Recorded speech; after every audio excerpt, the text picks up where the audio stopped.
remember that place that we're coming from, that if truly people can have desire and hunger, if you provide them with information and opportunity, then they can transform themselves. That if you make information available, right, you make opportunity available, they can do what? Transform themselves. I remember the first time that I heard that somebody in our neighborhood, in that, when I just use neighborhood, people don't know Omida. Omida is a very large community. That person went to Ghana. All of us went to go and greet the person. He went to Ghana by road. We went, everybody. We were kids then, they will hold you. I said, that the Shadeti Deo. And you know, we'll go there. We're going bearing gifts to appreciate the person. Brother ID was the first person in our area to go to youth service. All of us contributed money when he was going for youth service. They were using him as a point of contact to be teaching young boys. And see your life now. Brother, that's how you should be hardworking. So you can go, like you need to accomplish NYSC. That's where I grew up from. And I saw people that were smarter than me. Far more hardworking. Far more intelligent. And I saw that two things was lacking in that destiny. It was information and opportunity. You think you are working hard. That work that you are complaining about, if they give someone that has been looking for work for 5 years, to take on that work that you are complaining, saying every day, we cannot even work from home from Monday to Friday. Somebody is looking for that opportunity to express the best of the energy that is inside. Somebody is looking for that information. That if we take this information and opportunity back to people, people who have desire, that truly prosperity can be democratized. That prosperity is not for some class of people. That prosperity is not by a particular social group, social class. That prosperity is not university, is not NYSC. That prosperity is not by age, your color, or your language. You can't speak well. I know many of my mentors that if I begin to speak right now, you will listen to me more than you will listen to them. And these are people that are controlling billions of nairas every day. It's not in the eloquency. That is the power of information that you have and what you are able to do with that information. And that's why I'm pleading with you as we are seated here today. That this is an extension of us achieving our vision. It's an extension of us achieving our vision and our mission to gather people, provide them with the right and quality information, provide them with access to opportunity. Then the work will now be left for them to take action. Now let me go back to where I started from. What you hear only keep you informed. The actions you take from what you've heard is what transforms you. What you hear only keeps you informed. The actions you take on the information that you have is what transforms you. That today, you will not leave here more educated. That's not why we organize this program. We don't want you to be educated.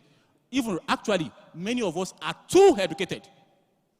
Have you seen people selling book in traffic, How to Be a Billionaire in 1 Hour?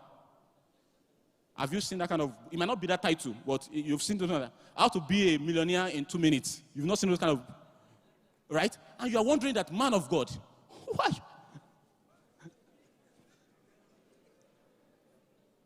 Even if just 2 chapters, if you do 2 chapters, you'll have done like 100,000.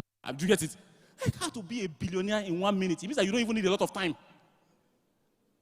Once you are done reading chapter 1 to 2, your story will change. So many of us right now, if they give you a microphone now and you say, advise people on how to be a billionaire, you know what to say. You know what? You know what to say. The question is that your saying and the reality, they are betraying each other. You know what is lacking? Do you know what's lacking? Say action. Say action. Say action. Many of us are too hungry about this nation that we are hungry about our destiny. Hello? We are too hungry about this nation than we are hungry about our own personal destiny.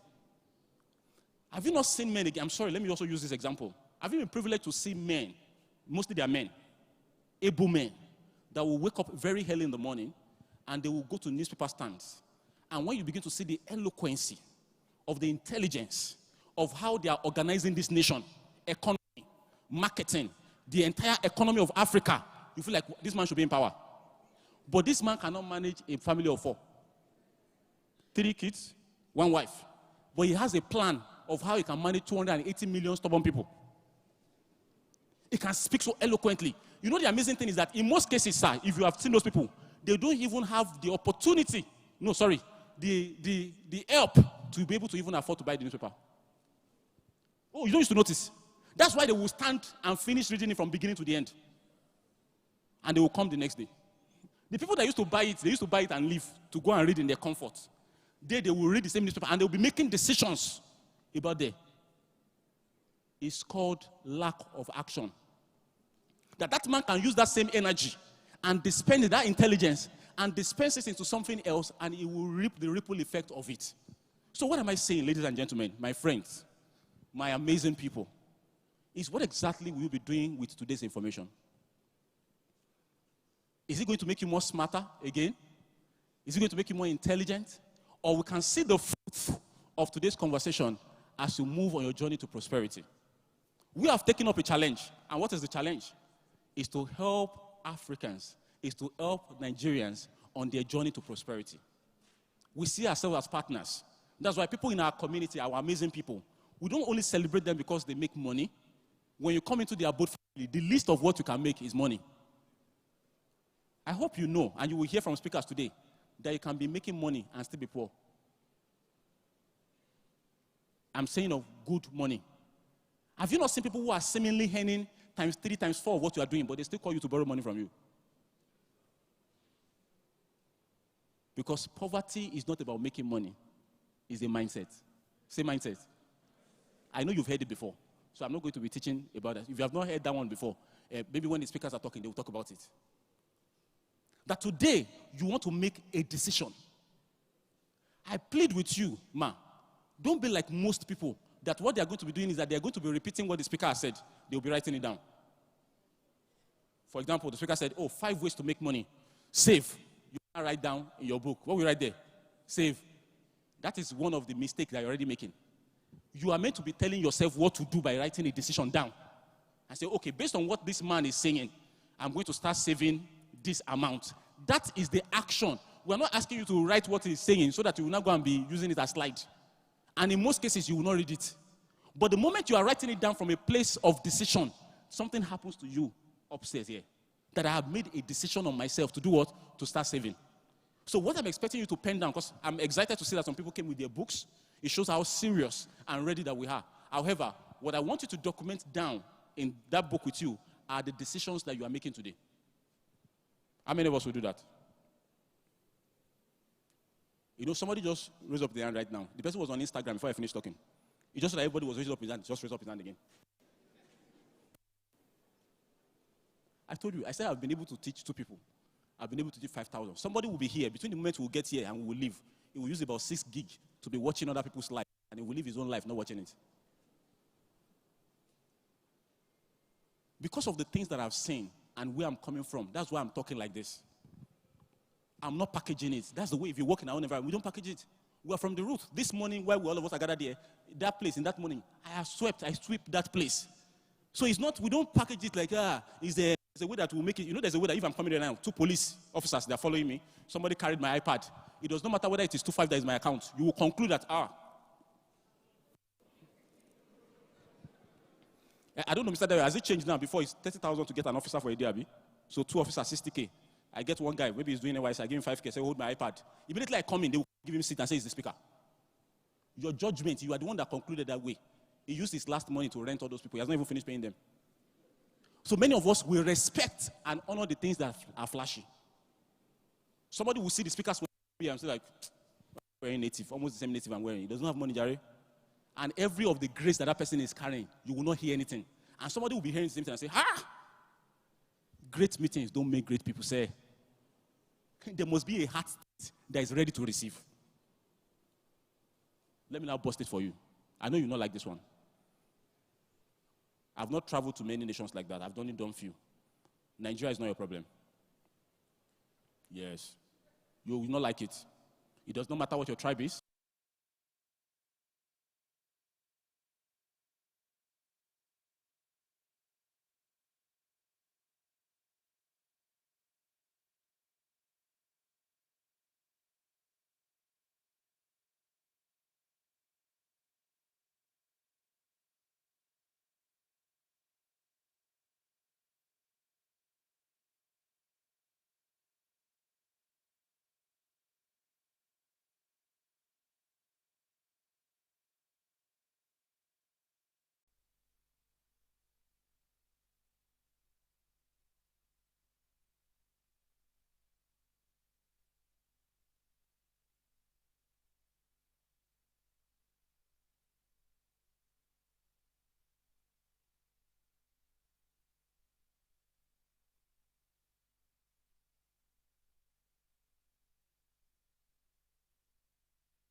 He didn't know that story.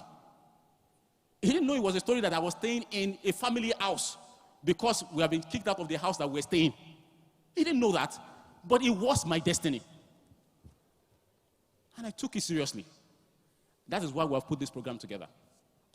That you will listen to everything and you'll be connecting it back to yourself and say, what exactly are we doing? You know this old story of, what's it called? New year, new me. There's no new year. It's only calendar that changed, you did not change you. Say, I'm planning for a new year. It's clean. In Ethiopia, they are still in August. They are 2009. They are still in 2010 or 2009. I can't even remember where they are right now. It's calendar that is changing. You're not changing. Anything that you cannot do now, you will not do then. Hello? You say, let me just wait this year. Let's just wrap it up. We'll not start on a new note. There's nothing new. That if you are hungry enough, that you are hungry enough while this program is ongoing, right? As the first speaker is already here. In the midst of, once he's done with a line, you will carry your book, say, I'm going home. I don't know, say, no. I'm going to work on this line. So you don't have to listen to everything. But the ones that your heart, no, not your heart, your soul will trap, it will be engraved there forever. Now, what did the speaker say that day in 2013 that changed my life? It was that thing that he said that Nigeria is not my problem. That you are responsible for the sole outcome of your life. You don't understand? He said, I am responsible for the sole outcome for my life. That was what? Because I was feeling like, okay, my parents are there, my uncle, they will help me. He said, no, you are responsible for the sole outcome. Every other thing that the man said, he had a lot of slide. I can't remember. But you see that sole outcome. So the consciousness came that me and myself, we need to be having conversation. Like, okay, what is our plan? They said we're the one responsible. What is the plan? And as a result, so when you see the energy at which I do some small things, it's because I know that I'm responsible for the outcome of it. So what's my final message to you? You know I've not spoken anything that has to do with language of money. Hello? I've not said anything that has to do with language of money. We have those that have been there, done there, been there. They will speak it. Me, I'm using the language of Abeokuta or Media Market for you right now. Is that if your heart is willing and ready, you are opportune to meet information and opportunity. It is possible. It is what? Possible. And that's what I bold in. That we find joy in organizing programs like this for free. Just for one person. That one person will come in here today and will say, as a result of this conversation, this is the change, this is the shift that I'm seeing. Do you know how powerful that is? Let me explain how powerful that it is for you. There are some things that the moment they stop from you, are you getting it? They stop from your entire lineage. Even from your children yet unborn. That once they stop, they do what? They stop forever. They do what? They stop forever. Like you are the fourth bearer of it. And the way I can dramatize that for you is my usual story that I used to share with you. Many people know this story. I've shared it over and over again. I'm going to share it for you very quickly. In one of those days in Abeokuta as a young teenager, I'd gone to visit my cousins during Ileya break. So there's this house that they are staying that has dogs, but we used to play five-a-side as young boys. But there's this dog that, and I used to say, I'm saying it again, if you know that seriously, you yourself, you can't take care of yourself completely. Please don't go and say, I want to own a pet. Don't own pets. If you can't feed yourself well, all those dogs that they've not feed, they will just be scavenging up and they have anger issues naturally. So this dog only answers to the owner's house, but we used to play ball inside. So they have this small fence that the elderly ones, 18, 17, they used to sit down on it. But I was 11, 12, so I can't climb to sit on it. So I was going into the compound to see anybody. I went to go and play football. So when I entered the compound, the dog was looking at me. But because I don't have background in vet, I didn't understand what he was saying. So I just kept moving. Like, okay, today maybe this dog is doing fasting, or when you're fasting, you'll be weak. So the guy just sat down there. I think he allowed me to get in a close proximity where he knew that you can't go anywhere. I don't know what he heard from heaven or from hell. He just chased after me. Ladies and gentlemen, if I was at the Olympics that day, I would have brought gold medal for you. I jumped and leaped over that fence. From the dog chase. The last thing I remember, that dog, leaped up and took the first move. That's all. I found myself at the back of the fence. I didn't use the gate that I used to enter. Now, that is not the story. Don't worry, I survived. Don't worry, I'm here. Now, the moral of the story was that when the other guys came back and I was telling them with pride that, oh, I jumped over the fence, and they said, no, they lie. They now contributed money. And so, yeah, let's play betting. You will jump. As I didn't know that was a sin. If my pastor is here. So they contributed them and said I should jump over the fence. I tried on many attempts. I think the money was like 15 or something, which was a lot of money then, right? But I couldn't survive. I couldn't achieve that goal. It was years later that I realized that my motivation was not a do or die affair. When the dog was chasing me, it was about the fact that, God, you say I have a great destiny. As at that time, I cannot even make it to the newspaper. Like say, oh, a young boy. And I've heard that if a particular kind of dog, if they bite you, you will be backing too. So all those information play within a few seconds. No way. You know those American movies that you will see that evil will be coming. They will say, what's happening? In Abeokuta, we don't wait. You hear the story back home. So I leaped over that wall because it was a do or die affair. But it was to give me money, which was also a good motivation. The hunger was not enough. The question is, how hungry are you for your own destiny? Which fence are you willing to scale over, damning the consequences? I would rather have my leg hot bite on me. On that note, I want to formally welcome you to African World Festival 2025. Thank you. Let's put our hands together for that powerful one. You know, I didn't know how serious it was until there was no light, but it was this pitting light. Let's put our hands together for that again. Thank you so much. That was very profound. That was very, very, very profound. Profound session. One of the things I'm taking away from that is Nigeria is not your problem. How many of us already believe now that Nigeria is not your problem? Nigeria is not your problem. Which other one? Okay. Yes, great meetings don't. All right, that's good. Let's put our hands together again. Africa's Wealth Festival. We had an agreement. Africa Wealth Festival.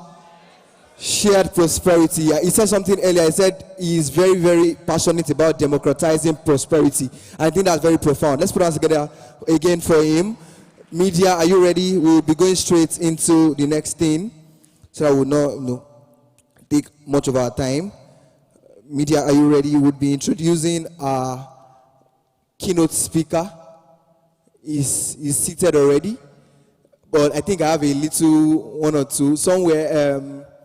I'm a marketing professional on the side, my 9 to 5, and in the year 2020, I had, in the line of his conversation of a dog is chasing, but my own was not dog. My own was, I know what I want to do, and I just needed to do it right. So I'd gone online, and I had done a search of the best marketing agencies in Nigeria. I don't think I've told him this story. He's probably hearing for the first time. I've done a research of the best marketing agencies in Nigeria. I did a short list. I think I reduced it to 10. Then I picked that 10 lists. Then I looked at it at proximity, which one was closest. Then I just stopped on one. The office is in Bagada, GDM Group. I went to their website, picked the phone number on the website and the email. I sent an email. I waited 2 days. I didn't get a response. I called the number. Hello, my name is this. I'm a final year student of the University of Lagos. I want to do this. The person said, okay, send your CV to so email. Long story cut short, we had a whole conversation. I offered to come and intern for free. I offered to come and intern at the place for free, and that was like the pedestal to which I've started my career. Right now, I'm leading growth and marketing at one of Nigeria's fintech. And one thing I can always say is I can always trace that journey to that internship I took at his agency at that year. So I want us to prepare ourselves to listen to his profile. After the profile, he will come up. And I want us to definitely, with resounding applause, welcome him. Media, over to you.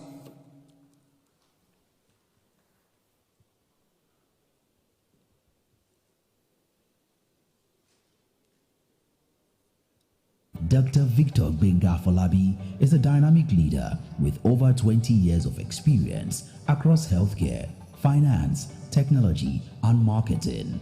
His passion for driving innovation and business transformation empowers individuals and businesses to realize their full potential, fostering a culture of inclusivity, creativity, and excellence. In the strategy consulting sector, Victor drives the success of GDM Group, the project consulting arm of Hazon Holdings, which provides marketing technology and management consultancy services. GDM has partnered with over 200 brands, transforming how businesses engage with consumers, creating deeper connections, and spurring significant market growth. His leadership continues to shape Africa's entrepreneurial landscape, inspiring and empowering future leaders to make lasting impact. Dr. Victor Gbenga Afolabi is a dynamic leader with over 20 years of experience across healthcare, finance, technology, and marketing. His passion for driving innovation and business transformation empowers individuals and businesses to realize their full potential, fostering a culture of inclusivity, creativity, and excellence. In the strategy consulting sector, Victor drives the success of GDM Group, the project consulting arm of Hazon Holdings, which provides marketing technology and management consultancy services. GDM has partnered with over 200 brands, transforming how businesses engage with consumers, creating deeper connections, and spurring significant market growth. His leadership continues to shape Africa's entrepreneurial landscape, inspiring and empowering future leaders to make lasting impact. Let's make welcome, ladies and gentlemen, Dr. Victor Gbenga Afolabi. That applause is not enough. That applause is not enough. That applause is not enough. Thank you, sir. Thank you. Good morning. Good morning, everyone.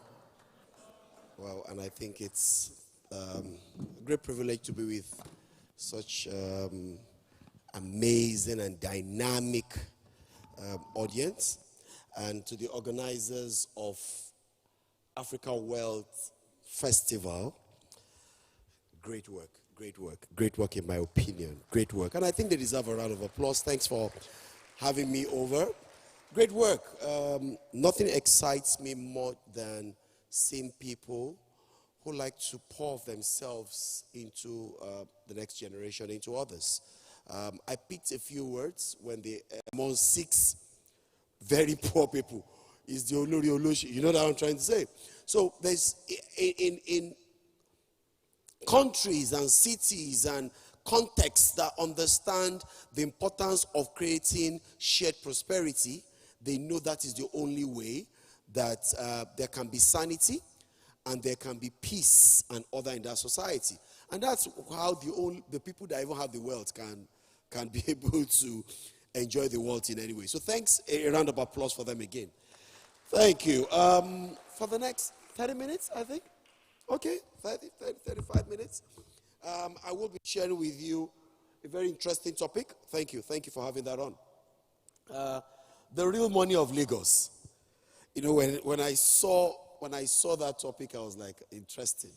Where do you begin to, dimension the real money of Lagos? Where do you start from? I mean, first time I was getting, a topic that took me time to dimension. How do you approach this? Okay, but I like that because it's thought-provoking. And again, these are contexts. First is I'm excited. I see a lot of young people in here. I'm very excited because one of the biggest resources in life is time. And so when young people begin to get on the path on time, I'm excited because they still have a lot of time to mold a lot of things. I listened to one of the co-organizers as he spoke about his experience and all that. And I think those things are not to motivate you. I tell people every time I take a podium, and maybe that's why a lot of people don't call me to speak. I'm not a motivational speaker. I have absolutely no grace to motivate you. I don't come to inspire people. I've got absolutely no capacity for that. Because most times, Motivational speaking and those inspirational stuff are like you going for a comedy show. The minute you go out there, you feel very giddy, am I right? You go out there and then reality hits you and your life goes back to normal. And so if there's anything I like to share with people, I like to share with them the realities of the journey and realities of life. And I want to share with them facts that allows them to take action. Because ultimately, your life is as good as the actions you take. And whatever you are today, and wherever you find yourself today, it is a product of the cumulative actions you have taken. I like the fact that the last man also was saying something. Again, don't mind me, I like to, I'm big on words and I internalize them. He said, how ridiculous for you to say they are the last man, you're 40 years old or something funny. Okay?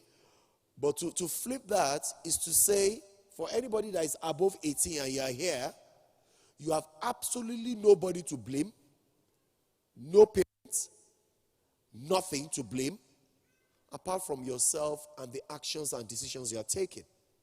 So if there's something you will take out from the things I will share today, most of it not from here. I like to speak from my guts. But you know, organizers of events, they will say, send your slide, send your slide. So we have to send the slide. But most times I'll tell you what's coming from the gut. The reality of my journey of 20 years of experience building wealth is what I'll share with you. But again, don't get inspired, don't get motivated, don't listen. Just take action. Because guess what? If you don't take action, 5 years' time, you will still be here doing the same thing, complaining about the same thing, and nothing's going to change. I remember I was sharing with a few of my colleagues in the office yesterday, and I like to talk to them about wealth. I like young people taking their destinies on time. And I said, I remember when I came to Lagos, I was having a conversation with my mother-in-law of blessed memory. And I told her, I said, I think life is rigged against us. I was in my late 20s. I said, life is rigged against my generation because, again, she was married to somebody who was comfortable. They've got about 30, 40 apartments in Lagos. I just felt, that it's not fair. For young people just starting out, I was looking, when do you begin to have a car? I was putting together all my wages or my salaries or whatever you call them. And I was looking at what Lagos was doing and how it looked almost impossible to get there. And she was at the dining table and I ranted and ranted and ranted like we all rant. And that's why I avoid Twitter, because everybody there is very angry. And she looked at me and laughed and said, and it was transformational for me. Again, some people hear from motivational speaking of their pastor, but this was my mother-in-law. And she said, things have never been easy and they will never be easy. She said, do you know when we were going to school, school fees was, she called it in Yoruba, Epini, which was, Epini was like 5 kobo. She said, even then, people could not afford it. She said, and now that we've grown, most of the people in my generation can still not build houses, are still very poor, have still not gotten their lives better. She said, no, it's never been easy. It's always been tough to get anything done. But he says, do you know what's important? You need to take your eyes away from those things and focus on yourself. That irrespective of what happens around, can I beat myself at my game? It was transformational for me. Since then, I stopped worrying about who was president. Who was governor didn't matter to me. The problems and obstacles around have always been there. I'm almost 50. And I can tell you, since they gave birth to me, there has never been light. We read with lanterns and candles. And I went to Federal Government College in 1988 or 87, thereabout. They bought us a rechargeable lamp that has radio, cassette player. And how many of you have seen those things? That was my generation. That was how we went to Federal Government College. There are no private schools then. It's only people that feel that go to private school. That was how we went to secondary school with those things. Then they'll pack it along with your Fortumoto, that iron thing. There was never light. And so these excuses will remain, and I'm building the premise upon which I don't want to speak to victims. If not, I'd rather walk out. I don't want to speak to people who are looking for who to blame. It's a waste of my time. I'm only telling you that the circumstances have not changed, but billionaires have been minted per day, and I'm one of them. Per day. So you either decide to take your destiny in your hand and mint yourself and build the game, or you'll be surrounded with excuses and problems. They will still be there when you enter the grave. They will be. It's our context. Can we try to make it better? Absolutely, yes. The only thing I'm saying is don't tie your destiny and your success to Nigeria being better alone. Because, and I've seen some older people in the crowd, I'm sure they might be older than me. I'm sure if you ask them, Nigeria has not been very far from what it is now. And maybe it will not be too far. Maybe. I'm only saying that for you, run your race. Everybody wants to transform a country and transform a nation without transforming their own personal lives. Until you get personally transformed, until you create shared prosperity, you can't transform the nation. A friend of mine walked up to me one day and said, but why is it when even these politicians, some of them are already rich, or when they get there, they are rich and they don't stop? I said, because money they give you in your account does not make you wealthy. Many of the people in government circles sitting on billions today have the souls of a slave. And until you take the soul of a slave away from them, they think it's in accumulation. It doesn't make you wealthy. It doesn't make you rich. When you put a jester in a palace, it only turns the palace into circus. The problem is we've taken people with souls of a slave and people carrying poverty mentalities into places of power and wealth. So they do not understand how to democratize it. Are we able to produce more people that will get there, that understand how to democratize wealth? The chances are, I'm not sure. So betting on your nation, it's important, but can you bet on yourself first? Because if you don't win the game, we do not trust that when you get there, you will not produce the same output. Until you beat the game and conquer yourself and take out from you that soul of a slave and that depraved, greed-driven, poverty-oriented mentality, when you get there, you will think it's time to liberate your generation, not to create generational wealth for people. So it's on that note I want to begin to share with us the topic for which they've told me to speak, the real money of Lagos. It says we should explain the language of money in Africa's economic powerhouse. And I do very much agree with you. The next slide. Lagos is Africa's powerhouse because of, how did you get here? Go to this. Sorry. Go, yeah, correct. Next statistic, sorry. Yeah. Go to the statistics, please.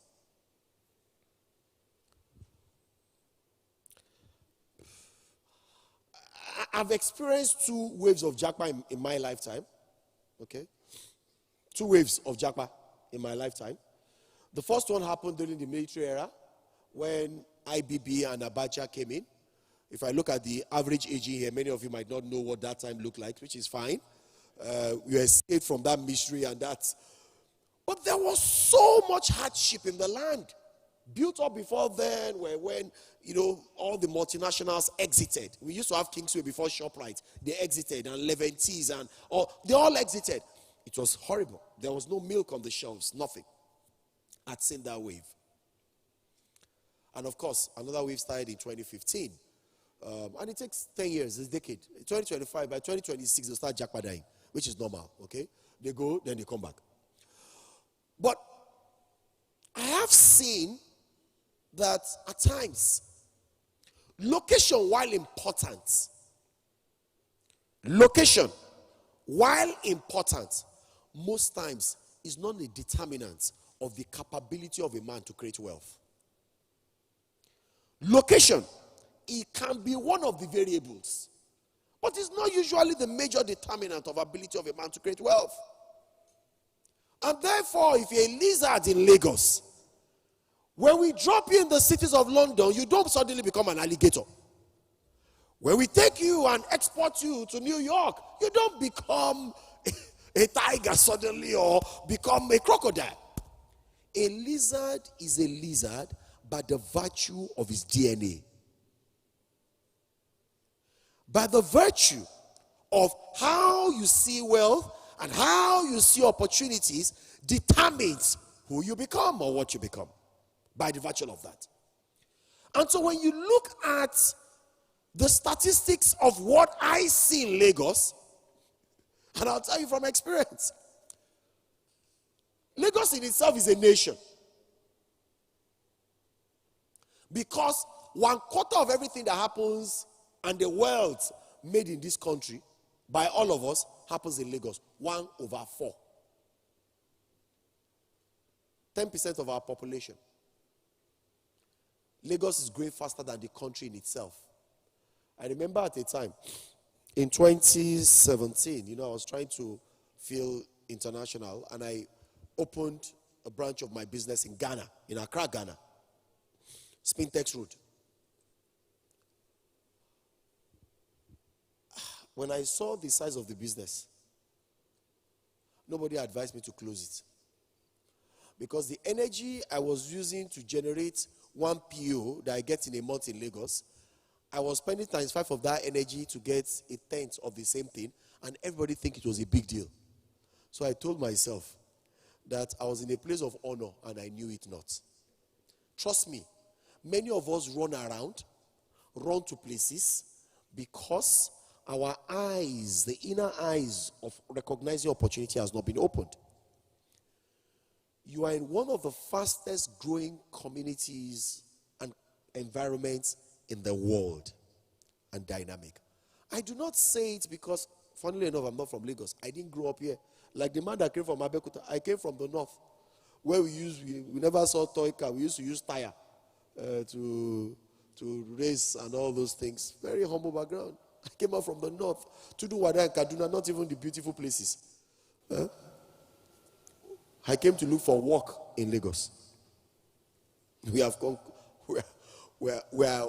Rehoboth in Lagos. So most times you'll find out that because you are not seeing is the reason why we assume that the opportunities are not enough to sustain. More billionaires are minted here, in my opinion, than the whole of Africa. I can comfortably say it because work has carried me to 4 continents. Today, I operate comfortably in 3 continents. I have visited more than 20 to 30 countries. I have lived, and no matter how short, and worked in 4 to 5 of them. And I can boldly tell you that it is far easier to touch it here than anywhere else. And I'll share with you examples.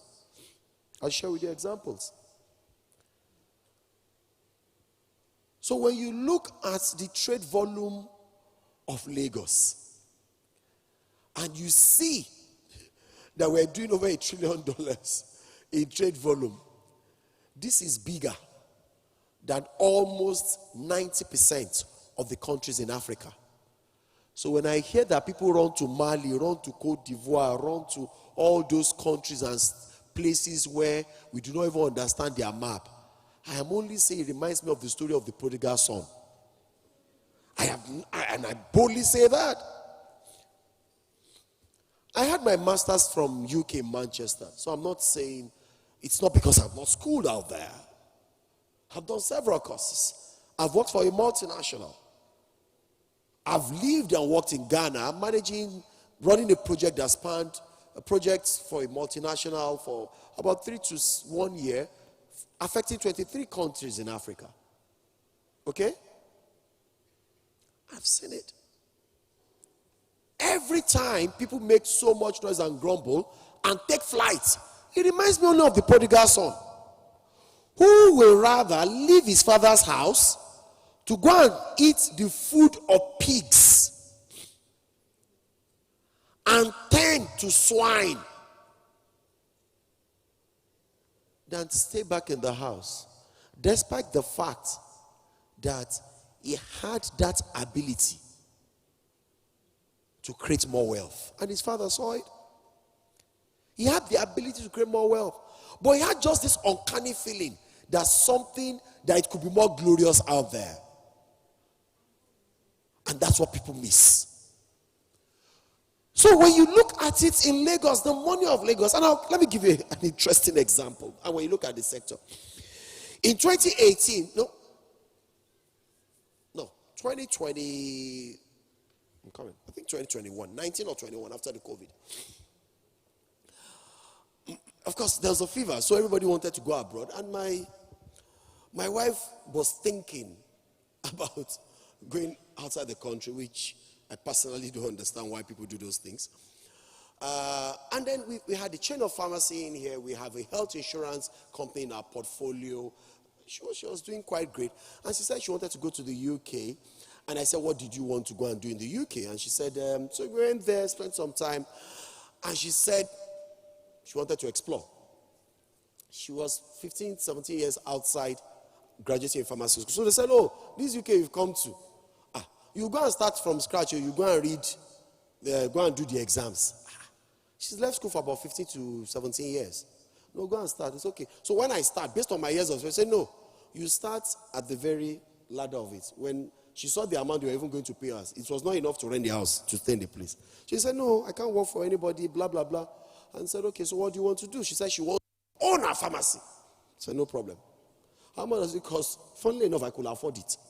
So we went and said, my wife from Nigeria wants to come to London and she wants to have her own pharmacy. She wants to run it. So they said, oh, you're welcome, but that's not how it works here. I said, how does it work? They said, no matter how much you have, you can't open a pharmacy here. That first, you will go to the council.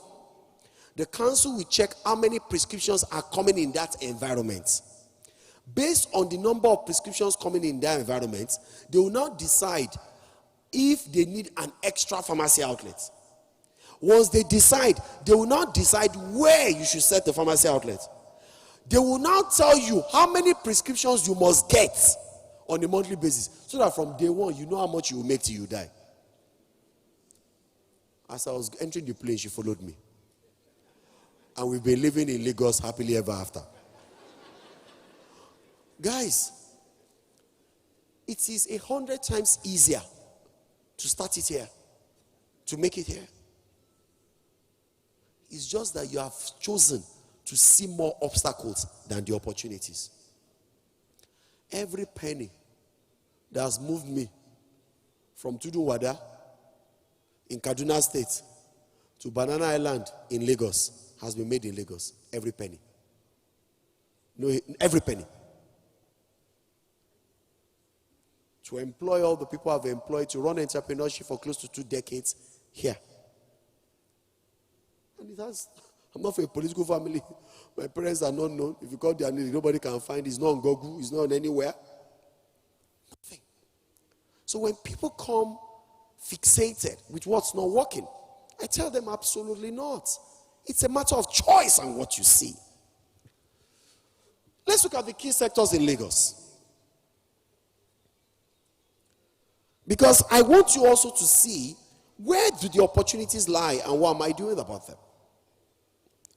Financial services employs 1.5 million people. It's growing at 10%. It's 25% of the GDP of Lagos. Financial services is broad. I was reading an ad. Some people said they've 4 billion under asset management and all that, investors and everything. Again, that's it. Trade, 20% of GDP, growing at 8%. Google it. There's no other part of the world that's growing at that rate. Manufacturing, growing at 6% of growth. Real estate and construction, which the young men that are here have brought to us. How many of you have seen how expensive it is to live in Lagos? Maybe I'm the only one because of where I stay.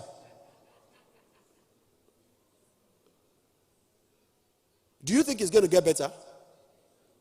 Be mentally prepared. It can't get better. The problem is you are the one that needs to get it better. It means for the guys in real estate. And let's just be blunt. Why do you think houses are going up or rent is going up? Let's start from there. Why do you think so? Anybody? There's demand and supply. a quarter of all the graduates that finish NYSC come to Lagos. Do you want to stay in the good places? You want to do dirty December. You like the life, like you like everything. So people are coming in. Unfortunately, Lagos has only 3% of the total land mass of Nigeria. 3%. 45% of Lagos is water. Thereabouts. 3% of land mass, half of it is water. How much is the land? But they account for 10% of the total population of the country. So there's a finite resource and more people are coming for it. Why you are not in real estate, I don't understand.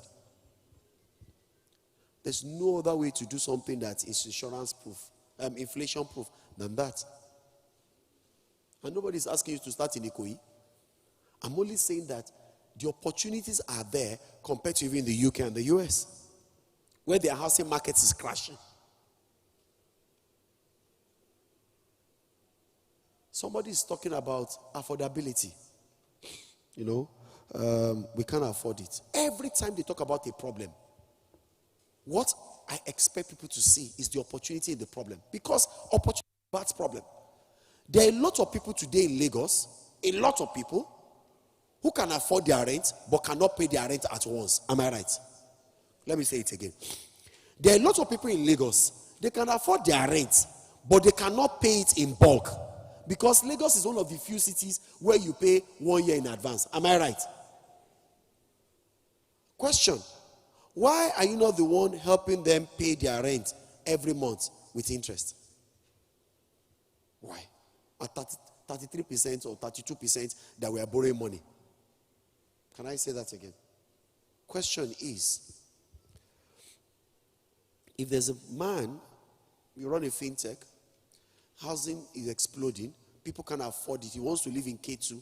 K2, the house is saying it's 1.5 million, the house he wants. He cannot put 1.5 million down because when he checks how much they give to him, he earns about 400,000 a month, which gives him 6 million, but he can't take out 1.5 million, although he does not mind that he can pay a quarter of that. The question is, which of the financial services he's having his salary domiciled and paying off his rent 1 year for the landlord, but also he is collecting checks of that 12 months with their interest rate factored into it. That's affordability. That's what has happened in the UK and the rest. Somebody has created all those structures of affordability that we complain about. For every time that we talk about problems in an environment, the issue is that we have seen the problem and we have refused to see the solution. And so I've spoken about real estate. Lagos today talks about the biggest telecoms and technology play happens in here. Biggest technology and telecoms play. My PhD was looking at how to scale organizations and startups. That was what I did my PhD for 3 years on. And one of the interesting things I saw was all our unicorns. That means companies with valuation of $1 billion are from the technology and financial space. Of course, we have more than every other part of Africa. And when I looked at it and saw the amount of people that they employed, I asked myself, what exactly, and all of them from Lagos, all the unicorns from Lagos, what exactly is then the excuse of every other person? That we see more problems and what is not working. Lagos is the entertainment capital of the world. I see more lounges. I see more eating out. I see more bistros. I see more side cafes. I see them more than every other place I go to and travel to. It has a bubbling entertainment and nightlife. That's where the money is. Because what are the determinants of money? The determinants of money. When you say the language that money is speaking are majorly two things. People.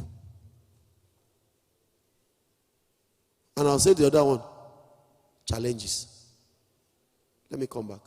The languages of money. So we say we want to understand the language of money in Lagos. It speaks two things. Two things. First is population. Where are people running to? Here. Second thing, which most people don't like to hear, is the challenges or problems. Because those challenges and problems are opportunity. When you get to a place where everything is rough, I throw into Dubai today, where do you want to start? Like I talked about my story in London. They've got all the things figured out. We have not figured out anything. And that's the language that Lagos is speaking. The money of the money language is the language of money that Lagos is speaking is two things. I've got the people. I've got the people. And I've got the problems. Can you match mix the two? Because the more you solve problems for people, the more the money comes. Next slide, please, as we quickly move. And so when you look at it, let's go on. It's a deep economic powerhouse. I've talked about it being the African financial heartbeat. Mega population. But still nothing is done. I'll digress to say, when people ask me, and I'll quickly use that to digress, and I want to round up quickly. So why is it that people struggle a lot in Lagos? Because we're talking about Lagos, although it's African Wealth Festival. And I can use the whole of Africa from my experience. Let me digress to say, why can't people hear this language of money? Why can't people capitalize? I'll tell you the things I've seen in my journey. Number one, we have the spirit of hustling that does not focus. We like to hustle without thinking long-term sustainability. It's one of our biggest bane of our issues. Most of us think about just now. What do I need now? What do I need now? The languages are permeated our entrepreneurial thinking to sort of, Kilobade, what is it for me now? Wealth is not about the now. It compounds with time.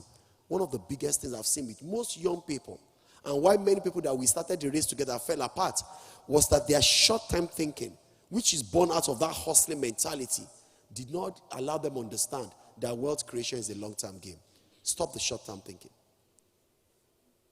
What's the second thing I see that makes people miss the language, the silent whispers of wealth around them? What makes them miss it? Second thing I've seen. Most people in our context and in Lagos lack delayed gratification. We want that instant gratification. It has to be now. It has to be now. Sir, it doesn't have to be now. If you cannot delay gratification, you will not be patient enough for that seed to become a fruit. When you get the fruit, you eat it rather than planting it again, knowing that that seed will become a tree. We just lack delayed gratification. I had a young man work with me at a time. He spent 8 to 9 years working with me, and at different times, I knew he got bonuses that ran into a couple of millions. Not so much, 2 million, 2 point something. I knew. Young man, 20-something years old. When he was leaving me, I asked him a question. I said, so what have you put together? He said nothing. That he has only one car. That I gave him an official car. So the second car he said he was using for Uber. My heart broke. I said, you've got no land. He said nothing. But the part was that there's no guy like this guy that enjoyed life. He orders breakfast on all the apps, orders lunch on all the apps, orders for everybody in the office part-time. Any new lady that comes that has issues, the first to help them fix their car or help them settle in or take them out on cinemas. He buys popcorn. He's the social life of the organization. 8 years he was leaving me. But he doesn't change his clothes. Same suit, same. I remember at the time I had to give him most of my suits and everything because I was worried that go and make presentations for me, but his shirts and jackets were not looking the type. So I brought mine and gave to him. The ability to delay gratification. I'll quickly jump to the next one because we cannot talk about the hearing the voice, the language of money in Africa without saying the things that deafen us. Because he's speaking. There are people and there are problems. Everywhere there's problem is where you should run to. Gaza, billionaires will be born there now because they need to build school, build house, sell food. People were selling guns, but they've gone. Now, Trump needs to go because there's billions to be raised. to build a city where there's 2-3 million people. Everywhere there's crisis and problem, money has come. Ask people that became billionaires from COVID. Every time there's a pandemic, billionaires are born. Although the ones we got in America are in jail because they stole people's money. But millionaires were born. Problems create opportunities. That's the language. Problem with you is that you don't want to see problem. I love where there's problem. I have made one of my best performing organizations in the portfolio, and no taxman, anyway, they won't even know the company. No taxman should be here. If you work for that that man that wanted to climb Sycamore Tree, if I catch you. One of my best performing firms in my portfolio is providing energy. They're making excess cash doing projects for World Bank. I like the fact that there's no light. There can't be light on time, because I'm still making money. The dividend that they wrote out for me in FX because of some World Bank, they wrote out for me in FX. When I saw the money, I could not stay for a while. The money shook me. Because that opportunity is because there's no light. Why are you not hearing it? You are in rushing, instant gratification. You can't think far. The third one, as I also quickly want to round up, is that we enjoy dancing to the gallery a lot. Those are the things that, they mute the language of money that Africa is speaking to. You dance to the gallery. If I were you, your social media pages should be to advertise what you do. You want to show off so badly, so desperately. You are not listening to see opportunities and capitalize on it. The cultural things that destroy ability to hear is that dancing to the gallery. Your first 3 million, you are bought to Kumbo Xterra that breaks down third mainland every day. The amount of money that Xterra is taking for you so that they will know you have arrived is much more than the money you're already even owing on that Nigerian used car because you want people to think you have arrived. Wealth is silent. When he speaks loudly, but not you talking. You talk too much, your wealth can't even speak. So when you look at those things, I will digress to say those are the reasons why we cannot hear it. If you move quickly, we'll talk about the wealth architects, and then I'll go to the final page so I can, get others to speak. There are industry titans who have created stuffs. There's Sony Music Entertainment, Rough and Tumble that are there. But we have also pioneering innovators who are doing their startups and making things happen. If you go to the informal economy, where Lagos hidden wealth is, and I want to spend time there, stroll to the informal economy. Lagos hidden wealth, when I'm talking about here, I speak, and I'll go to the final slide. There's a huge informal economy in Lagos that you cannot see. Structuring and seeing how to milk that wealth is one of the greatest opportunities you see. Huge informal economy. People who are making their daily wages. Informal traders, artisans, SMEs, who form the backbone of the economy. How are you thinking of serving them? How?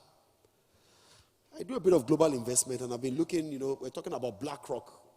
I won't bore you about that, but they do global investments. And of recent, they're running a bit from high-tech companies, and they're investing in traditional businesses. And they're saying they see that the companies that will grow into the future are not only these tech ones, because the tech are supposed to be enablers. Everybody has left traditional businesses, and they are chasing tech, stable coin, everything. The big world people, and you can Google BlackRock, are now beginning to invest into sectors like energy, people doing air conditioning, people doing... It means there's a shift.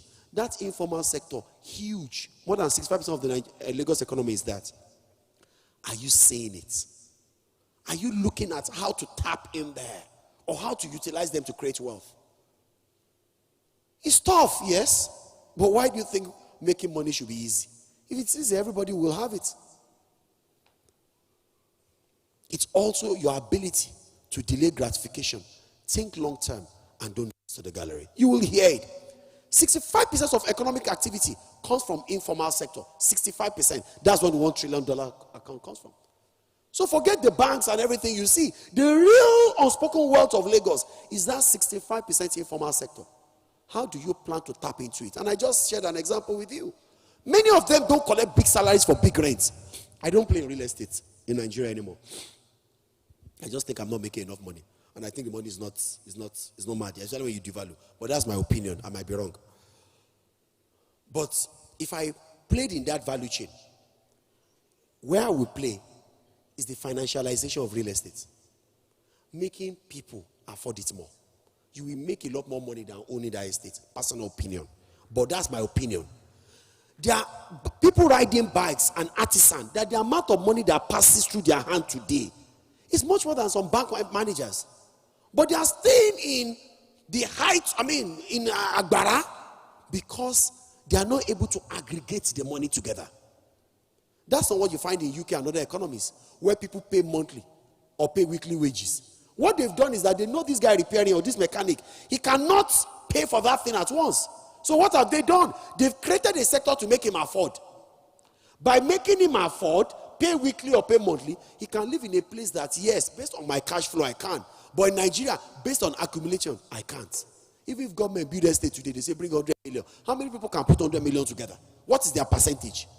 So here are the problems, and let's think of how to fix it. Don't complain. No government can solve that one. If someone will build a house today, cheapest house will be 100 million. How many people can build 100 million house? And which estate? Where would they want to build it? If you build in Egbeda, I mean real estate man. If you build in Egbeda today, duplex, how much will you sell it? 65 million. How many people have 65 million? Let's even say you want to sell house 30 million. My guy is one of the king, big brother of mine. He's one of the king of real estate in this in Nigeria. You have house 25 million. He doesn't. Youth, you have 25 million to buy house. That's the foundation. 65% of this world is informal. How are we trying to capture it? Let me tell you the story of one of the clients I work for, Promasido. They own cowbell. I told you about, the flights from people. This is not the first jackpot thing we saw. Things like that. There was no milk. I grew up putting only Lipton. They would boil it for family of 7 for us to drink. Milk, carnation, those days. There was no light to put it, and it was a vap. When you buy it, cockroach you enter, we couldn't even afford. So all of you would drink it without round bread. You cut it and eat and go. Anyway, these guys came. They did not make milk cheaper. They make milk more affordable. And I can tell you, as an expert, 20 years in FMCG, many small pack products are not cheaper. That's why the big one, we call them value pack. If you check how much the small one is, multiply it, it's about 4 to 3 times more expensive than the big pack. That's why rich people buy things in big, because smaller ones are expensive. What you have bought is packaging. It's the pack. If you buy a sachet 20 gram, 60% of the money is the pack they used to do it. I worked there and I still work there. What did they solve? Affordability. How people can afford to reach more people to drink milk. They did not solve the issue of the price of milk. What we should solve in real estate is affordability of real estate, not more houses. There's crisis. And it's not only about real estate, it's the affordability of the school. Not that people don't want to go to school. It's affordability of the car. It's affordability of transport. That is what you deal with in the informal sector. How can people be making money daily, but you want them to be solving issues annually? There's a mismatch.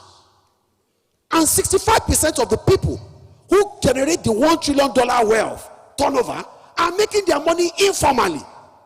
And you want them to buy things like people who are collecting annual leave allowance, annual travel abroad allowance. How do we capture the wealth?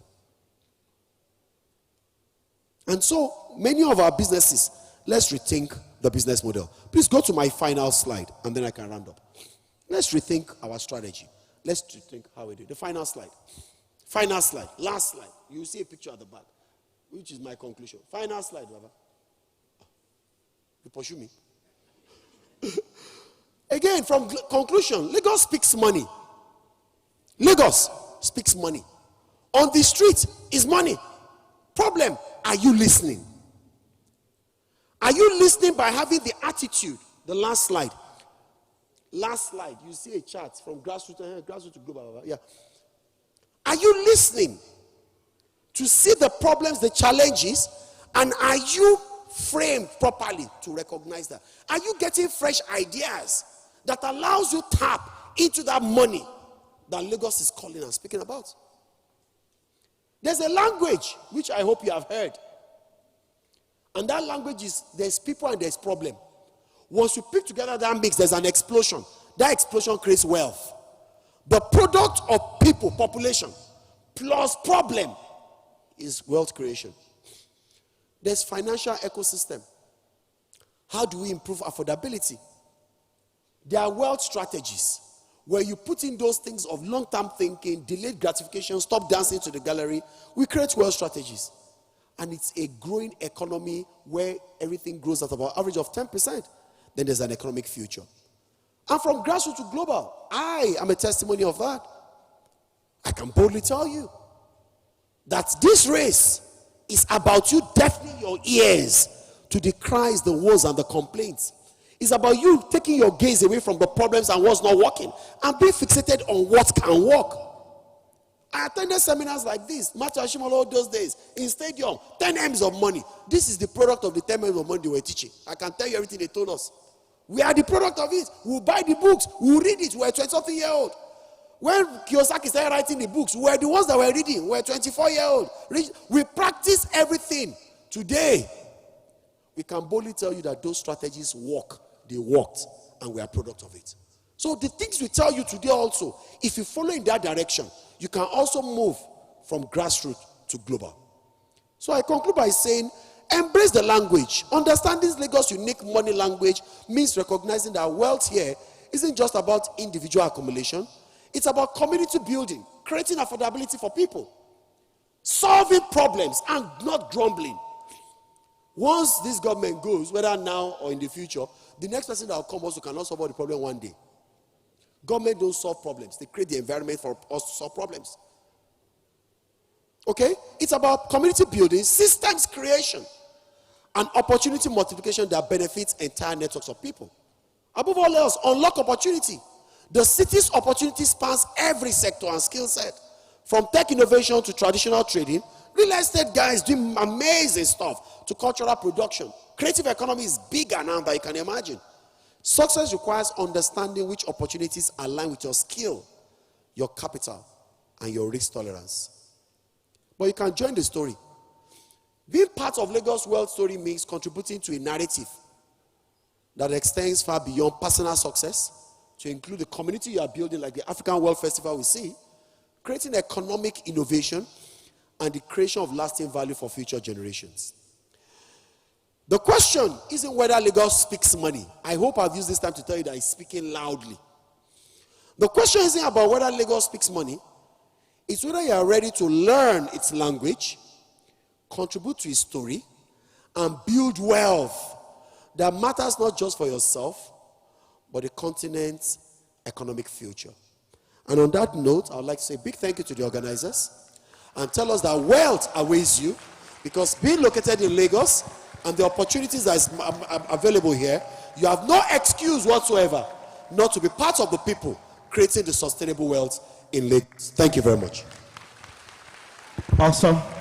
Please put your hands together. Celebrating, please. Awesome, sir. Awesome. You see, one thing you will always get from him is it will not motivate you, it will push you. We were gisting and gossiping about him at the back that he's so ruthless. He's just telling us the truth. Please celebrate, Mr. Victor. Put your hands together for him, gentlemen. Put your hands together for him. Celebrate him. Thank you so much for sharing so much wealth. Lagos is speaking money loudly. The problem is, can you hear the language? Can you decode what Lagos is speaking? You see, he said it's not enough for you to believe in the country. Do you believe in yourself? In 2020, early in 2020, I became a fraud expert with Barclays Bank. Although I'd applied as a customer service, but of course, from experience from Zenith Bank, I moved into the job of a fraud expert. And sometimes in 2023, I became a risk assessment officer for Barclays Bank in England. And I was smiling, at the back as you speak, because that allowed me to see numbers. You see, I had resigned from bank here in Nigeria, but when you go to the UK, I thought I was a big boy in Nigeria until I moved to the UK. Sometimes when you're a millionaire in Nigeria, UK will humble you. You think you are a big boy until you land in Heathrow. You now discover that you don't have money. You just there's no affordability available, and so I had to move back into banking. And I was greatly privileged because of my skills. But in 2023, myself and my wife, we said, you know what, we are going to leave England back, and which that happened about 10 days ago. We were in Nigeria about 10 days ago, and there's been a lot of conversation on social media. And it's high because, you see, I've worked, at least Barclays Bank is one of the toughest banks in England, so I can proud myself to say I've worked at one of the toughest level as far as United Kingdom is concerned. I have reviewed businesses as a risk officer. I have reviewed African business, and I can tell you like no doubt, money day Nigeria. Like the real money is here in Africa, and Lagos is the headquarters of the real money. Please put your hands together, celebrate Mr. Victor. It's just an amazing to listen to you, and and one thing I would like to say, it's a crazy movement. I'm a social media person. Some of you probably might know my social media page is running crazy at the moment because I'm now mad. You're a mad person. You leave England, you are in Nigeria, and I'm like, actually, some of your people that should leave are the ones there. They are hustling. So shift won't keep many people. And if I walk in Barclays and I tell you this is not it, I mean what I'm telling you. I'm not joking about it. So it's really privilege, it's great privilege to hear from you. It's not the first time. I'm a Daystar boy. So I follow you greatly. So please put your hands together for Mr. Victor. Celebrate him. Celebrate him. All right, you see, the organizers of this event have been amazing enough. They want to give some of us gifts, amazing gifts. Somewhere in the building, one of you is going home today with iPhone 17 Pro Max charger. The charger, because charger, white charger, original, called so that when you buy the phone yourself, you will now use the charger to charge it. So what do you mean? I was in the presidency some days ago. They didn't even give me water. So please don't stress me. So ladies and gentlemen, but that's on a lighter note. We want to have a raffle now. There's a raffle that is going on. At the beginning of the event, there was a promise that some of you came here as just you. But as you are going out, you'll be a landowner. As you are going out, you have money. You are now being improved because we want to go into the raffle now. And I'm sure, my guy is coming to join me. Please put your hands together for Mr. Damilare. Awesome to have you back, sir. Yes, thank you very much. We're just going to do this very quickly. As part of our 3rd-day anniversary, we have been privileged to work with amazing people who trusted us, who believed in what we're doing. And what happened is that we promised that at this very event, we're going to have an opportunity to give back. Okay? And so we'll be doing a very short raffle. There are about 30 different prizes that will be going home today. 30 different. Yeah, you can clap. Thank you very much for that. Yeah. And they're in different categories. And the two top, let me put it, the topmost one that we will do at the end is that 2 people here is going to win an all-expense paid trip to Doha, Qatar in November. Yes, you can clap better. Yes, you can clap. Yes. Just ensure that you have international passport. Your NIN is not what you are going to. Yes. And we've been announcing that, right? It's not driver's license. Yes, and it's not a yellow fever card. International passport, the due one. So that's what we'll do that at the end too. So 2 people. The trip is happening November 25th to 29th, Doha, Qatar. So those 2 people will win, and then they will prepare to travel by them. But if you already have a wedding that your cousin is doing, that you're planning, just let us know. We can just give somebody else who is free for that period. Okay? So let's do this. Are we good? Are we good? So we'll run the first one. We'll do like 5 right now, so that we will not have to do everything at the end before the next speaker comes. Okay. Okay, so I'm going to do a demo, right? Because, Nigeria is a very funny environment where somebody will believe that right now, before we go here, that we've already decided on who the winner is. I told my people, let's do it like the olden days. That we'll just, But the problem is that in this nation, you can do election and vote, and the result will still be different from the. So they wanted us to use technology. Me, because of my Abeokuta boy, I do not support technology. But they say it's much more transparent, it's more automated. So we're going to use technology. I want to do a demo of how it works. Now, and I want to give you a caveat. But let me give you at the end. I will see what's going to happen. So let's take a draw. Let's click on, come to draw from. Okay, there's no draw. Customers, let's do customers only. Let's do customers only. So let's take a draw now. This is a sample. So if your name is here, don't worry, it's just a sample. You have no win. Don't jump. Don't jump. Yeah. Right? So let's take a draw and let's see how it works. Go on. Now. Okay. Somebody is praying. Can we scroll up so that... Let my name not come out now. Sorry. Sorry, David. Your name. So this is out. how it will display. All you need to do is there are emails that the tech people have sent to you already, the guys. You just need to check your email and confirm that this number and this is your name.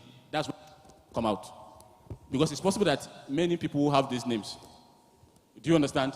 So let's now start the draw right now. So the first draw is for a cash prize of 20,000 naira, right? Great. So let's do it. Let's do it very quickly. So let's click reset all. Right? Let's come to our participant customer and let's take the first draw in the name of the Father, the Son, and the Spirit. People are already praying. I say, Oluwa shanu me. So let's go for 20,000 naira. Yeah, they'll come very quickly. Ridwan Adebayo. Is Ridwan Adebayo with ticket number GR11 is in the house? His name almost came out for demo. Okay. He's not here, right? Is Ridwan here? Oh yeah, let him go quick. Ridwan, please, can you quickly come? Quickly. Yes, just stay over there. They will kindly confirm you over there. So let's do this again. Confirm present. Don't draw yet. Go to all participants. Let's take our amazing associates now. Also for a draw for 20,000 naira.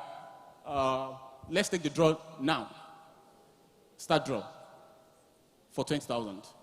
Good.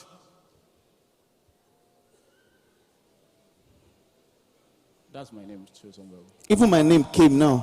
That's the second time my name is. Omotayo. Omotosho. Is it confirmed? Okay, let him come. Oh, please come. Ridwan, please come. Let him come for that. Let's move on to the next one. So we'll just take all of that together. So let's go to confirm present. Is Omotayo Omotosho here? Omotayo Omotosho. Hold, please. Omotayo Omotosho, are you in the building? Oh, the person is not here. Hello. Okay, so let's take the draw again. Support you, Lord. Yeah, please go check and you're sure that you are clicking on refer on associates. Yes. Refer. Okay. Yes. So let's take it again. Since Omotayo is not here. Let's take it again. Let's take it again. Start.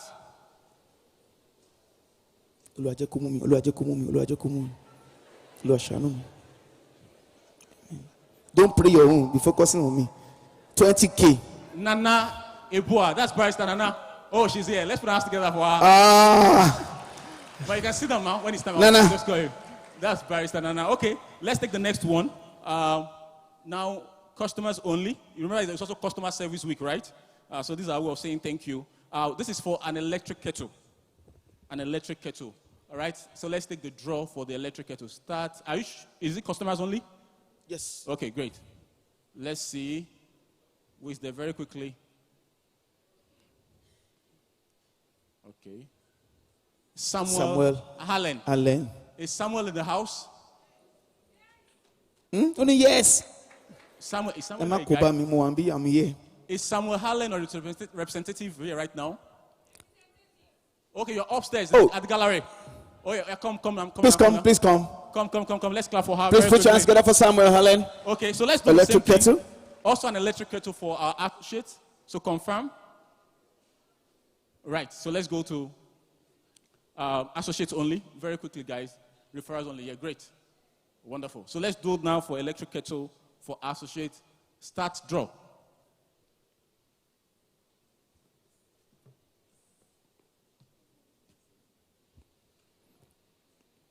I'm seeing Oga Jeffrey's name. I don't know why he's here. No, you cannot win. You can- Samuel Babatunde. Samuel Babatunde. Samuel Babatunde. I saw him earlier. He's wearing suit. Samuel Babatunde. Daddy baby. I saw him somewhere. Okay, the wife is there. Yeah, the wife. But let them still confirm. Let's confirm the wife too. Yes, Let's be sure. Because Winnie can associate people. He says I'm his wife. What if it's for Winnie? Okay, so let's take another draw now. Customers only, confirm present. Then let's go to what I have here is electric blender. Electric blender, yeah. We're doing an electric blender. Let's do this. Confirm present. Then let's go to customers only Customers only, please. for an electric blender quickly. Great. So let's do it.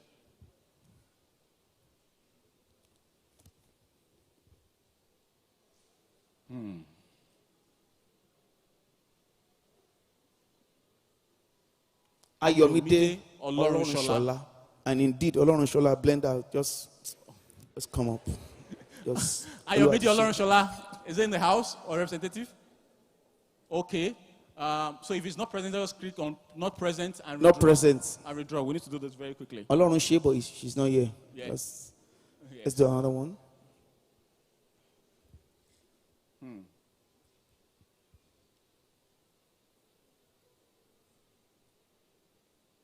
Gbemisola Oyewale.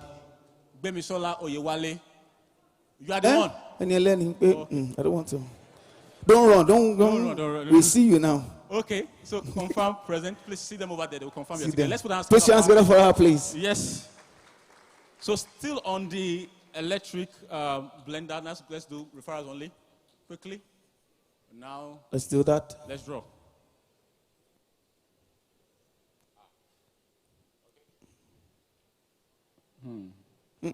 That's my name. I'm waiting for my own. Ayokunle Idowu. Idowu. Ayokunle Idowu, are you here, please? Are you here? No? No. Okay. Not Not present. present. Please withdraw.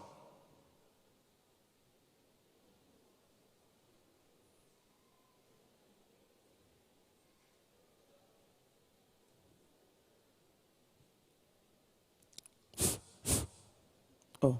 No. No, not present. Not present. Not present. Like yeah.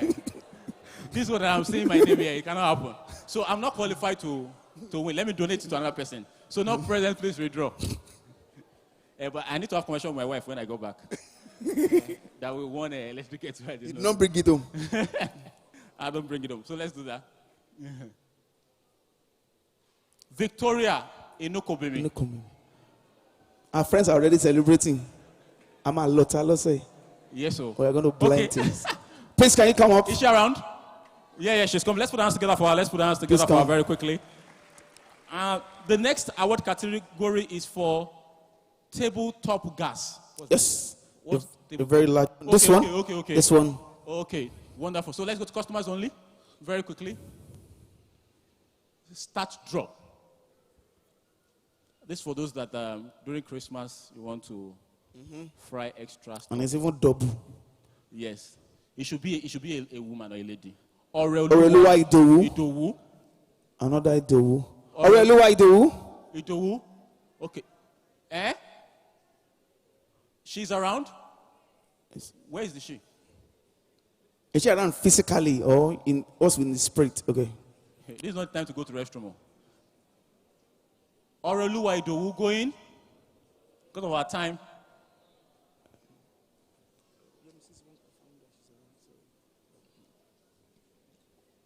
Are you sure she's around? Okay. Oreluwa Idowu.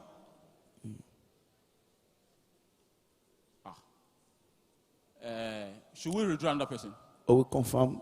I think they're trying to quickly look for her. Yeah. Where is she? She went to the restroom at the wrong time. This pressing thing. She got pressed at the wrong time. Oreluwa Idowu going. If people are Going. praying, let them cancel it. So that it can be your own. Oreluwa Idowu, are you here? Her friends are shouting. Oreluwa Idowu going. Oh, she's here. She's here. She's Okay, here. let's put our hands together for her. Yeah. That's how you have good friends. Okay, confirm present.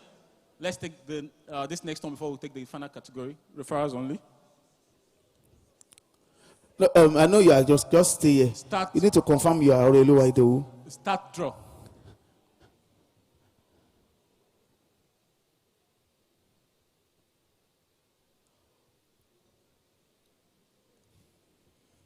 Olamilekan Oyewale. Oyewale. Olamilekan Oyewale. Not present. Not present. Please. Eh? It's your husband. Your husband. You, the wife, won. The husband won too. Did we do this thing because of you people? Where is thy husband? Are your children here too? Let them not go and win another thing again now. I need to speak to your family. You have 2 sure numbers. Just so that you are winning. Olamilekan Oyewale. Calling her husband already. Ma bombi buluwa na ma ko ba mi now. Bó ṣe ma ṣe nìyẹn o ní jókòó síbì kan. Women the man will hear it at home. Ṣótán ó lose it on there. Look, thank God I'm there. Women, if you marry, you will know them. Sorry, where is he exactly, sir, ma? Is he at home? Because I know he's here. You got here together, you are sure? I am looking for. He's here already. Okay. Oh, Mr. Oyewale. The man is even afraid. Mr. The way the wife call him. Oyewale, okay. So let's take the next one, and that will be the final lap for this particular time. Okay, please confirm, Mr. Oyewale. Is that your wife? So customers only. This is for toaster. I don't know what this is toasting though, but whatever it is, toast. Anything you put inside, toast it. Toast it. Okay. So let's start the draw very quickly. Customers only. Someone is saying, I just bought toaster last week.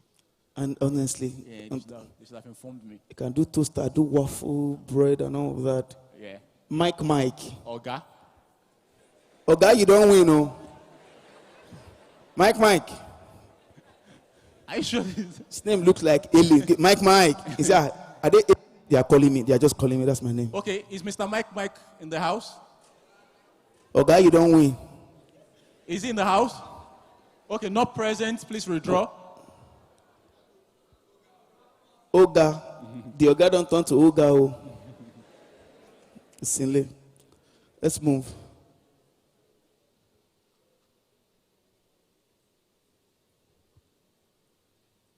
Abiodun Odefunsho. Oh, Abiodun Odefunsho. He's here. I know she sent me a message. She's in the UK. She sent me her representative is here. So I don't know. Oh, she's already coming. She said, yeah. Oh, the person is upstairs. They should confirm though. Right. Please, let's confirm. That's Yeah. how. Yes. But how would they send this thing now to the For UK? toaster, go and lose. To the UK. Okay, so toaster confirm present. Last referrals only. This is the associates. So let's do it. Final one in this category. Nope.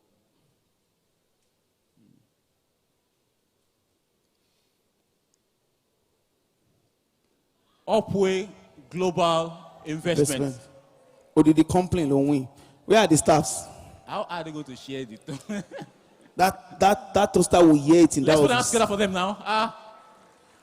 Every member of the team will be cooking. Every member Bugwalajo knew we in won it. rotation. Okay, so what we'll do is that the team will confirm, and later in the day during the award ceremony, we'll present. The items are here already, so that we just get into the day. We'll just get it started. But these are the winners. We still have 20 more different categories of stuffs to be won. And like I said, 2 people will win an all-expense paid trip to Doha, Qatar, from November 25th to November 29th, 2025. If you don't have an appointment on that day, you have an international passport, you can pray for it. If not, you can do something else. We will just we'll check and then we'll get back to everyone. Thank you. Thank you so very much. Please put your hands together, please. It's our way of giving back, saying thank you to our customers and, of course, the referrals. This is why you need to partner with us. This is why you need to have business with us, because beyond just what you get, you are going to get a lot of goodies like this. And is it not amazing how technology can help us do this raffle just seamlessly, you know? We don't have to queue under the sun. We don't have to go out. We don't have to fight. you know, and it just aligned with what Mr. Victor said earlier on how we need to leverage technology as regards solving the problem of real estate. Hoping that, you know, we'll put that into elections and the rest in the country in itself. Please, if you are the owner of this car, this is a Toyota Corolla Sport. Please, if you are the owner of this car, we need you to go and repark your car now. Last man just removed the first 2 tires. If you can go there early, you'll be able to salvage the last 2. EKY 172JY. The color is about, it should be silver, right? Ladies, I know you don't know your plate number, I know. If you are a lady and you came here with a Toyota Corolla, go out. It might be your car. I know you don't know the number. Just go. Just go and check it. If you're a woman here, there's a possibility that you don't have a clue. My wife does not care about the number of the car. Just that. Let's call it one more time. EKY 172JY. We need you to actually attend to your car very quickly. It's very important that you go and do that just now. Please, Toyota Corolla. This is silver color. Please, we need you to go out now. EKY 172JY. All right. We need to jump and move very quickly so that we don't waste any of our time. Media team, please, I need you to please help me do this one. We want to go to the Abode documentary. The Abode documentary, we want you to please move towards that while we wait for our next speaker to get seated. So let's quickly just take the next media file. That is the Abode documentary. Let's take that quickly so that we can arrange our next speaker.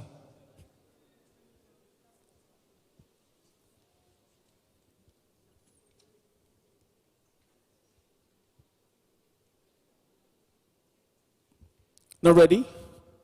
Okay, we are still not ready yet. We'll be ready. We'll be ready. Millionaires are patient, you see. It's poor people that used to be in a hurry. Rich people, calm.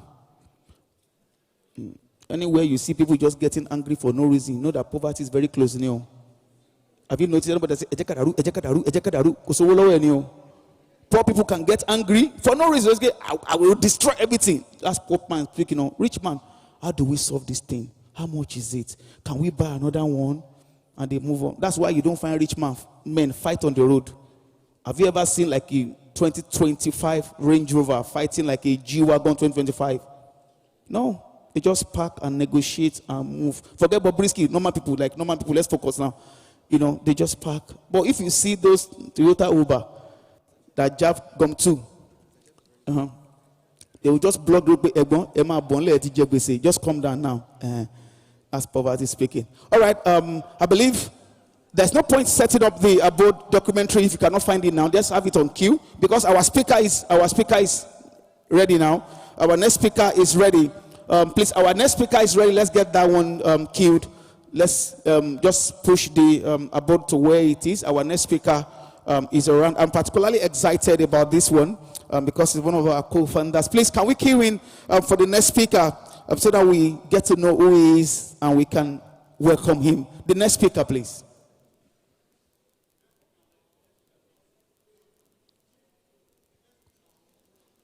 The next speaker, please. We want the next speaker now. We try to switch so that we can buy some time, and our speaker is fully, powerfully seated. Thank you. Let's go. A global business. It's fun to work with Abode. I see Abode at a higher level, like let me say 5 times the level we are currently. My name is Jeffrey Eikere Itepu, and I'm privileged to be the co-founder and CEO of Abode. Abode started officially in 2022. I was having a series of consultations with different people, my pastor, friends, and, started talking about the real estate space in Nigeria. And certain questions were asked of me in those sessions. And after ruminating on the idea, thinking about the idea, I just felt that it was time for us to start. So I spoke to Adam Larry. We always do things together. He designed a survey And then we roll out surveys, and we've got incredible feedback. People were giving us more ideas on how we can do this thing. And on that journey, we started seeing what other developed nations were already doing, using the power of digital transformation and technology to revolutionize the real estate sector. And that was how the whole journey started. I remember that I was CEO at Pertinence, and I was also CEO at a PropTech brand, also which was Reverse. So we have domain experience in the real estate industry. So we made the difficult but important decision to leave and start with the blessings of our mentors. First office for this company started in my living room, from Mr. Jeffrey's living room. So we started from Mr. Jeffrey's living room. I actually remember that was myself, him, and then we had some two interns who joined us. One was an undergraduate, and Olamide was there. Olamide is now doing a master's in the UK, but she was there with us. She was just done with her service during that year, and it was an amazing day. After that period, we could share pizza. One of the things that I knew that was very profound, and very instructive, that Jeffrey helped us with at that beginning was always using this word, that God is with us on this journey. The journey with Abode has been a journey of faith. It's not just by saying that's been a journey of faith, but we live it every day. Like the co-founders will always say, the Abode was built on a promise made by God that is with us on this journey. I step into a new day, the day I accepted the offer to work with Abode. I've learned so much from my colleagues, I've learned so much from my bosses, and I've learned so much even from the associates that I work with. Yeah, I work with amazing people. You cannot be within the box and say you are in Abode. You must be willing to take up other tasks and greater roles. I've been able to build a community of over 10,000 people who have participated in real estate at different periods. Whether people who have come into our community to do co-ownership, which is coming together to be able to own an asset. Because the entire idea that Abode is built upon is democratizing prosperity. How can we make land and real estate properties in general? How can we make it a choice that somebody, irrespective of his income level, will say that I'm a part owner of a real estate project? And you can see that reflection through all of our products, through all of the initiatives, and through all of the things that we've done over the last 3 years. From our flexible ownership products that allow people to own real estate assets across 5 states in Nigeria with as low as 15,000 monthly over the 3 years, is one of our flagship products that has revolutionized the market. Just with a tap of a button, people can use auto debit, pay from anywhere in the world.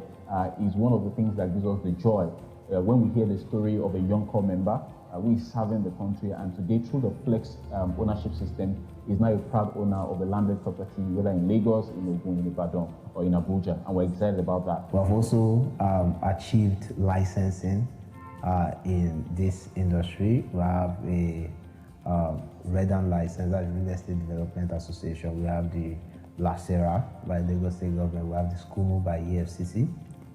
We have also our cooperative license by Lagos State Cooperative. So we are duly licensed. These are some of the achievements that we have been able to get in the last 3 years since this business started.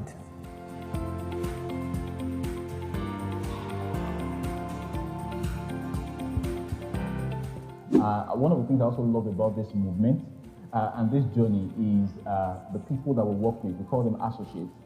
These are also, forebearers of this vision and this mission. They are people that were built a community system around. They love what we do. They share the vision with us. They share the mission with us, and they carry that torch all around, even in this period.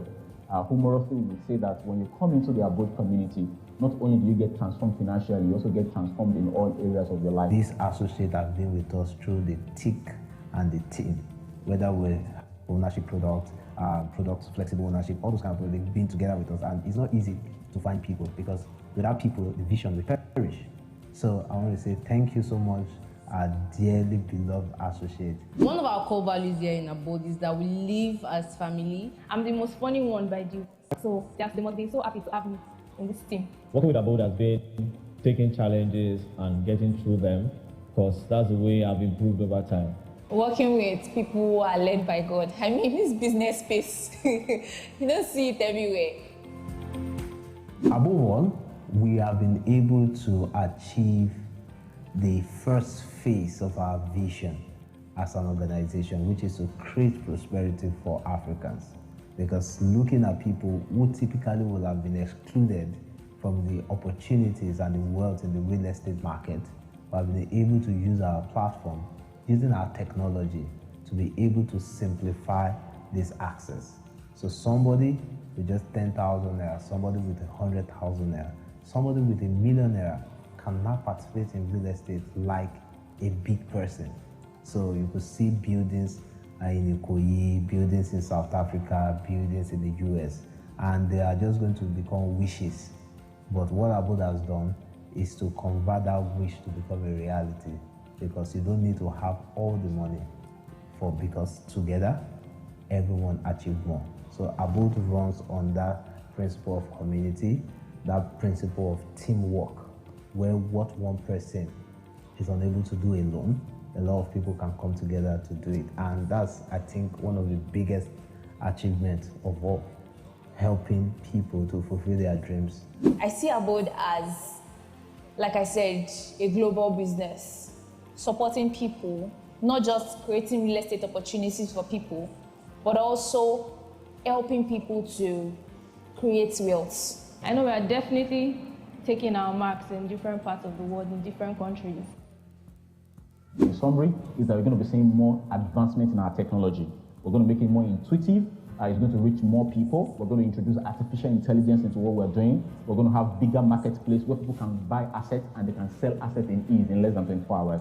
We're working towards that, and we're going to be having a lot of strong partnership that will promote green economy and equality and women involvement in ownership of property within and outside Nigeria. My wish to Abode as we celebrate our 3rd year anniversary is wish of growth, progress and commitment to vision, because this has been what has led Abode to where it is here today. And most importantly, understanding that people are the bedrock of any successful thing. So I know that Abode is entering into the nations already, as the prophecies has gone out, and in the next few years, we'll see in the future. Thank you.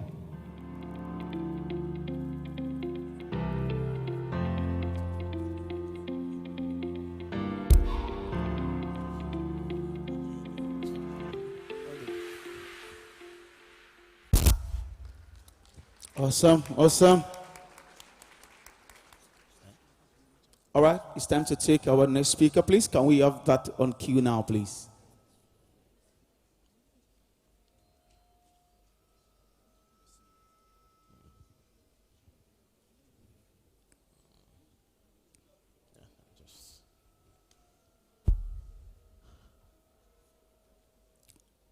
Please, can we have the video for the next speaker, please? Ladies and gentlemen, please welcome one of the brilliant minds that runs Abode. Please put your hands together for Mr. Jeffrey. It takes you, please. Co-founder Jeffrey Itebu, co-founder and CEO of Abode. Abode is a social community using technology to democratize prosperity for Africans. Before starting Abode, his last role was CEO of Pertinence Properties Limited, leading the expansion of the real estate business. Jeffrey has led the development of thriving startups like Homify.ng, Jetseed.com, Realvest.ng, amongst others, with a mind of continuous development, in addition to his first degree in economics. Jeffrey holds a master's degree in marketing from Pan Atlantic University, a diploma and a postgraduate diploma in professional marketing from the Chartered Institute of Marketing, United Kingdom. Jeffrey is currently running an MBA program at Rome Business School, Italy.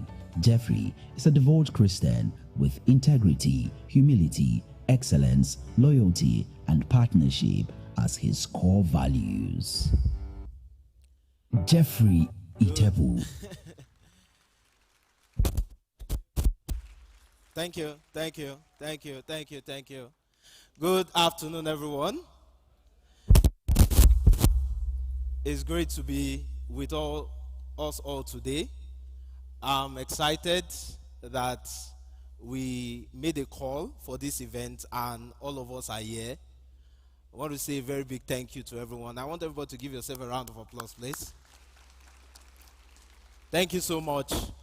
You know, yesterday night while we were at this venue, just checking.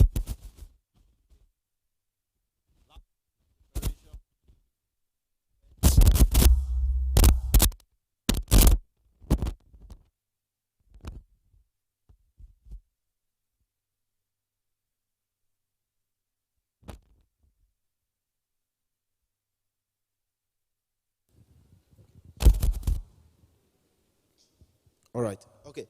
So Damilare was reminding me about 3 years ago about this event and how the business started. And he mentioned that just 3 years ago, we were in this hall when our mentors, announced us to the world. And Dr. Olumide Emmanuel was here to pray for us exactly 3 years ago. And 3 years ago, 3 years later, by God's grace, we're back here. So it's a story of growth, grace, and our mentor is here, person that taught us everything that has to do with business.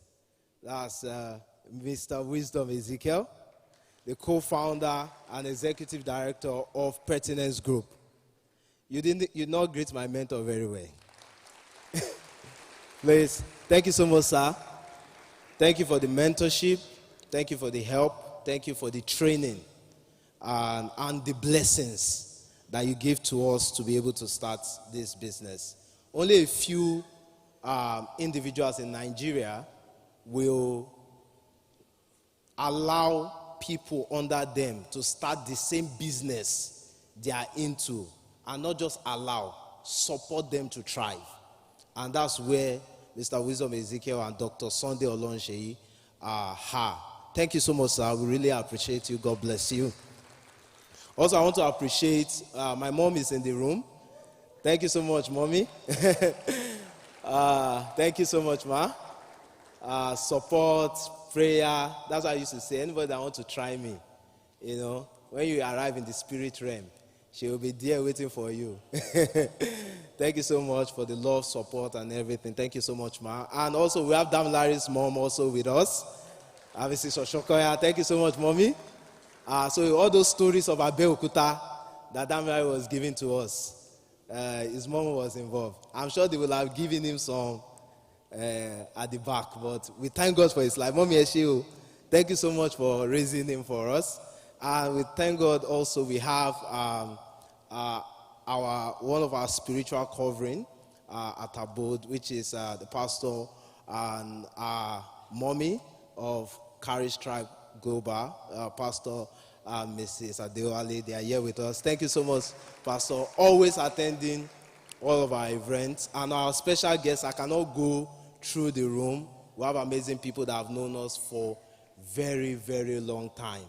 And they are here with us. We want to appreciate you. So quickly, I'll go into my slides and I'll just speak to the topic that I have in front of me. I'm going to be talking about the language of wealth, and in a few moments I'll be out of your sight. I know that some flyers were handed over to us and a raffle happened just before I got on stage. So we're going to have another raffle after now. And, the current raffle that we're running are for our customers that have done business with us during the anniversary period. So anniversary between June to August 30th. So those are the customers that we're doing the raffle for.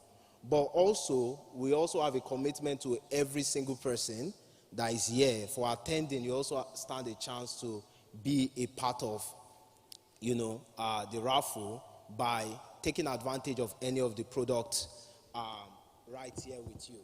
So there are flyers with you, and that's one of our flagship projects, which is Flex. And it helps people to own real estate flexibly.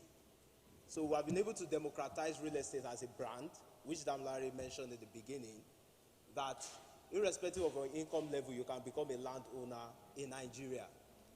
So, in your flyer with you, we have a very interesting offer across our 4 locations in Ogun State, borders of Lagos, also in Ibadan.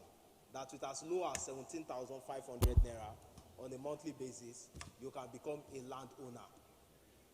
I think Abode deserves a round of applause. So with just 17,500 naira on a monthly basis, you can pay for real estate over a 3-year period. And at just 30%, once you have gotten to 30% the value of your property, the land is allocated to you. When you get to 30% of the property, the land is allocated to you. So check the flyer. If you want to be a part of the next raffle, you could, meet the guys at the registration stand. They will put you through any of the products that you want to be a part of. So then afterwards, we're going to do the next raffle. The next raffle is interesting. 2 people are going on with all expense paid trip to Qatar. 2 people. I don't know. I think the person is from this side. The Qatar people are from this side. Okay, they are not motivated. The Qatar people are from this side. These people, it looks like they are very, very motivated. Then 5 people will be going home today with a free plot of land. 5. So it's going to be this is African Wealth Festival. It's a buffet of opportunities. There are going to be opportunities that are going to go around. So thank you so much. So let me just go into our slide. So my topic today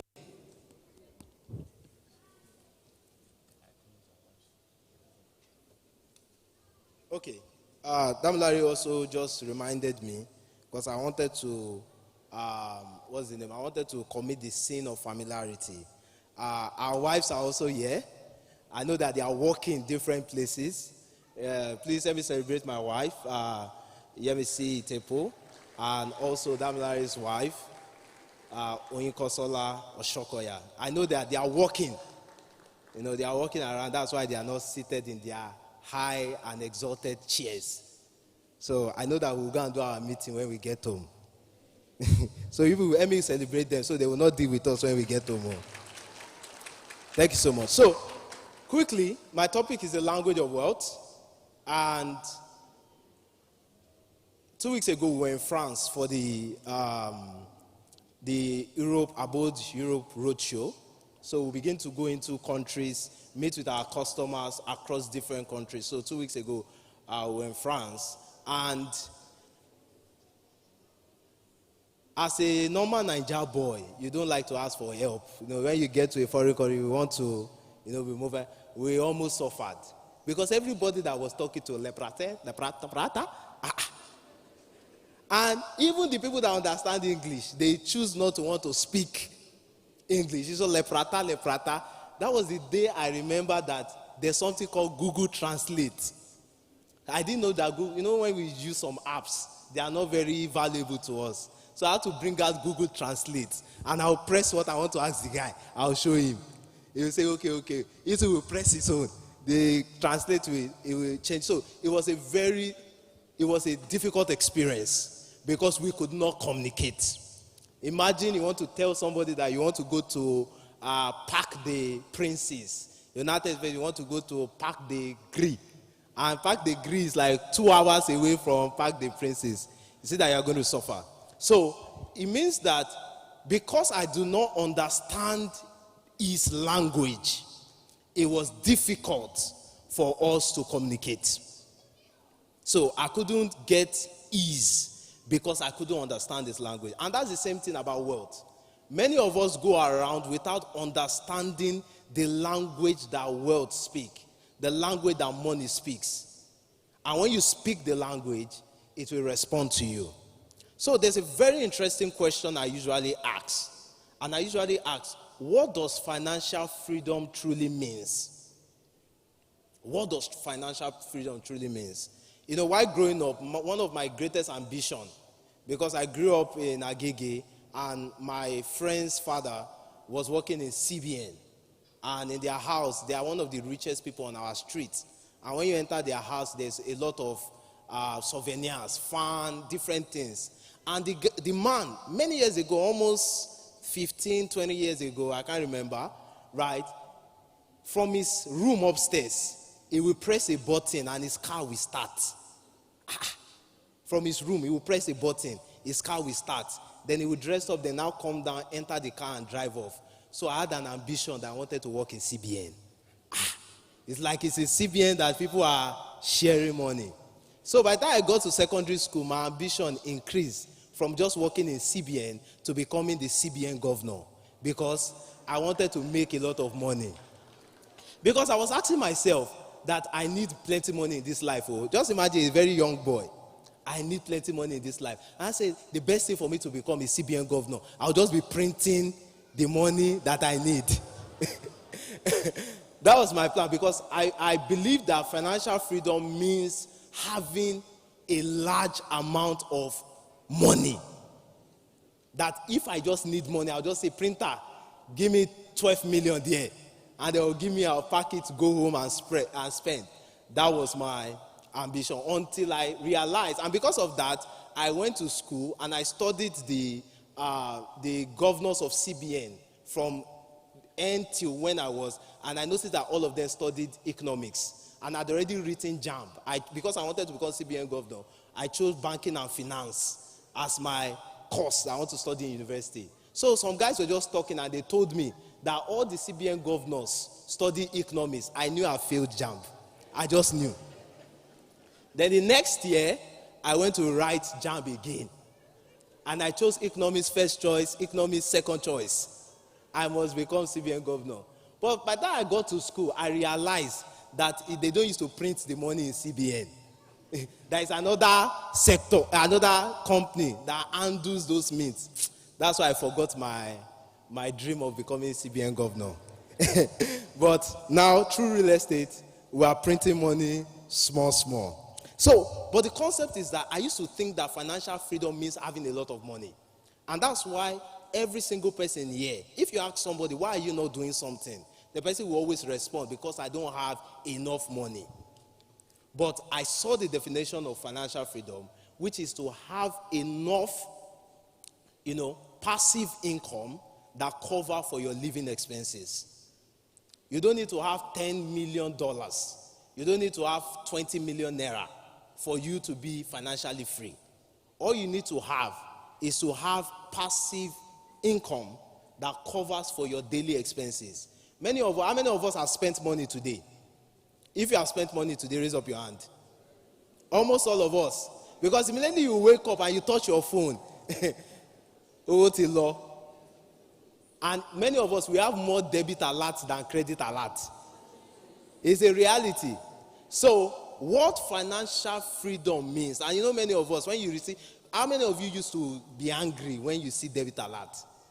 You just see debit, you just be angry.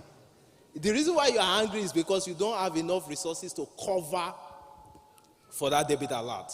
So, you are financially free if your living expenses, you have some income, that's passive income that can cover for it. Now, there's a survey that I saw recently that disturbed me. And it's one of the conferences that we had when we traveled that they talked about the survey. And it's that Nigeria, out of over 200 plus million people in Nigeria, we have 133 million of the Nigerian population under poverty. And they use a very interesting language, adjective, to qualify it. They say multi-dimensional poverty. Even the grammar is more sophisticated than the situation. So we have 133 million Nigerians in multi-dimensional poverty. That's over 63% of the Nigerian population. So our mission, our vision as an organization is to create prosperity for Africans. And there are two strategies that we have. The first strategy is what we are doing here today, which is information. The second strategy is giving of opportunities. So, I would like to take you through 5 stages of wealth. and I'll be out of your sight this morning. Because our panelist is already here, the CEO of Sycamore, Akim Moses Babatunde. A round of applause for him. We're going to be having a powerful panel session. In case you know Uncle Tunde online, that's Uncle Tunde online. And we also have our second panelist also coming on very soon. So, in 2018-2019, I'm going through the 5 levels or the 5 stages of wealth. And I want you to listen to me very, very carefully. And not just listen, I want you to make decision from listening to me. Because there are 5 stages of wealth. And every single person in this room today, you belong to one or multiple of these stages. Now, the first stage is the borrowing stage. Are we together? The first stage is what? Now, the people that fall in this category are people who need external intervention to fund their lifestyles. That for you to live the lifestyle that you have projected, what you need is you need palliative. And many people borrow to show up. Many people borrow to do what? To show up. You know, in 2019, my mentor took me on a trip to Dubai. And when we were on air, I noticed that there were a lot of celebrities on that flight, right? My mentor has taken me around the world, though. Always, I didn't pay one dime. Thank you, sir. Thank you so much.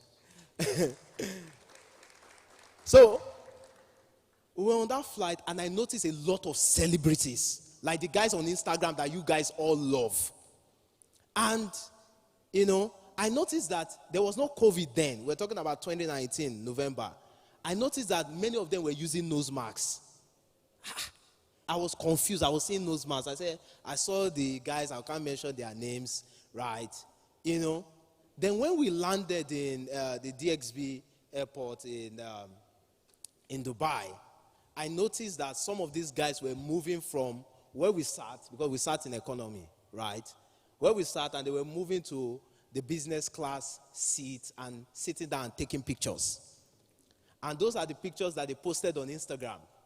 And somebody in Ofada, or somebody in Surulere or Yanokpaja is looking at that picture and say, wow, he's using that picture to create a life that he wants to live. Not knowing that the person that is projecting that life to him is projecting a false narrative. And somebody will now want to kill himself to be able to match up with that. See, there are many celebrities that are stickingly broke. Yes.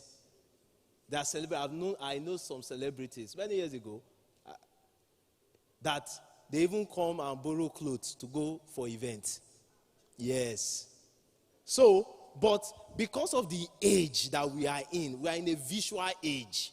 So, somebody now wants to match up to the level of that person, and he doesn't have financial capacity. What does the person do? The person needs to take palliative from an external source to be able to live his lifestyle. I remember one of my friends, it was earning times 5 than I was many years ago. But every other month, still used to come to me to want to borrow money. And he earns over times 5 of what I was earning. Only to realize that he was trying to live a life that he had not attained. So, if you need external resource to fund your current lifestyle, then you are in the first stage, which is the stage of borrowing. And the Bible says that the borrower will be what? The servant to the lender. Is borrowing a bad thing? No, it's not.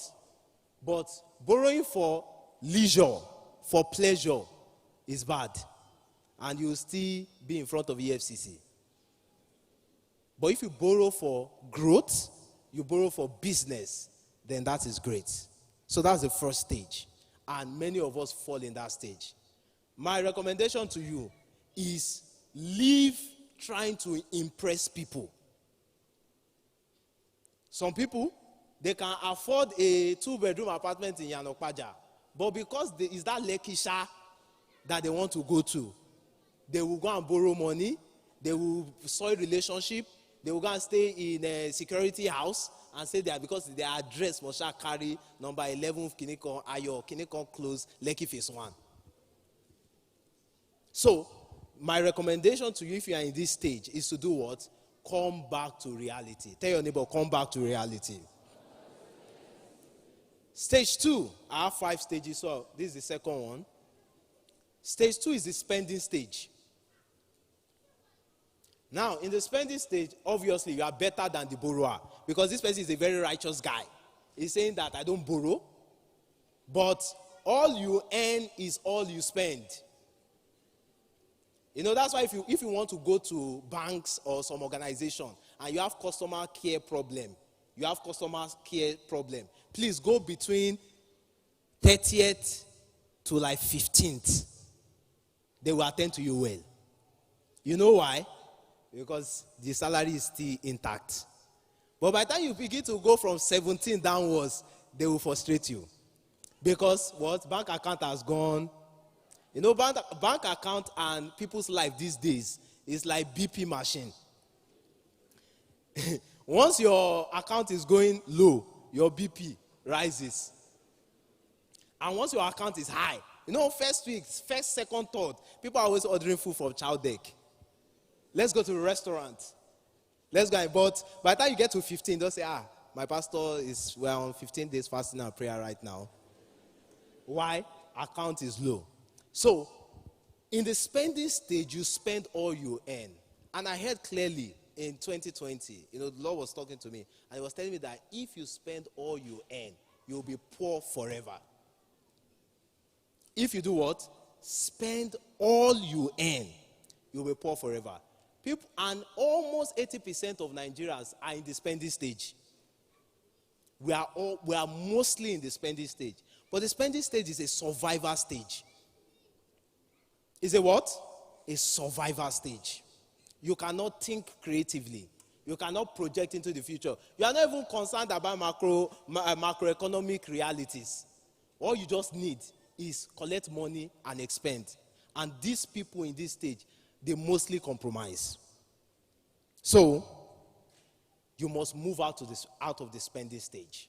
Now, the third stage, because some people will be feeling like, I was telling a guy many years ago, I told him that he should start saving. He was earning almost like 150K many years ago. And I told him to start saving. And he was telling me that from where will he save from? That his salary is small. That once he earns maybe 300K, 500K, he will start saving.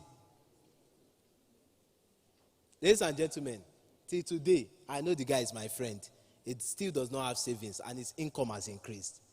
Because no matter what will happen, your income, your expenditure will rise to the level of your income.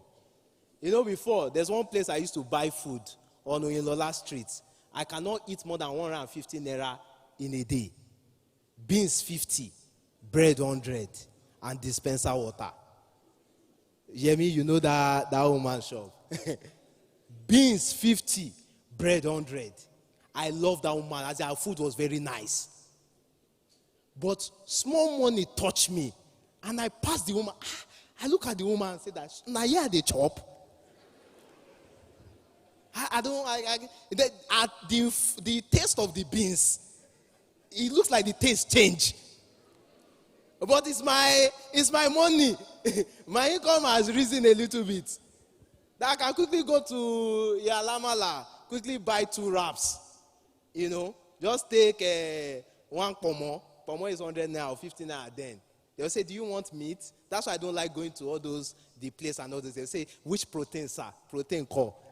Which protein core? Baba put pomo there, just put 1. I'll be okay.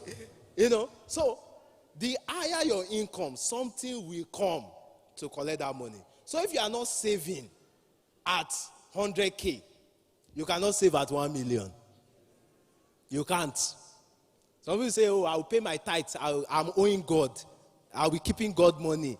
I will pay it in the next few years. When I start earning 500K, ladies and gentlemen, when you start any 500K, you will not save. Say, he that is faithful in little. Did not say will become. He say is faithful in much. So automatically, as you are faithful in little, you are automatically faithful in much. Are we together? So now, I used to give the guys that used to follow me, and they tell me that, Mr. Jeff, this money is not a lot.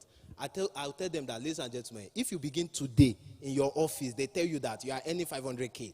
They begin to tell you in your office that, listen, we are going through a tough time in this business. We want to reduce everybody's salary by 20%. And they reduce your salary from 500K to 400K. Now, the question I used to ask you, will you die?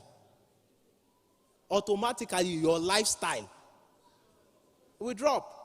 So, you are not saving because you are not ready, not because the money is not available. So that's the third stage of wealth. You are climbing a ladder. The third stage is the saving stage. And the saving stage is the first true stage of wealth. It's the first true stage of wealth. Now, because now, at the saving stage is the first time you are paying yourself. Ladies and gentlemen, the salary that they pay you, like business people, if money comes into your account, somebody is paying for a product, it's not your money. Your money is when you deduct all the expenses, the cost of the product is now your money. Then you will now sort out internal expenses. So the first salary you receive, ladies and gentlemen, is not the money that your employer pays you, or not the money that your customer pays you. It's the money that you pay yourself by saving it. So, many of us in Nigeria, we have savings accounts. How many of you have savings account here? If you have savings account, raise up your hand. How many of you are using the savings account for savings?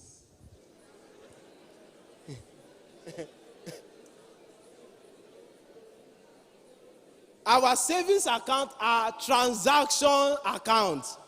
If you go abroad, you always have your savings and your checking account.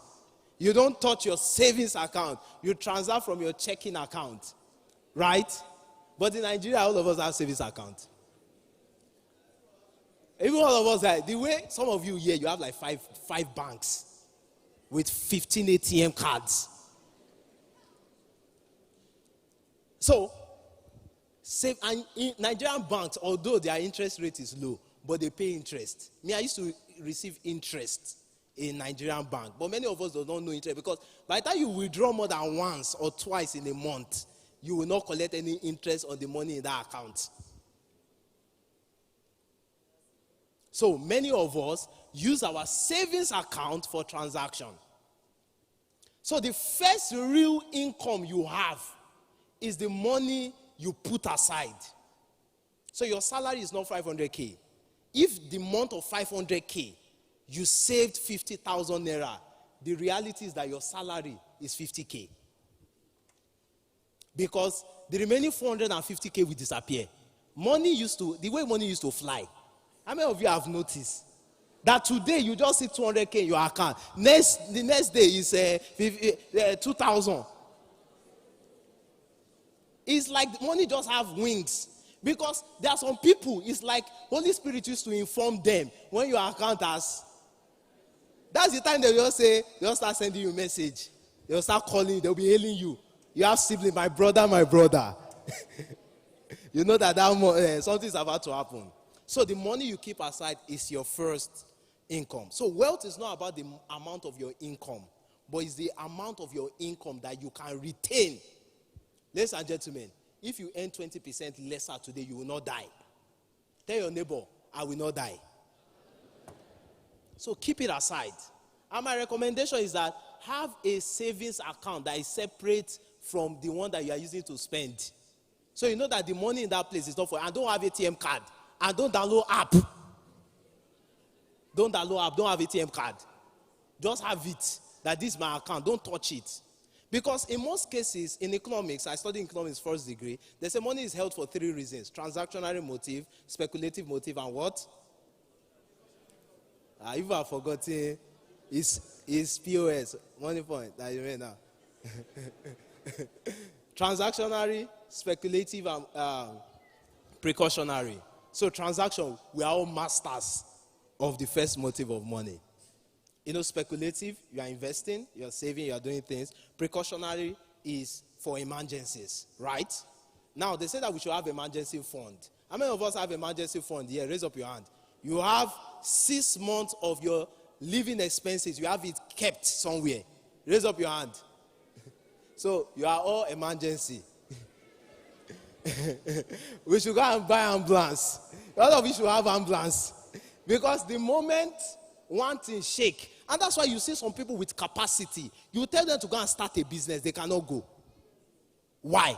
Because they don't even have anything that will sustain them. Some people are even strong enough that the only thing they have is faith. Some people, they don't have faith, they don't have bank balance. How are you living? How are you living? So you tell them, leave your job, start this business, do this thing. You can't, because you are afraid. You don't have 6 months of living expenses. So saving. So the third say is precautionary motive. In case of eventualities. And sometimes when we talk about emergency, because of Nigeria, we think emergency is negative things. Emergency is not a negative thing, ladies and gentlemen. Emergency is not what? Negative things. My mentor has taught us, keep money because a deal is coming. A what? A deal is coming.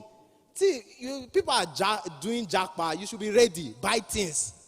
Somebody will buy something for 500,000 naira because he wants to go and do proof of fund. He will sell that 500 KT for 100,000 naira.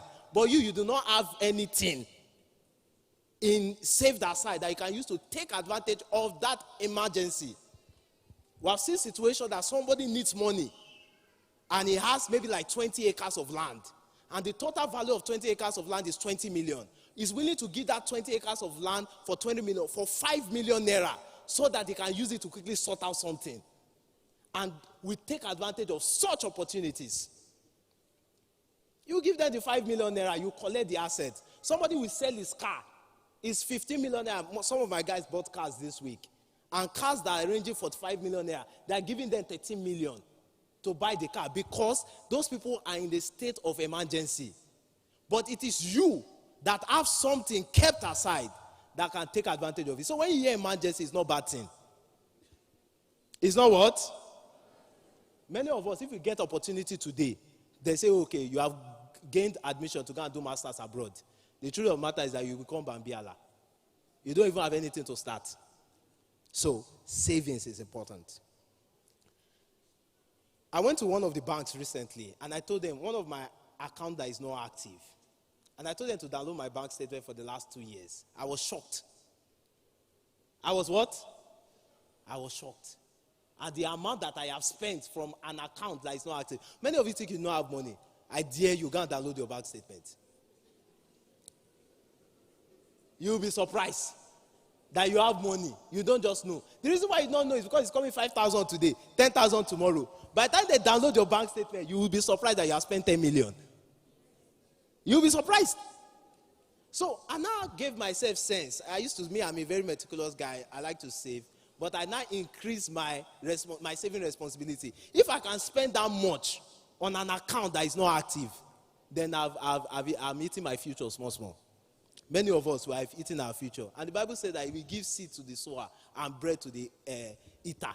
Which one are you? Are you a sower or you are an eater? Many of us, they will see you chop everything. You order. Stage 4. I'm leaving your faces very, very soon. Stage 4, I call stage 4 the striker of wealth creation. The what? Striker. You know, in football, your strikers are the people that do what? Score for you. Now, in most cases, it is your effort that is producing results for you. Many of us, if we are tired right now, we cannot make money. Some of us were into one-man businesses. When you are tired, your business is tired. When you are sad, your business is sad. When you go on vacation, if you can afford, your business will go on vacation. It is still your effort that you are using to make money. It's a noble thing to do. Work is noble. But you need to get to a point whereby it is not only your effort that is producing money. And the cheapest thing that can happen is that your money should produce money. Real estate, mutual funds, different opportunities that your money will be giving birth to what? Money. So, investment. At the stage of investment, you are now an employer of money. You have employed money because money will be working for you to give you returns. And many of us feel that, oh, I don't have 1 million naira, I don't have 5 million naira. There are different platforms today that with 1,000 naira, you can start investment. So you see that your excuse is not valid. There's 1,000 naira investment. Many Nigerians, we are wired by Ponzi scheme mentality. 80% of Nigeria, we don't know, but it's Ponzi scheme mentality. We used to abuse people and people went to do CBX. People did MMM. Listen, even you that you are paying tithe, you are using Ponzi mentality to pay your tithe. You will quoting, press down, shake it together. You are saying, God, I'm giving you 10K, 100 fold. And Isaac sowed in the land, and he received 100 fold. That's your tithe. So you are not doing MMM to men. You are going, you are going up. Divine MMM. Yes. Because that's what we're doing. With our tithe, we say, God, take 10K, my tithe, I don't give you. Don't forget, I don't give you. That's why some people, when they are paying tithe, they used to be in high prayer point. Lord, remember me. Remember me. Remember me. You are abusing the guy that is doing CBS. You are in the same category. You are just a righteous guy. You have grown in small understanding that you will not do CBS, but you are doing it with the Lord. So, we want huge returns. Nigerians want what? Huge returns. We don't want patience to grow wealth. That's why if a platform come and meet you and say that, okay, you can save and earn 10%. You say, wait to be 10%. If I save 100K, I will get 10,000 naira. Nigeria is even one of the best places that you can get high interest rates. Best places. If you go abroad, if you see 2.5, 3%, they try for you. Nigeria is one of the best places.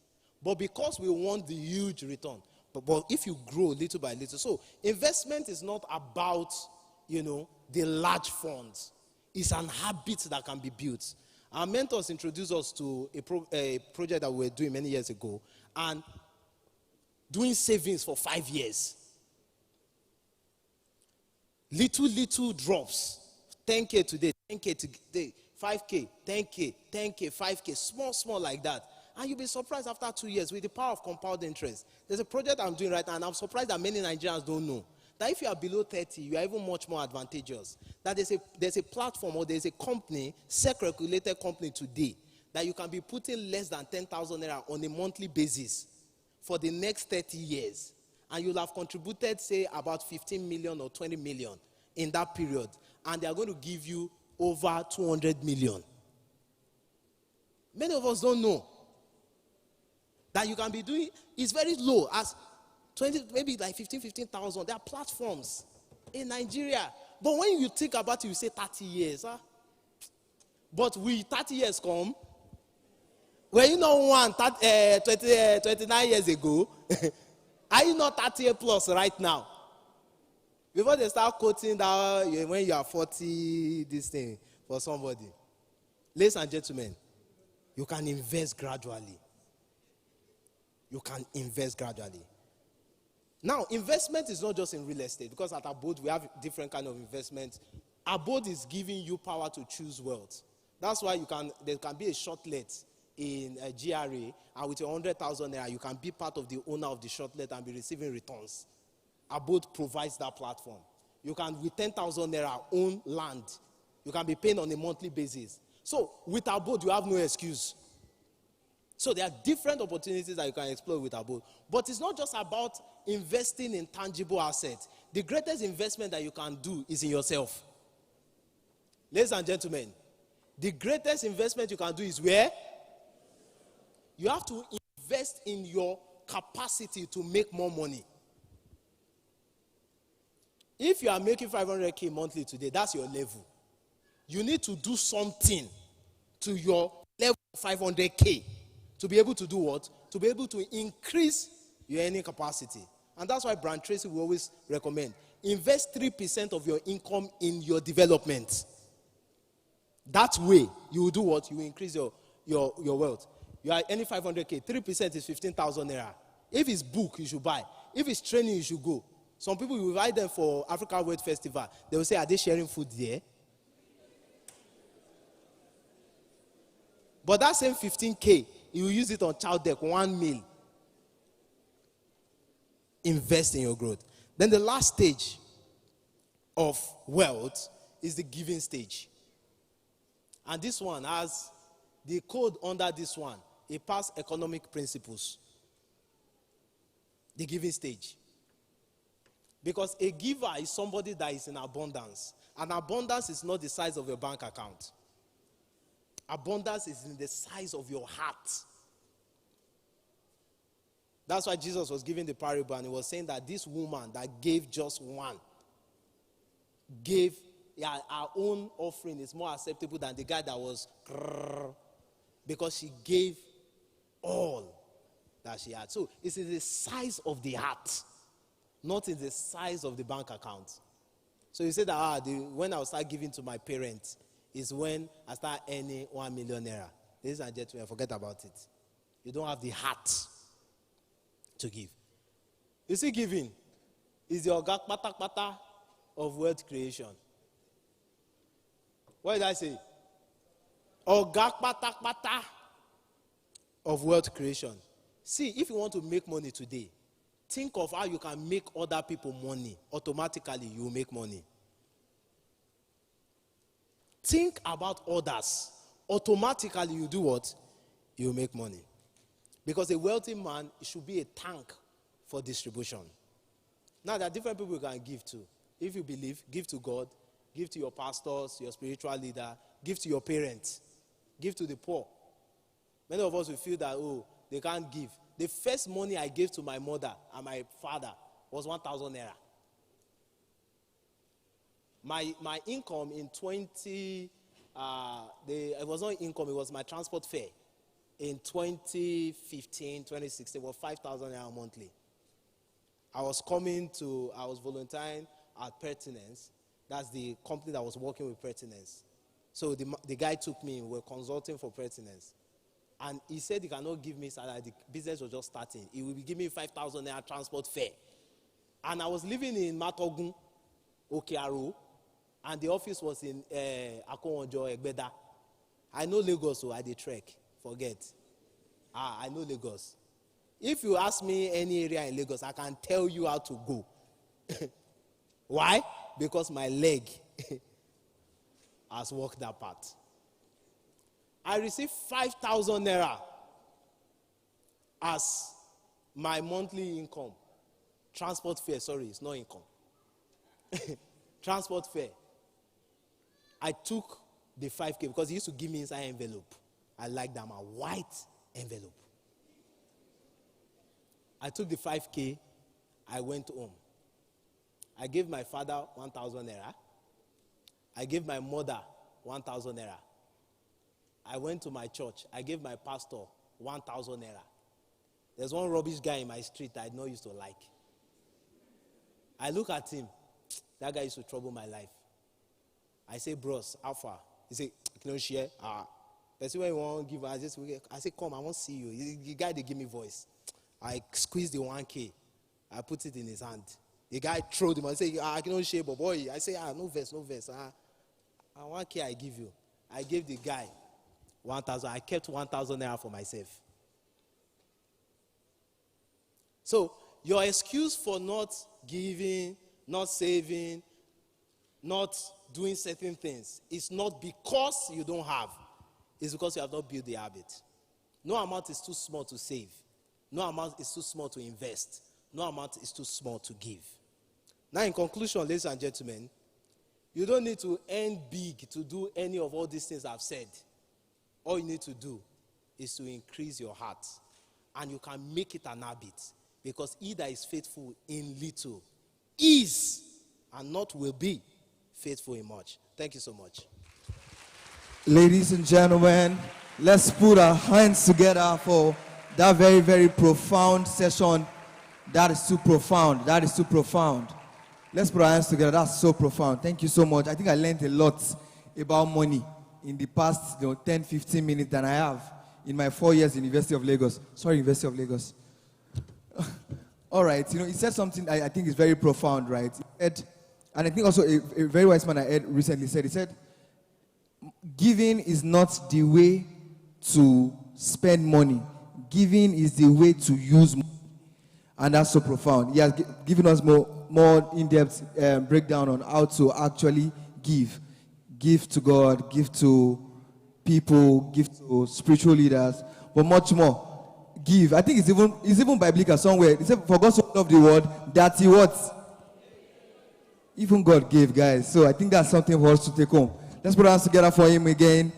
Let's put our hands together for him again. All right, so I know all day we have been hearing talks, hearing, important speech here and there. I think it's just maybe in 1 or 2 minutes, we're going to have a dance troupe. The dance troupe, are you ready? Dance troupe, maybe ushers or somebody else, let me get them to be queued up. They are coming right about now. The dance troupe is coming right about now. But I just want to remind us, when we say Africa's Wealth Festival, shared prosperity, and have we been sharing prosperity here all day? Yes, have we been sharing prosperity? Earlier, one of the speakers was saying that poverty is firstly a thing of the mind. Poverty is firstly in the mind. Prosperity is also in the mind. I think somebody had said, so if I go to the market, can I use my mind to buy things? That's part of the poverty. So I think it's just something we can look forward to, and we can still be open to learn more. But before that, we can take a breather. I don't think we have met the people sitting by you. Most likely the person that can fund your business or your co-founder is most likely sitting by your side. I think you can look at the person and say, tell them your name. My name is Onokwemikwo. They call me the Onokwemikwo. Tell them your name. So there are 3 things you should live with. Get to know their names. Ask, what do you do? I want to know you. What do you do? You could be my next partner. You could be working in a company that I need to speak to. Get to hear about them. Get to learn from them. All right. I see we are doing that. I 1 or 2, 3 people what they have learned. Get to know what they do. If possible, collect their card. I have my card here also. I'll probably give that out if you get their card. I'm not seeing cards moving. Let cards, take numbers. Take numbers. You might meet life partner, but that's not the goal. Yes. All right. That's good. Are the dance troupe ready now? Dance troupe, are you ready now? Okay, I think they are ready now. So we'll just, prepare to have them in the next 2-3 minutes.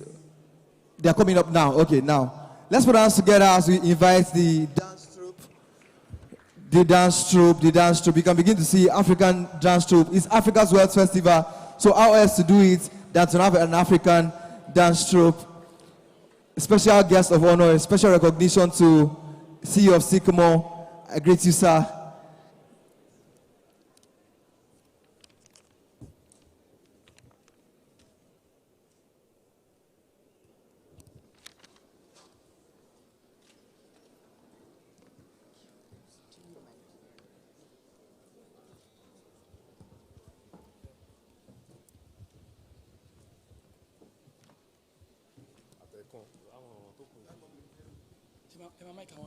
Standing mic. I need the mic.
Awesome.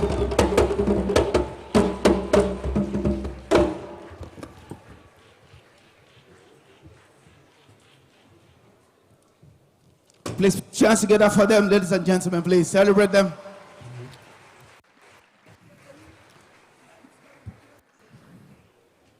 I told you that every part of this event is where you learn. As you can see, carry your weight. It's not as if you want to carry a woman, you now go and carry the one that is bigger than you. You can see what happened. I don't have to explain to you. That thing is happening in life. Oh. And I said, no, size does not matter. It matters. Oh. Awesome. And let me tell you, some of us, we look young. The co-founders of Abode, you look them, young, beautiful minds, doing excellent things. But you can see that we all see, young, my guys are here. What you see here, try it at home. Some of you are feeling like, you are in your early 40s, late 40s. Don't do it though. Because if you try it at home, your body will wake you up by 2:15. Stand up. You dance in the afternoon, so your body will be preparing you. Please put your hands together and celebrate this amazing. I'm sure you have this flyer, ladies and gentlemen. One of our speakers spoke very clearly about the concept of affordability.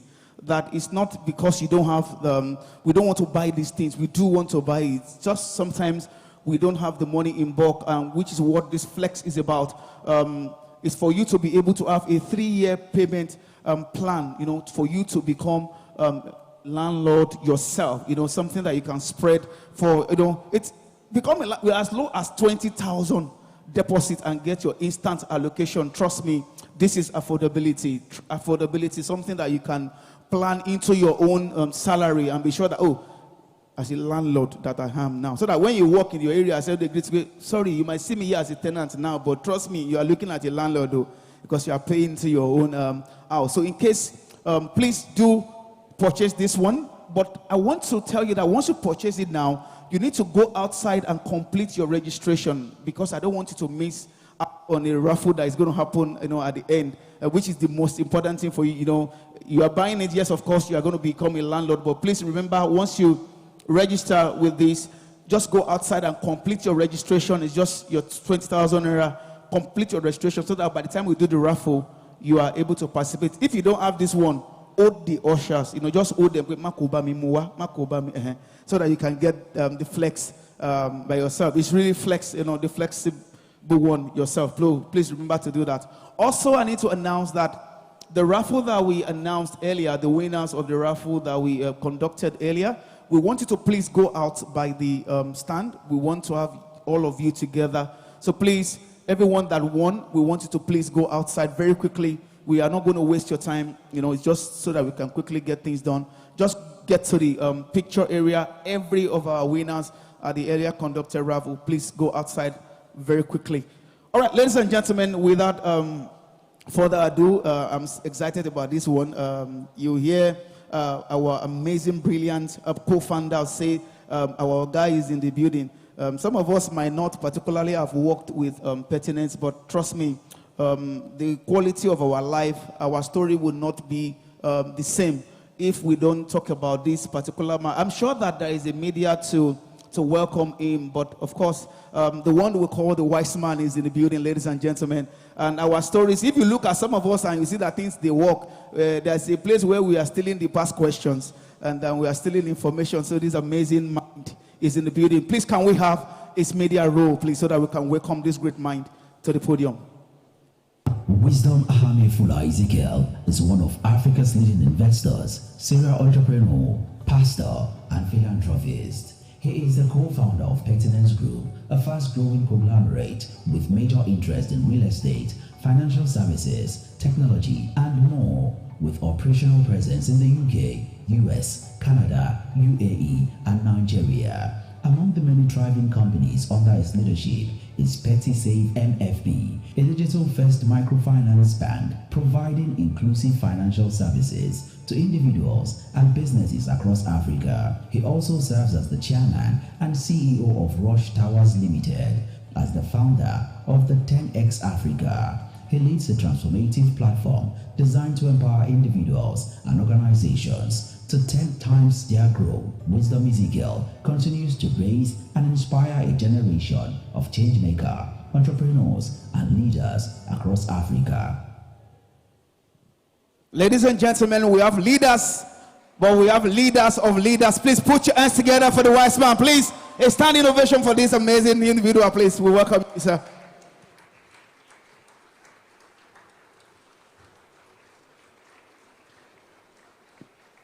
Thank you very much. Please, you may be seated.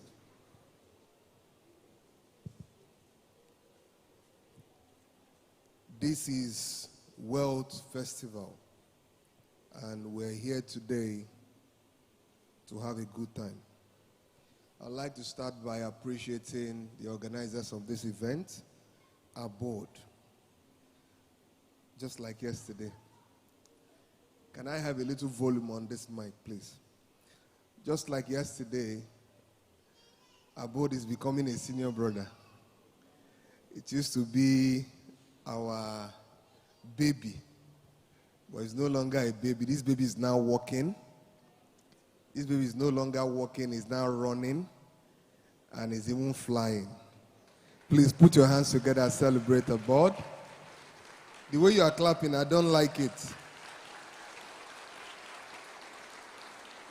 All right. One of the prayers that I pray for you is that you keep going higher and higher. You will keep going greater heights. You will do exceedingly, abundantly, above whatever you can ever think of. All right. I'd like to appreciate Daminari and Jeffrey. It's one thing for you to mentor people, it's another thing for you to see them receive that mentorship and do something worthwhile with it. There are a number of people who have mentored. Not all of them have been successful stories, but we have a number of them who have also become very successful. And Damilare and Jeffrey has shown immense capacity.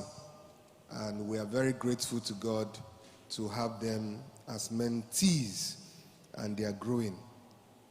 The only thing is that the way they are growing now, very soon, they will grow more than us. Say amen for them. A father will always see that his children grows and become better than him. Because the way they did their own raffle today, I was learning. Say, okay, this is how they do raffle. The one we did the last time was not like that. So I'm coming to learn how you people did it. Okay? All right. So, and I also want to appreciate their wives for supporting them.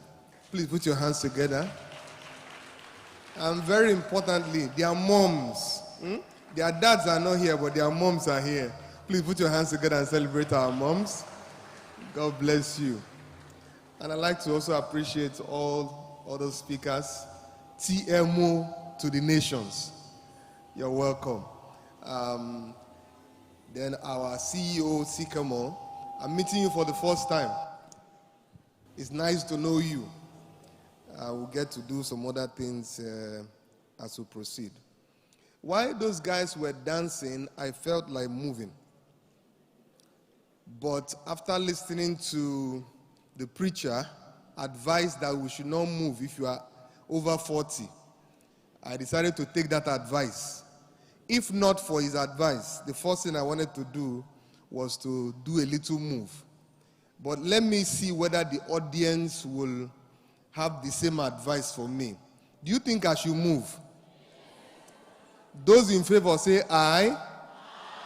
Those against say nay. The nays have it. Is that not how they do it in our Senate? The nays have it. It's not you that will determine, it's me. Now determines who have it. So you want me to come and move and break my waist? Or maybe I'll carry somebody. I remember that before, when I got married to my wife on our wedding day, I carried her. But now, the word has turned to flesh, and it has dwelt among men. It's my fault. It's not our fault, it's my fault. It is what you fed her with that she, I used to see TMO's picture many years ago. The only thing I know is that she was tall then. But so, and it's our fault, it's the men's fault. All right, before I start, I want to give you a little quote. And I have started. A little quote on what I'm going to talk about today. And I want you to pay rapt attention, because some of these things is not about the things that we teach, it's about the things you catch. If you don't catch it, then you can't get it. So it's something that from time to time you keep reminding yourself that you need to ensure that you remember some of these things. There are many people here today that some of the things we are going to say today or have been said today, they are not new to you. You have heard it over and over again. But if you have heard something over and over again and you have not taken steps, you have not made progress with them, then something is wrong somewhere. You need to sit yourself down and ask yourself some questions and push yourself into something. And today is that day where you are going to take that first step. Today, maybe we need to go spiritual and ask angels to stand beside everybody and ask Holy Spirit begin to display your life. And anybody who have not taken step, Holy Ghost, no, we call it Holy Ghost Koboko. It is Holy Ghost Koboko that we use to flog the person. Because it is, don't mind my word, it is stupidity to hear something wise and not learn from it. It is stupidity to hear something instructive and not take instruction. It is stupidity to be in a place where things are happening and you are passive. So you have come here today not to be passive. The reason why you came today is to be active. I know one particular guy in the social media is always saying active, active, active. That's why you are here today. If you live here today and you still remain passive, then maybe you will be like that for a long time. Because you didn't come here today just to hear things and you don't take decision. No matter how much it is, take a decision today. So there are 3 levels of decision you are going to take today. Number 1, is either you are going to become an investor, you are going to become a customer, buy land, be a landowner, pay instrumentally over a period of time, or you are going to join a board team as a realtor and say, look, I don't have the money. I don't even have money in my account, but I want to join your realtorship and be a part of what you are doing. Remember, I said it is stupidity not to do what is needful. And I know I don't have any stupid person here. You remember I said don't mind my language, all right? Because I know nobody is stupid here. Everybody is wise. Please, if you are wise here, can you put your hands together for yourself? Look at your neighbor that is not clapping. If your neighbor is not clapping, who is your neighbor? So if you are wise here, can you put your hands together and celebrate? Can you add a little shout to it? Those are the wise people. Because my name is Wisdom, they call me the wise man. All right? So you cannot meet the wise man and be foolish. So say, I'm wise. Say, I have met wise man. Therefore, I am wise. And say, today, say it loud, say today, I'm going to take steps. I'm not living here without taking one step. I'm actually writing a book on financial freedom. It's not out. But I have a number of quotes. They're about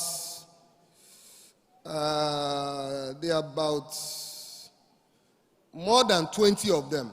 Personal quotes. Some of them borrowed but fine-tuned. All right? And I want to give you maybe like 3 or 4 or 5 maximum so that you will not go and write my book before I write it. Or you not go and publish my book before I write it. Listen to this. Listen very carefully. If you don't make money while sleeping, you will be awake for the rest of your life. If you don't make money while sleeping, you will be awake for the rest of your life. All rich people that are very wealthy all over the world that I know, they make money while they are asleep. Number 2, you are not free until you are financially free. So all the freedom you are expressing now, you can walk around, you can do a lot of things. You are not free until you are financially free. So if you are not financially free, you and the person in the prison, just small difference. So if I were you, I will start the journey. Financial freedom is in 3 parts. You have the spiritual part, which is delivering yourself from all forms of spiritual ties that puts people down and makes them poor. Number 2, you have the mental part, which is getting yourself to the point where you can believe that you can become financially free. The number 3 is taking physical step, where you now begin to count the money. So at least start with number 1, graduate to number 2. Once you have done number 1 and number 2, number 3 is automatic. Number 3 is automatic. Number 3, quote, money is not important, says the man who doesn't have it.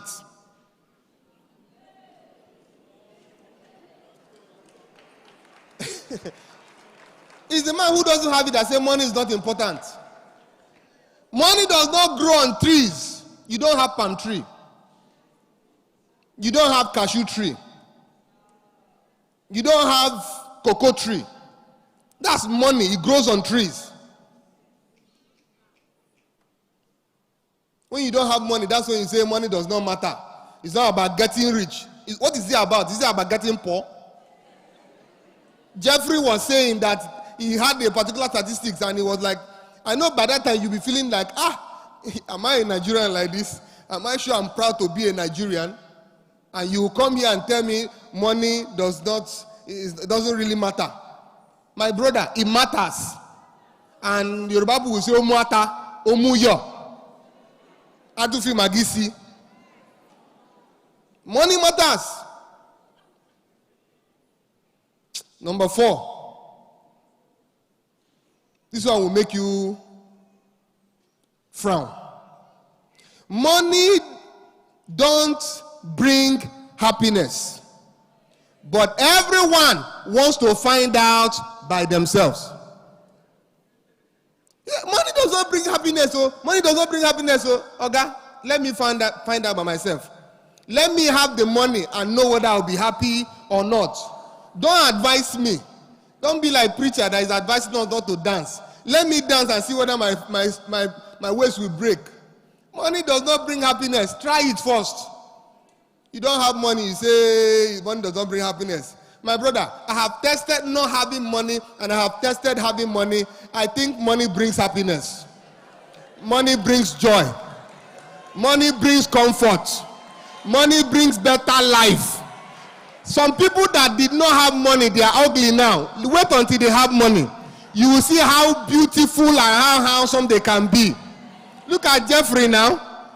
Jeffrey, go and project his picture some 5 years ago, 10 years ago. You will know that money brings happiness. If money has brought you happiness, can you put your hands together and celebrate? Money brings happiness. Don't let anybody advise you otherwise. Say money does not bring happiness. Let me do the last one and I get to my presentation.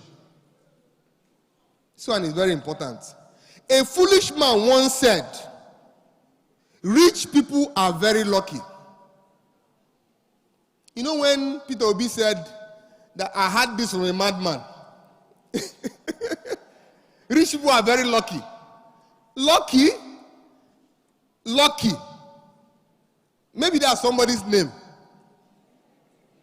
Anytime you begin to think that the reason why somebody is wealthy is because the person was lucky, then you will never smell it. Lucky. Do you know how many hours I sleep in a day? I force myself to sleep. Sometimes I say, wisdom, suspend everything in your mind, just sleep.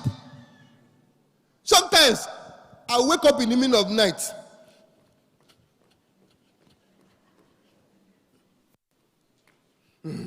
I will not do what they ask me to do. Breathe in, from your mouth, out. They say I should do it 5 or 10 times, and I will feel sleepy. I finish doing it, I'll go and lie down. Sleep will not come. My brain is just walking around the clock, pressing calculator, doing a lot of things, calculating, putting things together. And I say, look, wisdom, don't worry, sleep. Tomorrow is another day. And you tell me rich people are lucky. That's how lucky we can be. I know the number of places I've been in the last 1 week. Lucky. Never believe in luck. The luck that you must believe in is the one that comes when you put a process to it. When you're on the journey to actualizing it, then luck can come. Favor will always meet you in the place of work. God does not favor lazy people. In fact, do you know something? Some people are so lazy, they won't even see the favor. God has favored you. Some people are so lazy, they won't see the favor. Some people are here today. No matter what I say, they won't do anything, no. That's how lazy they are. That's how static they are. They can't do nothing. You say, they will ask you, are you my father? Why are you instructing me? So today, I want to quickly run on what I've entitled, How to Make Money in Real Estate While You Are Asleep. How many of you want to do that? You want to make money while you are sleeping? Oh, that is the sweetest money to make. By God's grace, I make money while I sleep. I make money while I'm on vacation. I make money when I'm playing. As I'm talking to you now, as I'm sitting down now, I can ask the cameraman to come and check. While I was sitting down here, I have made money. I make money on Saturday and Sunday. I make money on public holidays. As in, money. It dey flow. Somebody say it dey flow. It dey flow well. It's like pipe, it's like water, it flows. So, you must get to that point where money flows without effort.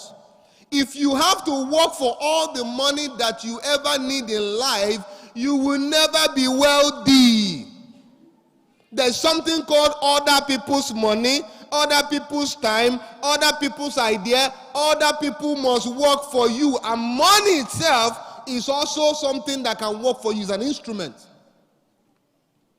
Everybody starts by working for money. But if your journey ends in working for money, you have all men most miserable. Your journey must transit to money working for you and people working for you. So I make money while I'm asleep. So I'm going to be saying a lot of things. You help me say, go and sleep. When I mention it, you say, go and sleep. All right? I'll mention the first one and the second one. You would have known the pattern. You can just help me go like that. So number one, buy land. Go. Intelligent people. Oh yeah, let's do it one more time. Buy land. Turn to your neighbor, say, go and sleep. When you buy land, go and sleep. Your money have started working. You can make money while you are asleep. Look at what is written here. Don't argue with your village people. Just buy land. When you wake up years later, the road has been tarred. That's the road beside your plot has been tarred. Neighbors are shouting, location, location, location. But your land has tripled in value. Land is one of the things that you can buy and you don't do anything. Don't just do anything. Just leave it. And it will be increasing in value. I bought a particular land, in fact, far in my village. When I was going to buy that land, it was more like they forced me to buy the land. It was emotional blackmail they used to force me to buy the land between my inner circle. And I bought the land reluctantly. I think the land altogether was like maybe, everything I spent was like 1.9 million. That was maybe like 7 years ago or thereabout. Maybe like 1.9 million. Today, as I'm speaking to you now, that land is more than 30 million. What did I do? Nothing. I've not even fenced the land though. I only did survey. 7 years, 1.9. Today, almost 30 million. Whenever I go there, I'll just be looking. Say, they force me buy ammo, but I'm grateful. They treat me to buying it, but I'm grateful. By God's grace, today, I have a large portfolio of real estate, land, properties. In fact, recently I wanted to sell some of them because I wanted to do a particular project. And I just brought out some of them. I was talking to my PA. I said, this one. I just want to raise like 100 million. So let's sell this. Leave this one, leave that one, leave this other one. But this other one, let me put it in the market. I just want to raise 100 million. That's how rich people flow. I know some of you are angry with me, like, look at the way you just mentioning 100 million. Is it that easy? Yes. When you buy land. You can make money when you are sleeping. You are not doing anything, the land is multiplying in value. So today, you better go out there, aboard. How much is this particular one? Whichever one you can afford, start it today. And go sleep while you accumulate wealth. I have 10. I'm not sure I'll be able to do up to 10. Build a house. You didn't say it very well. Build a house. And everything I'm going to talk about, I play in all of them. You can build a house. Go and sleep. To be sincere, I have 2 of my tenants here today. My tenant in there, whoa. 2 of my tenants here. And listen to this. Tenant will quarrel. Light bill will rise. But the rent will keep coming every other month, every other year. Why they are quarreling, scattering everywhere? Even during COVID, landlords were still collecting rent. People were not working. Nobody was going anywhere, but they were still collecting rent. Why?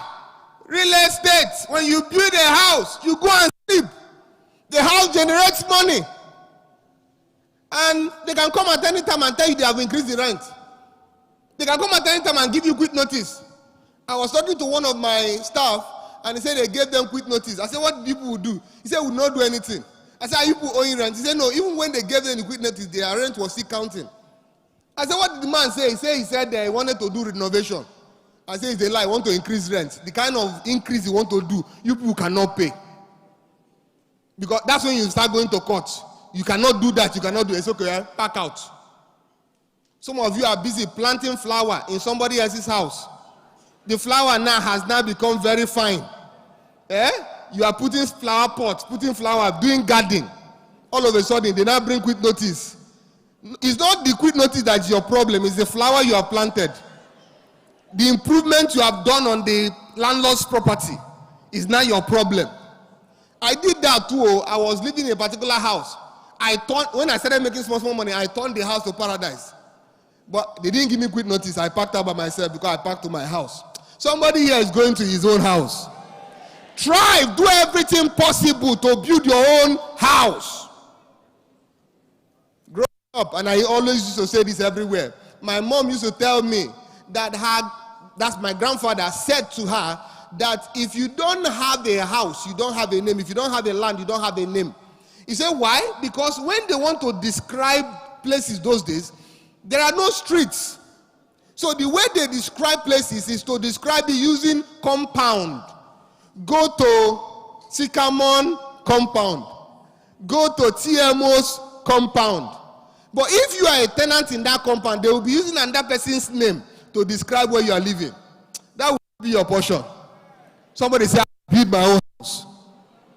But you cannot do like one of our musicians that said, Malowo.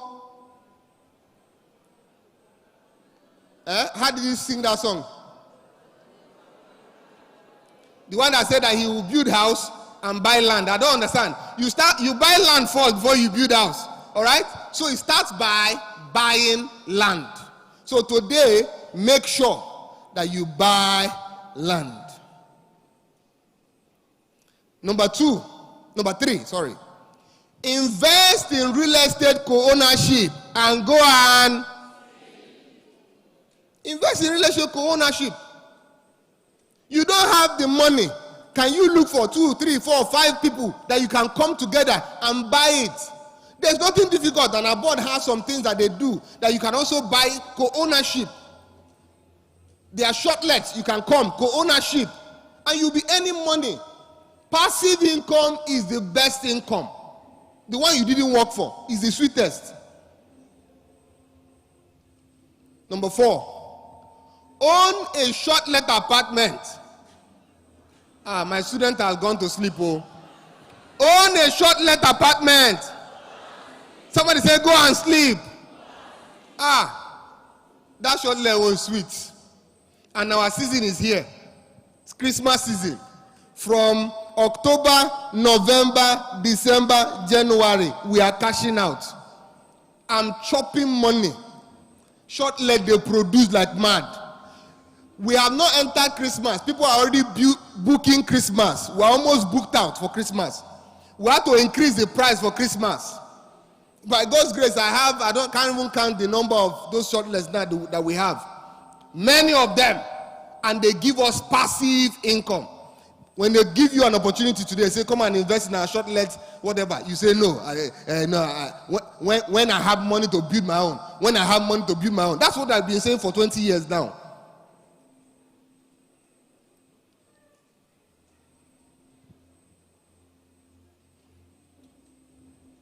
Number 5.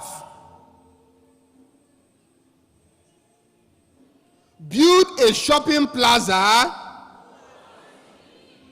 Build a shopping plaza. I thought that, okay, I have slide. Build a shopping plaza, go and sleep.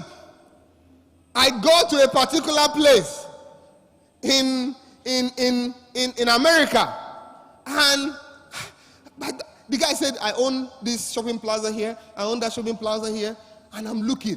I said, this is real money. An average person, the amount they pay is heavy. One of my friends just still launched one shopping plaza in Akuwonjo, and he said that one of the floors, somebody came and rented it for 5 years and paid him 30 million. 30 million. I say immediately they paid that 30 million, he took the money and went and bought another land in Akuwonjo. He has started building another shopping plaza. Real estate is one of the things you can do and go and sleep. If you are not doing it, there's no wisdom in your decisions. You must do real estate. Go and check every wealthy person that you ever know in life. There is real estate in their portfolio, large proportion. Large proportion. Me too, I'm going into plaza now, I'm building shopping malls. building shopping malls, healthy shopping malls, so that you will come and rent. Abi? No, you will come and rent. Who will come and rent? You now? Okay, my clients are upstairs. They are not responding well, so they will come and rent and pay me money. You see, they are not even rejecting it, so they are all my customers. No, you rent it, and I will chop your money. He said your tenant will be hustling daily to make sales, and every first of the month or the year, your phone will be ringing. Alert, alert, alert, alert. Why? You are not doing anything. They are the one working. They are the one hustling. They are on social media, on TikTok. Buy. Come and patronize me. I said this, I said that. And at the end of the month, they are hustling for you. Your children's school fees, they increase it. You go back. Tenants, I've increased my rent. Anything that increases in your life, go back and increase your rent. That's all. That's the principle. As a landlord, that's what they call you, landlord. You are a lord. Anything that increases in your life, come back and increase it in your tenant's life. Simple. Simple. And in Nigeria, no control. We just be increasing. Increasing. There are some tenants, my tenants, that I say this rent they are paying is not, that's no longer the rental. I said, don't you think we should remove the roof and tell them we want to do renovation? Let all of them pack out so that we can double our rent. But I wouldn't do that. I'm one of the best landlords. I hope you like me. I'm a good landlord. During COVID, we gave people 3 months rent free. 3 months rent free that they shouldn't pay rent. Good landlord. But let me advise you, these good landlords, they are less than 1% of the landlords in the entire Lagos, in the entire Nigeria. So you hardly find this kind of landlord. You know, some of you are in love with your landlord. I just love my landlord. The man does not stress me. If you love your landlord, something is wrong with you. You need to divorce your landlord as quick as possible. Nobody is showing me time. You know, I'm a pastor. I can roll. But I know I will stop somewhere. This particular one I want to do, that's where I will stop. The other ones, I won't give you everything because people are always waiting to have everything. This one will surprise you. Build a burial ground. Your response is go and sleep. Let's try it again. Build a burial ground. Go and sleep. They will be buying it per square meter, per square meter, per square meter. Let me read what I have here. Calm down, let me explain. All right? Calm down, let me explain. Oh yeah, now hold on, let me explain. Let me read this. People are dying to use your property. You didn't get that? People are dying to use your property. Whether people live or they die. You know one thing about burial ground? You have constant customers. Some of you are too sentimental. I have one of my mentees. She brought a proposal. Say, Mr. Wisdom, burial ground business is good business. By the time I read the proposal, I said, I'm interested. There are people who are still alive. They bought their burial ground though. Yeah, they bought it. They prepared it for when they would die. And you can add other things to it. There are many things. Casket is there. Dancers are there. Undertakers are there. People that will carry. Criers are also there. People that will come and cry. Oh, yeah. They will make the entire burial emotional. You have a good burial. You know, many Nigerians, they don't want to die, but they want to go to heaven. How will you get there? My dear, turn to your neighbor and say, build burial ground. Go and sleep. People will be dying every day, and you'll be cashing out. I know many of you don't like that one, but it's a good business, my dear. We lost somebody recently and wanted to bury the person. And we went to the first burial ground. The amount they were calling was too much. We went to the second one. It was still too much. We had to go to the third one. So some people, to bury you in Ikoyi burial ground, it's not correct money. The money you will use to buy a whole plot in some places, that's what they are using to sell 6 feet. Even if you don't want to start the business, look for somebody who has the business, invest. Let your money be coming every day. Let me give you this last one. Go to number 8. The slider, go to number 8. Number 8 as I round up. No, number 8, don't worry. It's my slide, it's not your slide. I know what I'm talking about. Number 8. Slider, are you there? Build a hotel. Go and sleep. In fact, you can be sleeping in the hotel.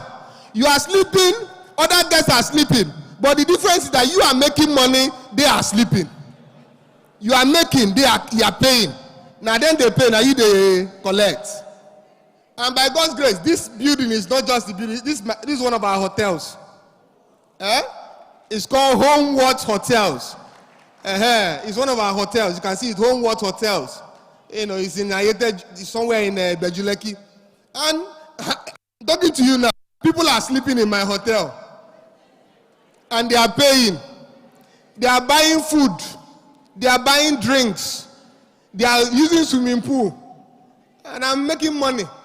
What's my business? Am I there? No. When I'm done with you now, I have another speaking engagement, but when I'm done with that one, I go and sleep. Why they are sleeping? I am sleeping, but somebody is making money. Don't you like to make money that way? You didn't answer. Don't you make money that way? Sweet money. Correct money. So you better align. It starts with ensuring that you make a decision that today I'm going to make a buying decision. Today I'm going to take the first step. Especially for those of you who want to travel to Qatar. You never can tell. You can see yourself in Qatar. See you in... No, who is the person who is going to Qatar now? So see you in... Some of you don't want to go. You have a special flight.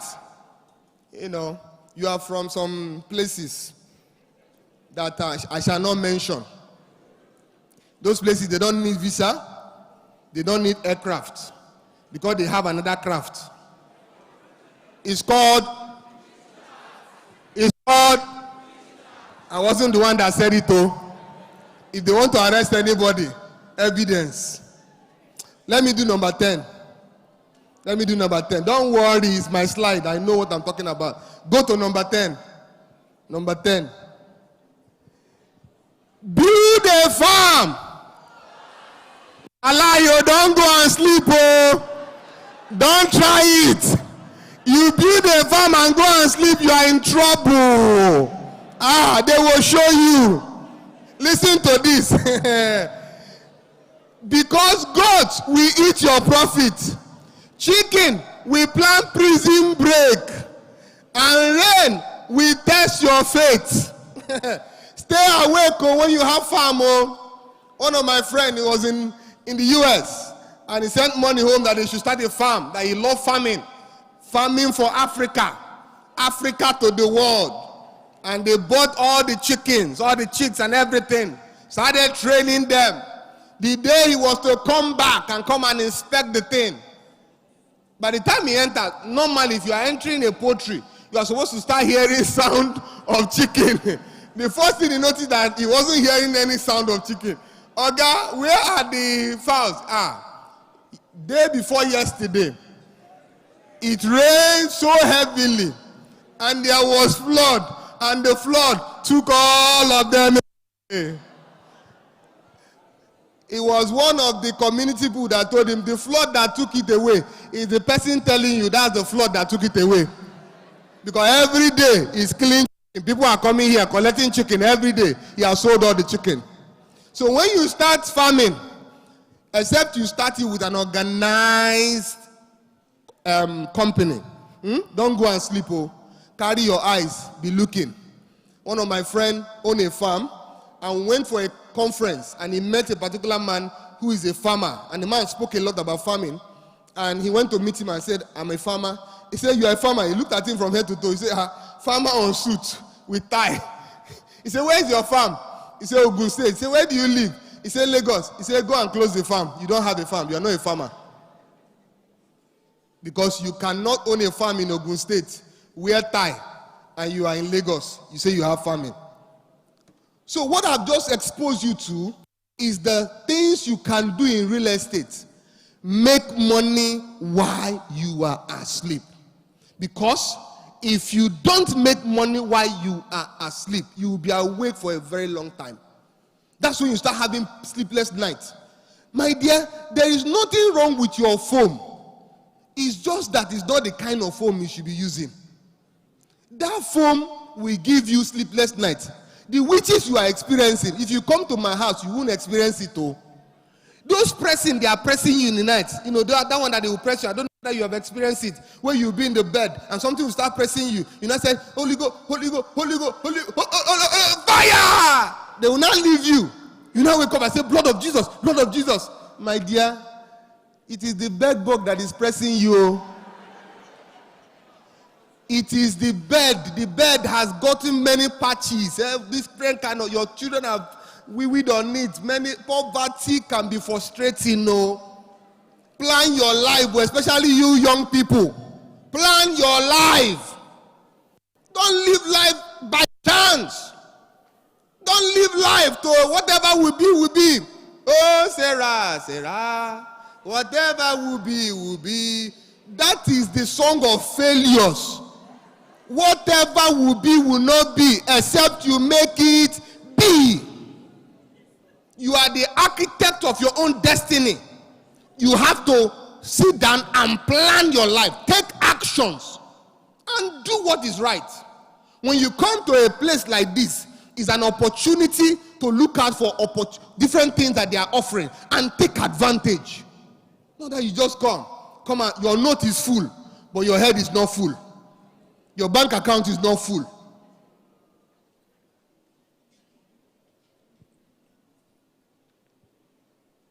The best money to make is the money you did not work for. I have worked for money many years in my life, but at this point in my life, money works harder than me. And the good thing about money is that money has the capacity to work harder than you, longer than you, more than you. Money does not go on vacation. It doesn't take excuse. It doesn't go on leave. It doesn't get tired. It keeps working. The major problem that most people have is trust. Trust issue. Na lie. Even your life is a lie. No, check it now. The hair you are wearing, are you the owner? The eyelashes you are wearing, are you the owner? Normally, if we don't want to live a lie, all of us should come the way God created us. If we came the way God created us, Lagos State government will just come and seal this entire property and say there's something wrong somewhere. Am I not lying the way I am now? Is this really me? Wearing cap. Is this cap part of what they did with me? So what I'm saying in essence is that sometimes when you close your eyes against wrong things, when good things come, you will not see them. So how to do this thing is take the first step. Try. See how it progresses. Then you can go ahead. If you don't trust our board, all right, you don't trust them, try them with something small. Say, let me start with this. All right? And just in case you don't trust them, don't you trust me? I have been in this business for almost 20 years. I understand what I'm talking about. Relevance have sold it for me. And I don't do, I'm not, when we talk real estate, we're not talking small money. We are talking some very huge amount of money. I have done real estate in huge transactions. Till date, I can stand anywhere and say it. I am one of those people who I thrive in pertinence group to ensure that we meet the needs of our clients. Has it been easy? No. For land, I can say I have a very clean slate. For construction, maybe because of the inflation that happened some time ago and we're still battling with it, and we're still on it, we're still solving it. So let me tell you something. Trust does not mean that something will not go wrong. What trust means is that if anything goes wrong, you can be rest assured that the people who are the pioneers of those businesses are there to help you solve it. And I will not raise people who are dubious. If they are dubious, I won't be here. So these guys are people you can trust. They are people you can trust. If they do any nonsense, report them to me. Their rope is still in my hand. All I need to do is to draw it, and they will come to me, and I will deal with them. All right? So I can trust them, do business with them. I want to see how many of you want to make money while you are asleep. Somebody say, I'm a millionaire. I make money while I sleep. Say, I make money while I am sleeping. Say, from today, I will take that decision. I will take that step. I will make a decision to buy something today that will help me make money while I'm asleep. Turn to your neighbor and say, are you asleep? Say, before you fall to sleep, before you go to sleep, buy real estate. Because real estate is that thing that can help you make money while you are asleep. I'll see you again when I see you. Thank you very much. God bless you.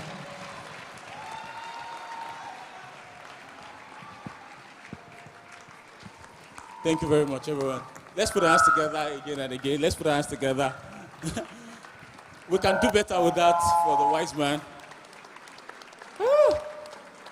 Thank you very much. Thank you so much, guys. We can be seated. Yes. God.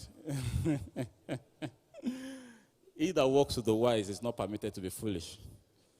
Yes, I came up with that quote in the year 2020. It was my encounter with wise man. You know, I was in a board meeting with him, just a small meeting.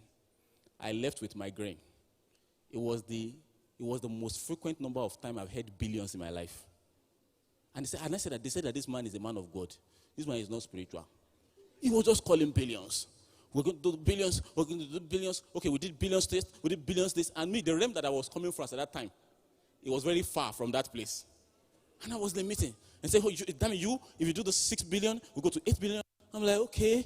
And then, you know what the struggle is if you have 10,000 in your account and somebody is asking you to comprehend an idea for 15 billion. No matter the level of impactation on you, you will struggle. And that was the conversation. Please, can you help me put your hands together again for Mr. Wisdom? Mefule Ezekiel. So it's not only Mr. Jeffrey that he took on all expense paid. Me too, I enjoy some. Yes, I had my first encounter of leaving this country, and he told me 4 days to go. Yes, 4 days to travel. I've had international passport before that period, but I used to use it for bank transaction. And he just said, oh, you'll be going with us to Kigali. Kigali. I prepared my box. The first time he ever gave me a car, he's here, so I'm going to be school. Because he's talking, somebody's feeling like, what was he saying? The day he gave me a car, I don't have a driver's license. I don't know how to drive. When they gave me the car, they helped me to drive the car to my house. The house that I was living in, the landlord didn't expect anybody to have car, so there's no parking space for anybody. And he just, tell me, where you go, let's collect this car. I did not know how to drive. 6 months after, he gave me another one. So I'm setting him up. So if you want to, you can clap. It's a good place to clap. Right? And he's a man that has built men. Some heroes, they wear costume. This one, his story is in the lives of people. I remember it was in 2023, if my brain serves me well. He was preparing for his birthday. And somebody created a group and said, oh, who are the mentees of Wisdom Ezekiel? And on that group, there were 32 CEOs of companies, different companies that he has trained by the hand of God in his life. 32. I recently still went through that WhatsApp group, That was in 2023. And this was someone who came to Lagos at the age of 14 as a teenager with poly bag to come and work as so how do you call that thing again? Boy in an electronics spare parts shop. Yes. And today has built multi-billion-dollar businesses in traveling, in real estate, in media. There's a recent one right now. There's a microfinance bank, that is running and working. There's a Genius app. So I have been under his tutelage for years now. And I've seen the transformation in my life and in the life of my partner. We're grateful for it again and again. We can say it under any platform and any leadership. That's why if he says he has the rope, he doesn't have only the rope. He has the anchor too, to call us on anytime. And in our own small way, 48 hours ago was his birthday, and we'd like to celebrate him on this platform today. Yes. So I'm going to invite Jeffrey. Jeffrey will join me. And we're going to sing a happy birthday song to our mentor and our father, Mr. Wisdom Ezekiel. Please, let's put our hands together for him as he comes to the stage. Yeah. Thank you, sir. Thank you so much. We're grateful for the gift of you. Thank you so much for the platform, for the privilege, for the mentorship, and the guidance. So you're going to join me, everyone. I'm going to sing a happy birthday song for Mr. Wisdom. Are we ready? Are we ready? Please don't go to sleep yet. Don't go and sleep yet. So let's do this together. Happy birthday song on the count of 2. 1, 2, go. Happy birthday to you. Okay. Happy birthday. Happy birthday. Happy birthday. Happy birthday to you. May the good Lord bless you. May the good Lord bless you. May the good Lord bless you, wise man. May the good Lord bless you. Hip, hip, hip. Hooray! Hip, hip, hip. Hooray! So, sir, you need to cut this one. Yes. Yes, you did cut last, yes. Yes, you will. Okay, so we'll just say J-E-S-U-S. Give me a J, a E, a S, a U, and a S. What do we say? Jeez. Thank you, sir.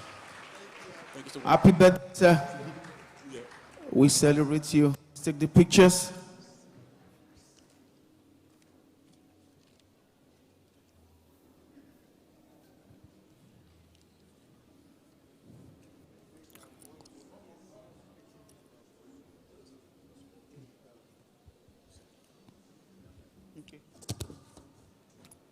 Please bear with us just to celebrate this amazing man. Happy birthday, please. Celebrate, put your hands together for him, please. Put your hands together. We just want to quickly clear this stage so that we can prepare ourselves for the panel section. But Mr. Westman, sir, I just remember that the last time you gave me a car was 2021. That's Sonata. And now, I'm in the country now, and Damlade said that he got another one, sir. Me, I'm yet to get another one, sir. And because he's not looking at see partiality, sir. So I said, as my Oga got another one, that I will remind you that I have not gotten another one that even the so sir. Thank you in advance, sir. Want to go? Okay. Help me thank Westman, please, sir. For 2, please, eh? Do you have a driver's license? That remind me now. Yes, I do. Have a driver's license? I do. Okay. Thank you so much, sir. Thank you, sir. Thank you for the SUV, sir. Because Thank you so much, sir. Thank you for funding my Series A2 also. I have a startup by the side. On Nigeria,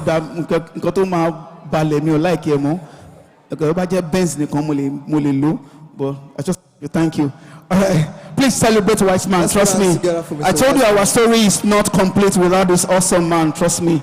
Our story is not complete without him. All right, very quickly, before we introduce the panel, can you please play the Flex testimony now, please? Yes, just to also mention, the panel session is actually the last thing on our agenda for today, right? So we are just prepared that we are winding this up, but trust us, the last is not the least. It's a very powerful session. You can see the quality of speakers that we have outlined all day. Definitely is going to be another session that we're going to enjoy. Let the Flex video come up now.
We are waiting for the Flex testimonial video. Please let us know if that is on cue.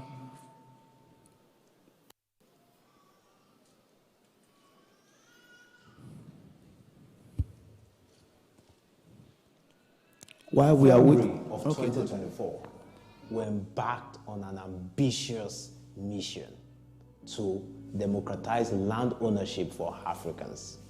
And I'm excited to announce to you that just 1 year later, we have helped over 500 individuals to own real estate in Lagos, Ogun State, Ibadan, and Abuja. My name is Noel Uba. My name is Toriba Demola Dusumo. Fatia Temitope. My name is Ayala Damilare. My name is Honorable Atomisin. My name is Akinwumi Sunday Emmanuel.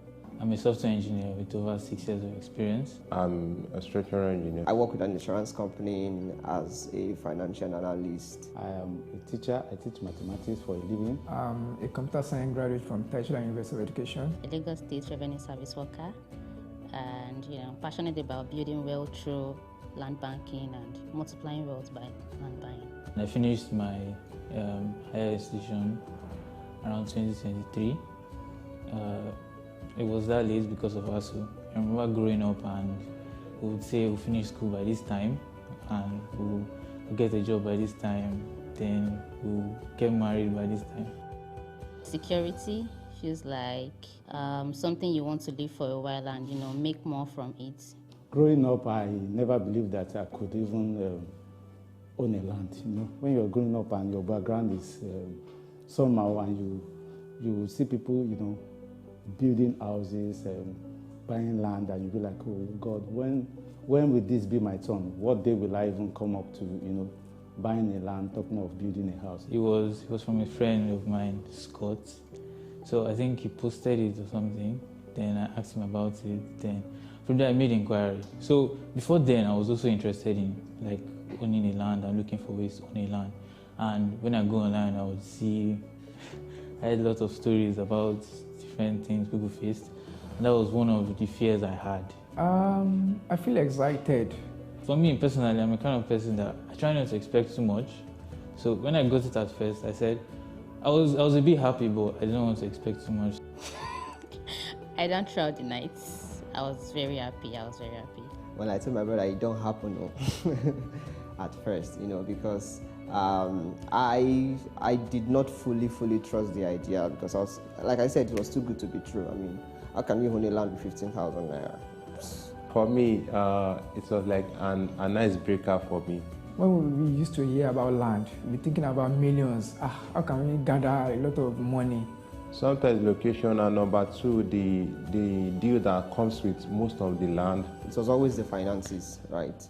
It's the idea of, maybe you have an initial capital, but you don't have sufficient capital to run the continuing balances. It made real estate look like things that could only be afforded by rich people, high net worth individuals, and so on. There was a company I actually purchased something with, and up to now they are nowhere to be found. It was easy. So there was this sense of trust that, okay, yes, if I put my money here, I will see it. It's a great company of integrity and of value. Trustworthy, a brand that you can, I can leave my money with them and go to sleep.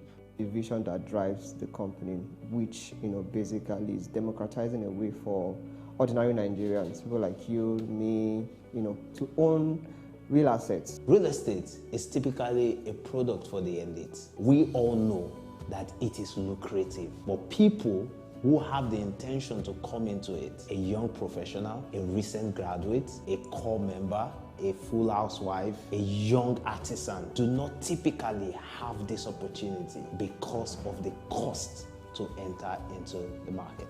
And with our team of hardworking, folks, like I'll call them, we built a technology that's helping us to harness the prosperity that is in real estate and making it easier for people. That was why we launched Flex. Flex helps this individual to be able to put their little resources on a monthly basis to be able to own real estate with ease. And all they have to do, monthly is to go through the app, to go through the device, upload their payments. Some of them even use payments integration for instant approval. Some of them have already, gotten a location. Some of them are already doing stuff with their property. Some of them today are even looking for opportunity to flip it because of the capital appreciation that has happened with the landed property. Imagine somebody using just 15,000 naira on a monthly basis and is a proud owner in the city of Lagos. This is our excitement with this product. I'm very excited on this journey. It gives me a lot of joy every time I have to listen to these testimonials. And that's how I also started my journey in real estate, because when I was going to acquire the first real estate, I didn't have enough. The future is green. We want to reach 1 million Africans. That's the goal in between now and the year 2032, to provide opportunity for them to own real estate with ease through a simplified monthly payment system. They can pay for as long as 3 years, as long as 5 years, as long as 10 years. And this opportunity is what we're bringing to people, providing secured, verified, and capital appreciative prime estate locations to people where they can pay with as low as 15,000, 20,000 naira monthly based on their social status, on their financial income, and they're able to participate. Join us on this journey. Welcome to the future. Welcome to Flex.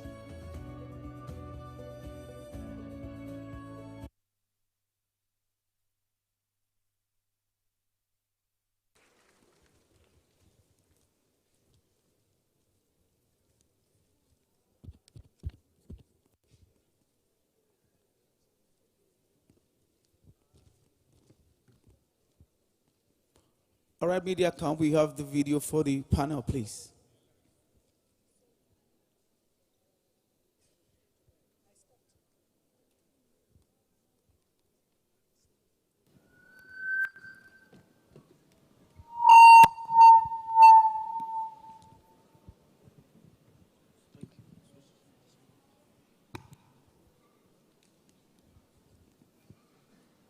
All right, media, if we can have the video for the panel, please. If you are in the audience and you are pressed at this time, I would advise that you quickly go and come back very quickly, because we have packaged this conversation, towards the end of these events, because you don't want to miss this one. This is where the questions, answers can begin to come through, where conversations would be about the things that men and women have touched and handled, in Ibadan. They will say sociary, that this is the sociary part when people begin to talk about the experience and then what you have seen and have touched. So please, I don't want you to get tired just yet. This is going to be powerful. So in case you need to do yourself to the restroom, quickly do that and get back. But media, while we're doing that, can we please play the media? Tunde Akin Moses is the CEO and co-founder of Sycamore, an award-winning peer-to-peer leading savings and investment fintech platform. that is bridging the gap in access to finance and investment options. The company has empowered over 300,000 people and businesses across Nigeria. Prior to Sycamore, he amassed experience in finance and strategy, having worked at oil giant Shell, multinational consulting firm KPMG and PwC, and PZ Shah, a fintech company in Nairobi, Kenya. He has a bachelor's degree in economics from Bowen University. He is also a chartered accountant and an MBA holder from Lagos Business School and IESE Business School in Spain. He has also authored a book on economic principles and loves to write about business, policy, and productivity. Babatunde Tokwe Mark Odige, popularly known as TMO, is a wealth and investment coach with over 15 years of entrepreneurial experience. She is a certified life coach, NLP practitioner, and alumnus of Lagos Business School, and a member of the Institute of Management Consultants. In the last 12 years and counting, TMO has served as a co-host on the #1 breakfast show in Nigeria, Your View, talking about nation building, interviewing leaders, and speaking truth to power. From being a successful makeup artist with 3 outlets, she transitioned into a successful realtor, founding Rep 360 Limited, a real estate development company that uses real estate as a platform for wealth creation and people empowerment. TMO is a member of several recognized industry bodies, which includes Chartered Institute of Public Resources Management and Politics, CIPRMP, Nigeria Association of Women Journalists, NAWOJ, Life Coach Association of Nigeria, and Catalyst Coaching Community.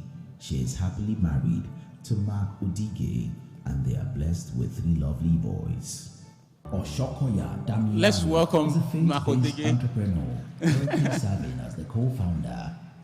Thank you. Let's put our hands together for her, for this delightful panel. You're welcome, ma. Okay. Thank you, ma. You're welcome.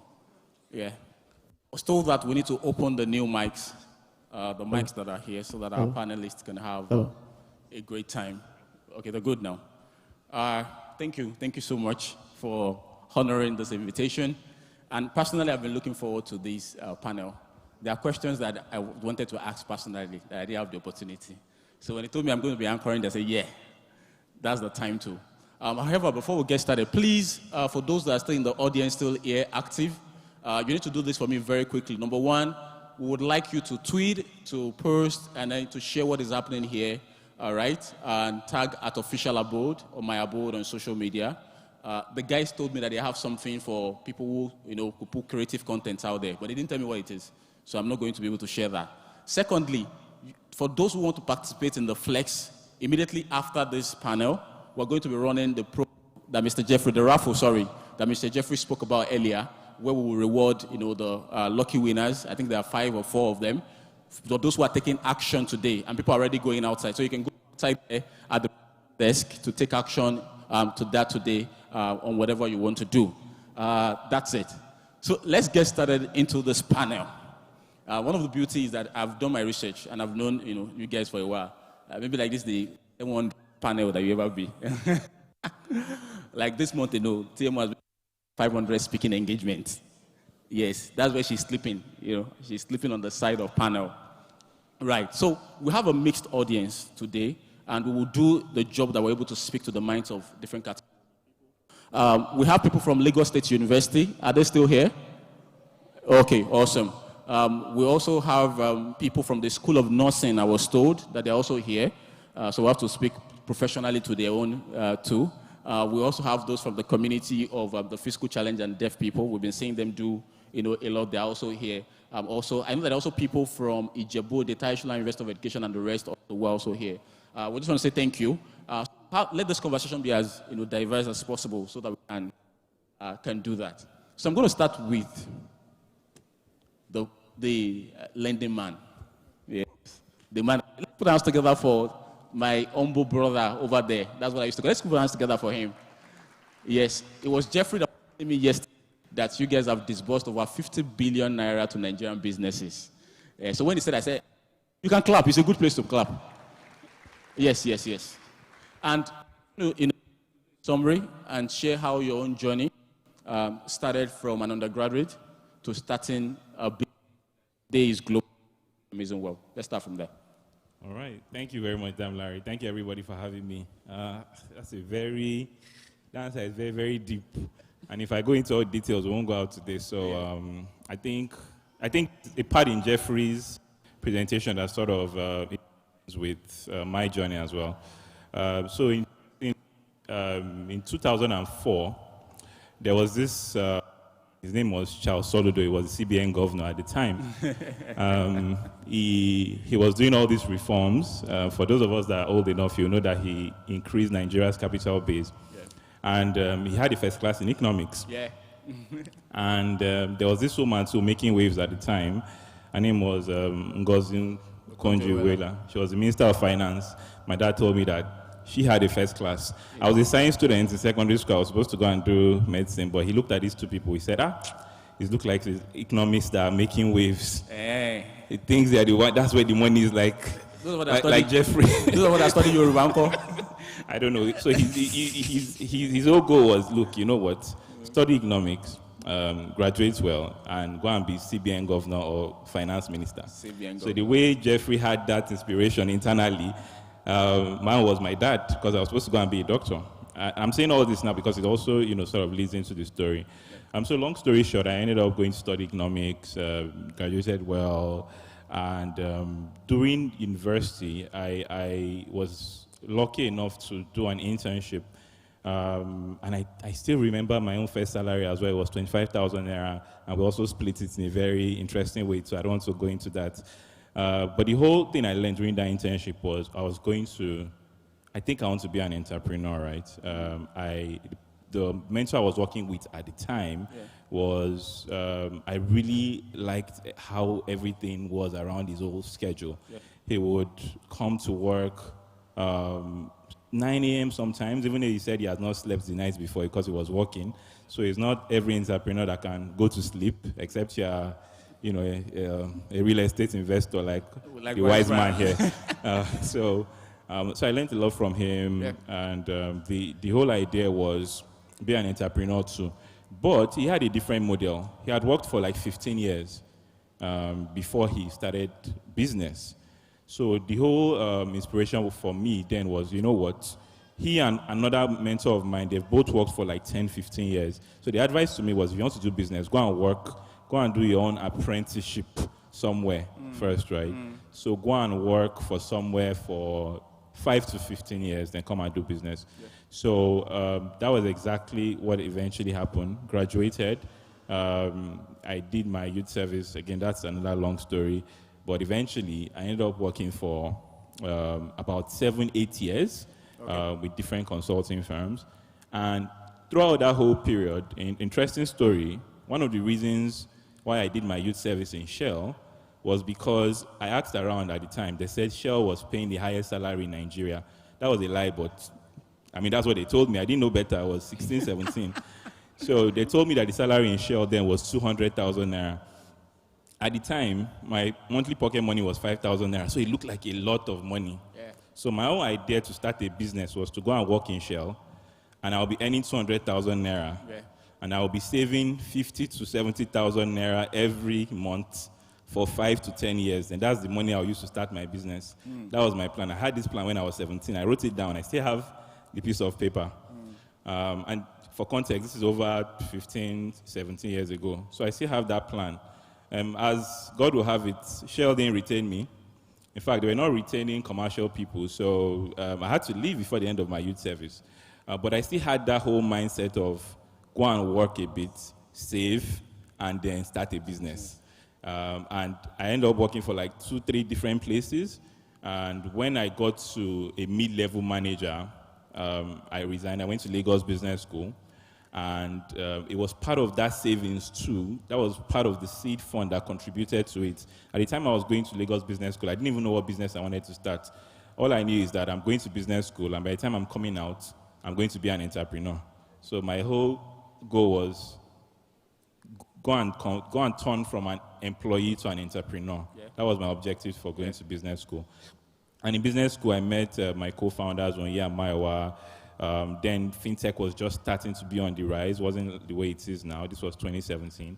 And we started the idea from there. So my whole journey has been, it was always to be an entrepreneur, but go and serve first. Yeah. So the cumulative time of my working and my serving before I became a full-time entrepreneur was like 10 years. So I finished 2010. Yeah. The business started in 2019, 2020, right? And that was all working for people, saving and preparing to be an entrepreneur.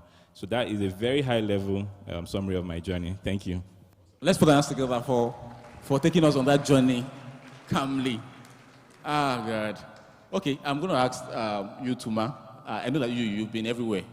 Yes, she has played in about 17 sectors.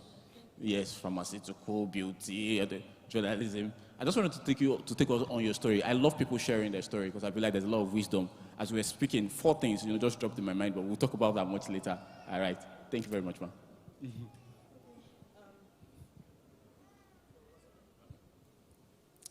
Hi, good evening, everyone. Afternoon, actually. We're still in the afternoon, right? Yeah, something like that. You guys look like you're sleeping. I know that the wise man said you should buy real estate and go and sleep. They did not say you should sleep the sleep now. So calm down. Can we wake up? Are we awake?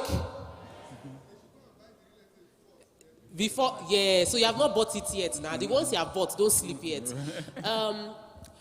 My journey, how I wish it was this direct. It wasn't. It wasn't like I had everything figured out. But I knew clearly that I was going to play in an industry where my journey was going to impact lives. That was very clear. I've always wanted to be an entrepreneur. I've never written an application letter to work anywhere before in my life. I knew that I was going to do business. But in my case, it was more like my uncles, my aunts.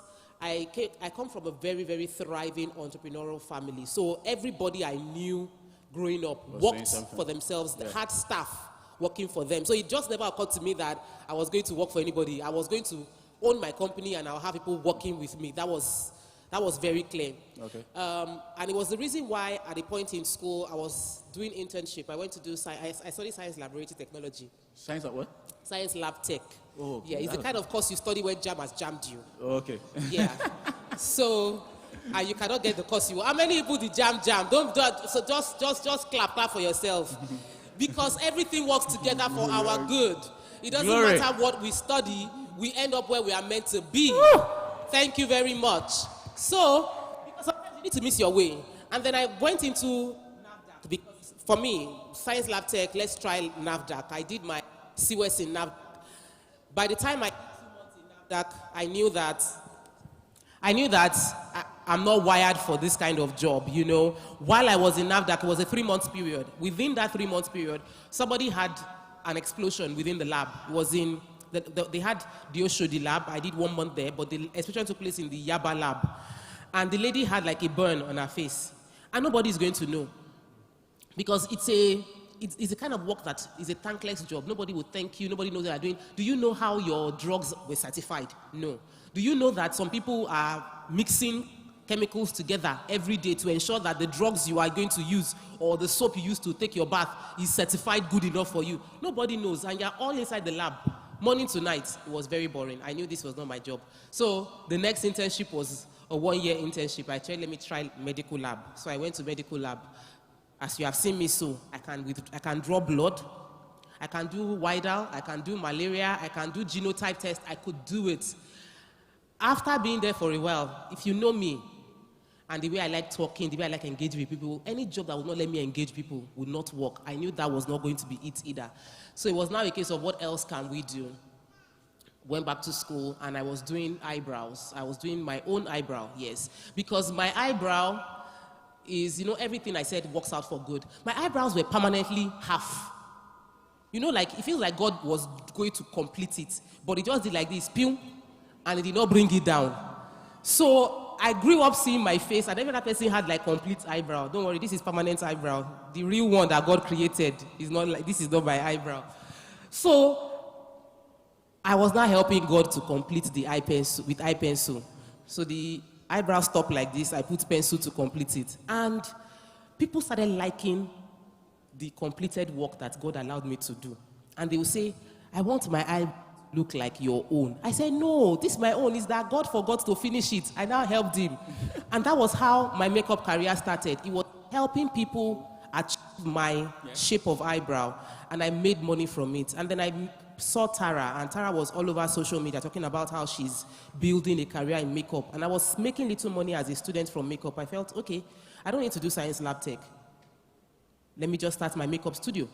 So from immediately I left school, I went to learn about makeup.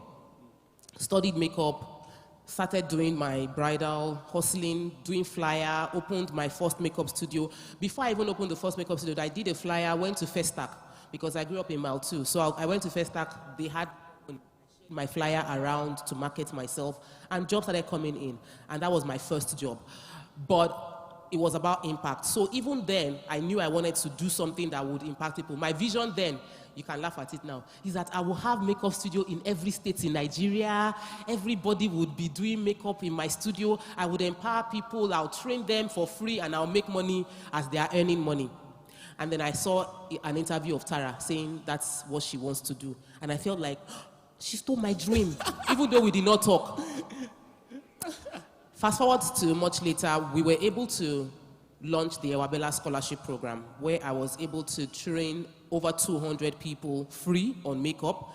I helped about 3 of them establish makeup studio before COVID lockdown in 2020.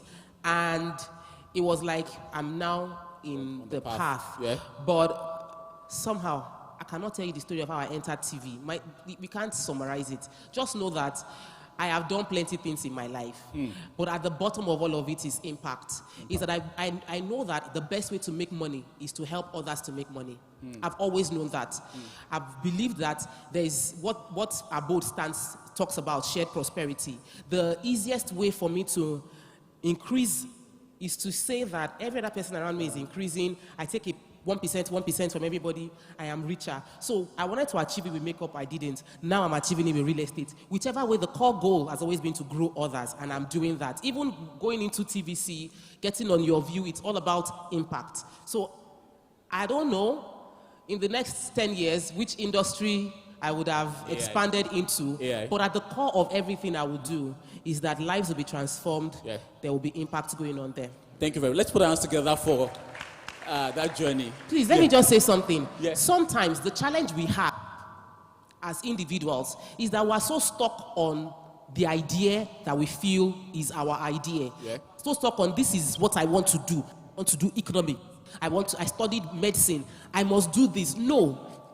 Don't be stuck on the vehicle. The world is changing every day. What you are doing today might not serve you in the next 2-3 years. The industry might have been wiped out based on AI. And innovation. So you have to be open to fresh ideas. You have to be open to change. You have to be open to, who am I outside my job? Who am I outside being a nurse? Who am I outside being a doctor? Who am I outside being, you said we have people here from, I'm a teacher. Some of you that came from the teaching university. Who am I apart from being a teacher? Who am I? That's what is important, because who you are, take you anywhere around the world, would produce value that will bring you money. And that's what you want at the end of the day anyway. Thanks for that last one. That is added there. Who you are is what will take you to everywhere. Aki Moses, having worked with small and medium businesses of all sizes, of different sectors, what do you think that most people, right, get wrong about money? Right, there's this assumption of everybody has an idea of what money is, you know, Nigerian, Mexican, whatever your age is. But what do you think is the most, things that people get wrong about this whole money thing that we're talking about? Well, that's a very, very interesting question. I think there are different dimensions to it. Yeah. I think the first one I'll say is, I think money is a tool. It's a means to an end, right? I don't think it should necessarily be the final goal. Remember, I really love Wiseman's session about it. You want to have land, house, short-let hotel so that you can sleep, right? The money is enabling you to sleep.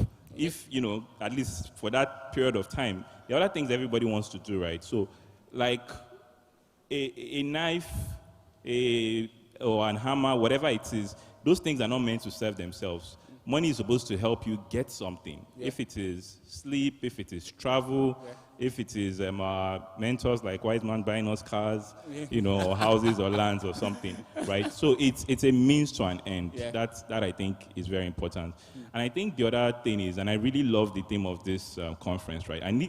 Initially it was the language of money, and it was I came up and I saw language of wealth, and I think that's even more appropriate, right? Yeah. So, so I was playing with this analogy when I was thinking about it. It's like, if you don't understand the language, you're always going to need, again, Jeffrey's example, you're going to need an interpreter, right? Yeah, if you go to a country, you need Google Translator, right?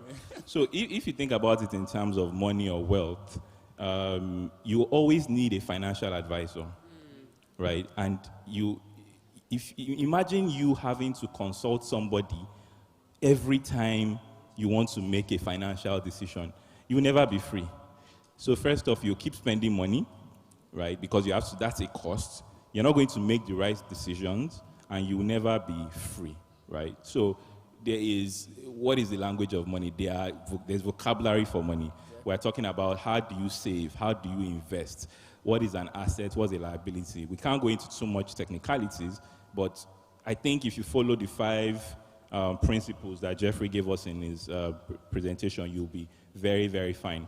I think last but not least, right, I think sometimes the thing about saving and investing, we're talking a lot about investing, right? There's something, again, from Jeff's presentation, he said about if you spend all you earn, you die poor, something like that, right? So I don't think a lot of us pay enough attention to how much we actually earn.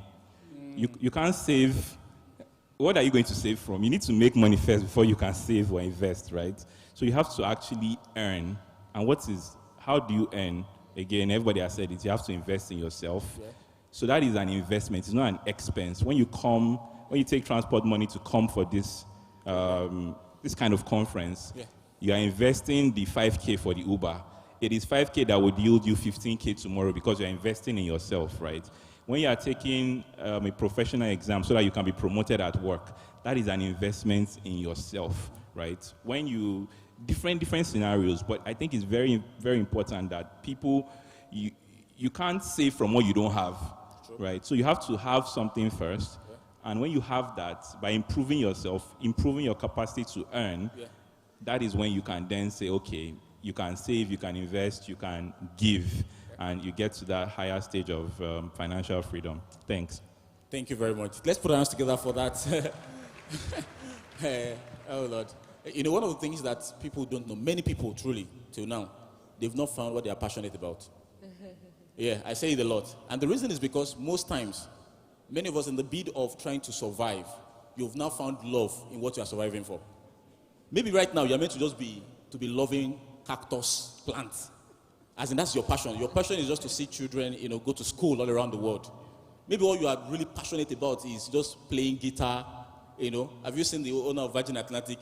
That is living the life. That when you have not left that level at which it's not about, I'm just trying to eat, I'm just trying to feed, you are not really passionate about your work. Like that, truly, if you just find out. And that's what is trying to tell us in terms of saying, when you look at what exactly you're doing and say, is this actually for purpose? Is it just for enjoying myself? And then it speaks to the other part, which is investing in yourself. As that's one of the first place of investment. I'm being honest with you. Investing in yourself and in your health. Those two things is also very powerful. I'm going to ask you the same question, but in another fold, right? I'm someone who is very big, and we're also very big on equity at Abode, women, and I know you do a lot of things for women. Please, let's put our hands together for HMO. I've said HMO, TMO, sorry. I say HMO, TMO. I think it was was it last year or this year? You're still doing it for the women, for IVF. She's raising money for families and for women to go to do the IVF program. And I think that is very, very powerful. I've been following it. Thank you. So let's clap. Let us clap. chairman in this country who cannot boast of making that such impact in people's life. And she's doing it just, gathering friends. And she's very passionate about it all. She will go to the clinic, she will do videos, she will talk about it. As in, it's like trying to canvass for a political office. So thank you so much for what you're doing there. You've been around women. Sometimes I'm fortunate to listen to your shows. My wife is a consumer of that product. So we used to hear, when anything has to do with women, people used to be very powerful in that place. It's a national issue as at that particular period. What have you, from your being with women in business, out of business and career, what do you think women themselves, are just being women, right, gets wrong about money?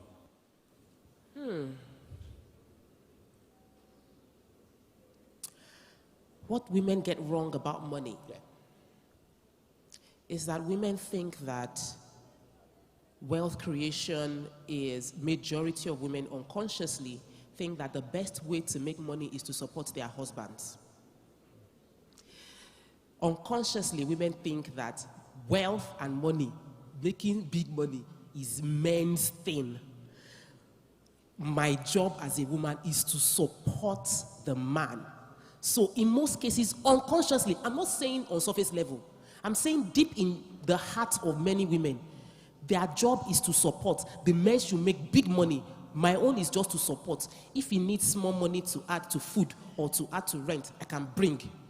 So unconsciously, we are not expecting what we have capacity to deliver as women.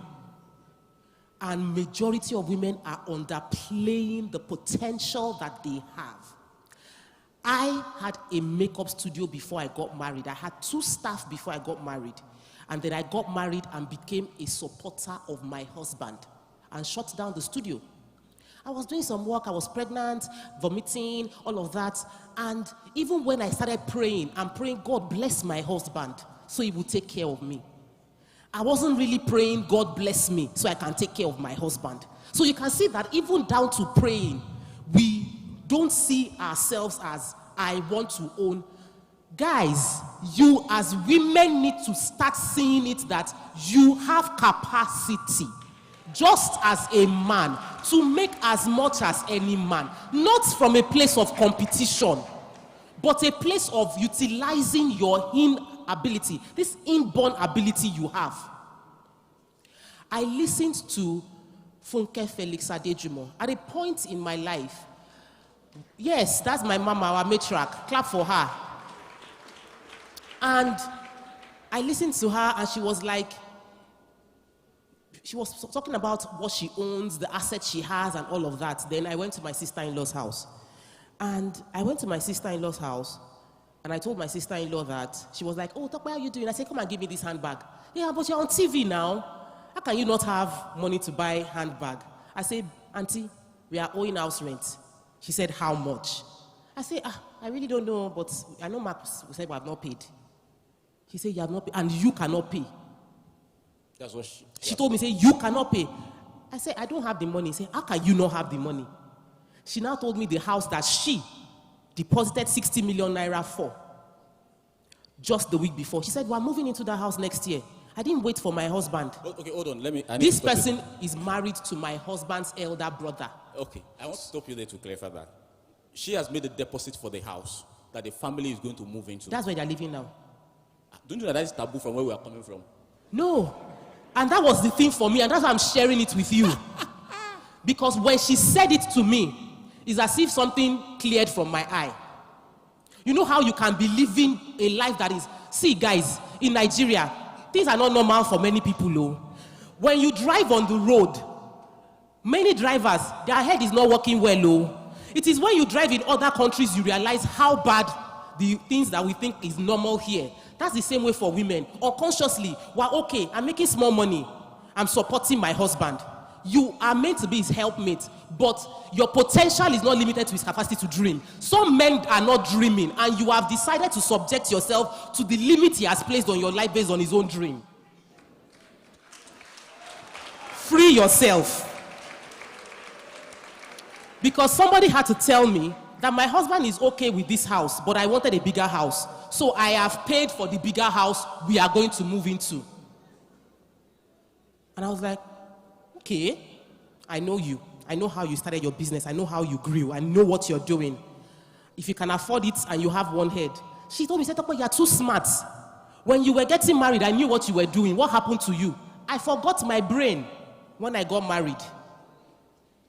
And then I got it back. And that moment, I made a decision. I went back to listen to Bishop Funke Felix Adejumo, and I now got the complete message. You know, some of you will not get this message now. Go and listen again on YouTube.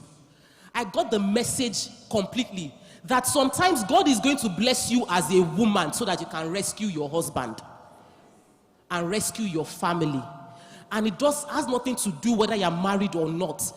Women need to know that you have as much right to billions as any man. So I went into a different level of delusion yesterday. And I said, I visualized myself 2 years ago that the height of success for me is to be in my private jet, not my husband's private jet, in my private jet, overlooking a city I have built. And I opened my Bible and thank God inside the private jet that, thank God we have delivered this city we built. But I left it as a dream that I visit. I moved that dream into my vision board and my screensaver last night. Money mistakes that many women make is that they feel wealth is men unconsciously, and they feel that the women that have it sleep around to get it. That's not true. That's not true. That's not true. Because guess what? You are just as intelligent as any other man sitting beside you. And to know you have the capacity to birth and dream, which means that your imagination, because you see, the men don't see the baby until the baby is born. You feel the impact of a baby that even a scan cannot see. You have to use that intuitive power that God has put into you and free your mind to dream bigger than anything you can imagine right now. Because if you can dream it, you can see it. So women, dream. Dream big. Let your dream not to be to marry a rich man. Stop dreaming that you want to marry a rich and wealthy man. Start dreaming that you are the rich and wealthy woman that men are looking to be with. Glory. I know you have entered the zone. I know. You don't need to tell me. The way you are going like this session is going to be a masterclass. Yes. You can. It's passion. It's passion. And, it's very important that, oh God. It's very important that we things like this are being, liberation is very important. I'm going to ask about it. Those days, right? There's some things that they will tell me and Jeffrey and say, take transport, quickly go to how many is that place? We'll trek there. Those are poverty codes. Like that place, you are going to Abuja. You understand? You're going by here. What is there by here? Night bus from Lagos, Abuja. It was poverty codes that we're using to encourage ourselves, and it was a problem of what was upstairs here. So many young people, there's nothing wrong about it. They went to university. They are well taught. It was just a cultural mentality that my role is just to support. But the problem is that if the limit of the person you are anchoring is like this, and you have said, my role is to be below it. It happens in organization too, where people do not say themselves, I can contribute even more than the CEO to this organization. And then it just becomes plateau at that point, right? And to put a balance to it, right? You thought with the family during the summer, from Europe you went to how many continents before I asked the country? No, it was just, it's just Europe and America and... Europe and America, so how many countries, just add the countries together? We visited 5 countries. Okay, with the family, the kids, everybody, the husband. Yes, because I need to open that caveat, because somebody, what is hearing here is want to go and fight at home. It's violence the person is hearing. Say, you are not dreaming. Let me even say this. Traveling, I'm the Ajala of the house. I love to travel. For me to take my husband into traveling, it was a case of I broke myself free. And I was waiting that when he can afford it, I changed my mindset.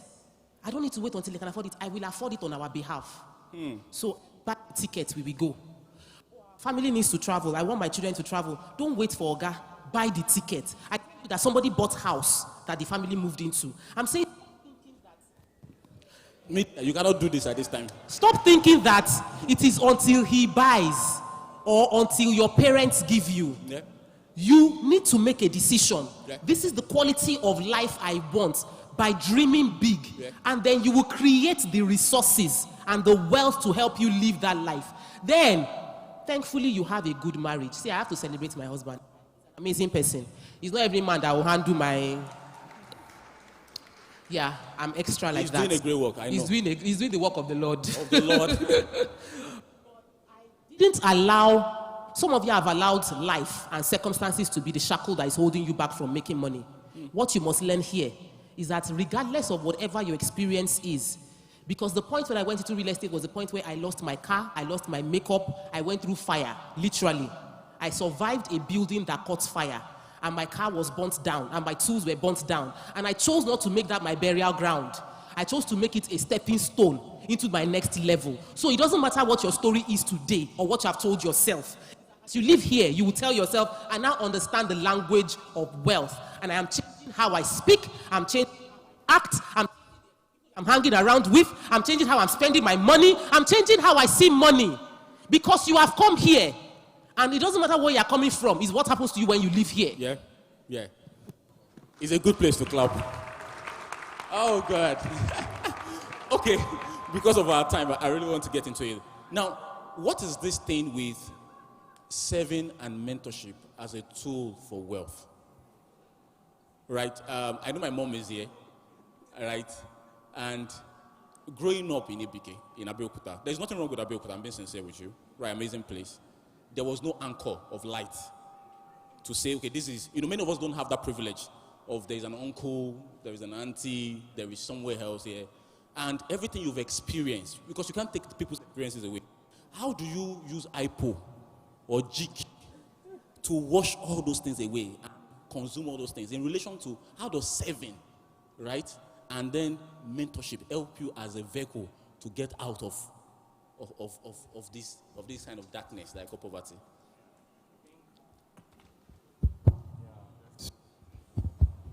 Yeah, okay, it's fine. I don't think there is any, I would say,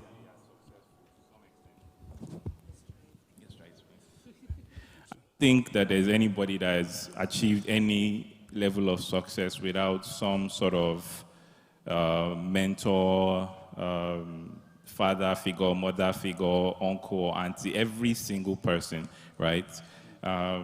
Okay, so we both told our stories, right? TMO mentioned something. People might say, oh, me, I worked first before I started business. That is one form, right? But remember, she grew up around a lot of entrepreneurs. Yeah. She mentioned it, she saw them having staff. Even that alone is a lesson, right? Because you see some entrepreneurs that want to do everything by themselves. You tell them, remove money and hire 3 people so that you can sleep. You say, no, I don't trust people. They are going to steal the money. Obviously, there are remedies for that. But I think that serving is priceless in terms of you just knowing the next thing to do. Right? They say if you stand on the shoulders of giants, you can see farther. And that is true 100% of the way. Now, even when we can say a lot of things here, right? Anytime, one of the questions I typically get, because I was a manager in PwC when I quit my job, and the salary was good, right? I'm going to relate it back to what you're saying. People will say, today you had a good job, why did you leave? I'm thinking of leaving. And I tell them the reality. I say, look, before you do anything, look at your own situation. It's very important. I was not, by the grace of God, through Dr. and Mrs. Akimoses, I was not paying black tax, right? I didn't have younger ones I was sending to school, right? I had some friends that couldn't have afforded to do that, even if they wanted to. No matter how passionate they were about what they wanted to do, some of them were married, they had kids, they were paying school fees, they were paying rent. Not everybody had what I would call, very sincerely, some level of privilege. Not because my parents were rich, but they were comfortable enough for me not to be burdened by those things. And I'm saying all this to say that you look around you and there is no uncle or auntie or somebody that is very successful that you can look up to. The truth is that there are other ways to manage around that. So let's give some of the examples. I say the biggest gift we have in this generation is the internet, right? There are so many people that are my role models that don't know me. In fact, there's a book I read. It said you should have a mental board of advisors, and you should have a mental mentor. So if you should have mental mentors, such that you followed Damilare so much on social media that when I'm in trouble, I've not met him before. I'll just think, what would Damilare do in this case? What would Wiseman do in this case? Right? What would Jeffrey do? And look, it's a very simple exercise. I do it a lot in business because there are some people even people that I don't know, people that I know, I ask them for their advice. So people that I don't know, I also ask them in my head based on just reading their books, based on following them on social media. I'll look at this particular problem. If this person was in it, how would CMO look at this situation? Just based on that. So I think there is a lot of value in the internet, in getting information, really. Let me not just say the internet, right? Information through books, information through social media, information through coming to places like this, because it's always good to hear it from people that have gone ahead of you, or hear it from people that have done something similar to what you are trying to achieve. And at the end of the day, right, a lot of those things are actually advice as well.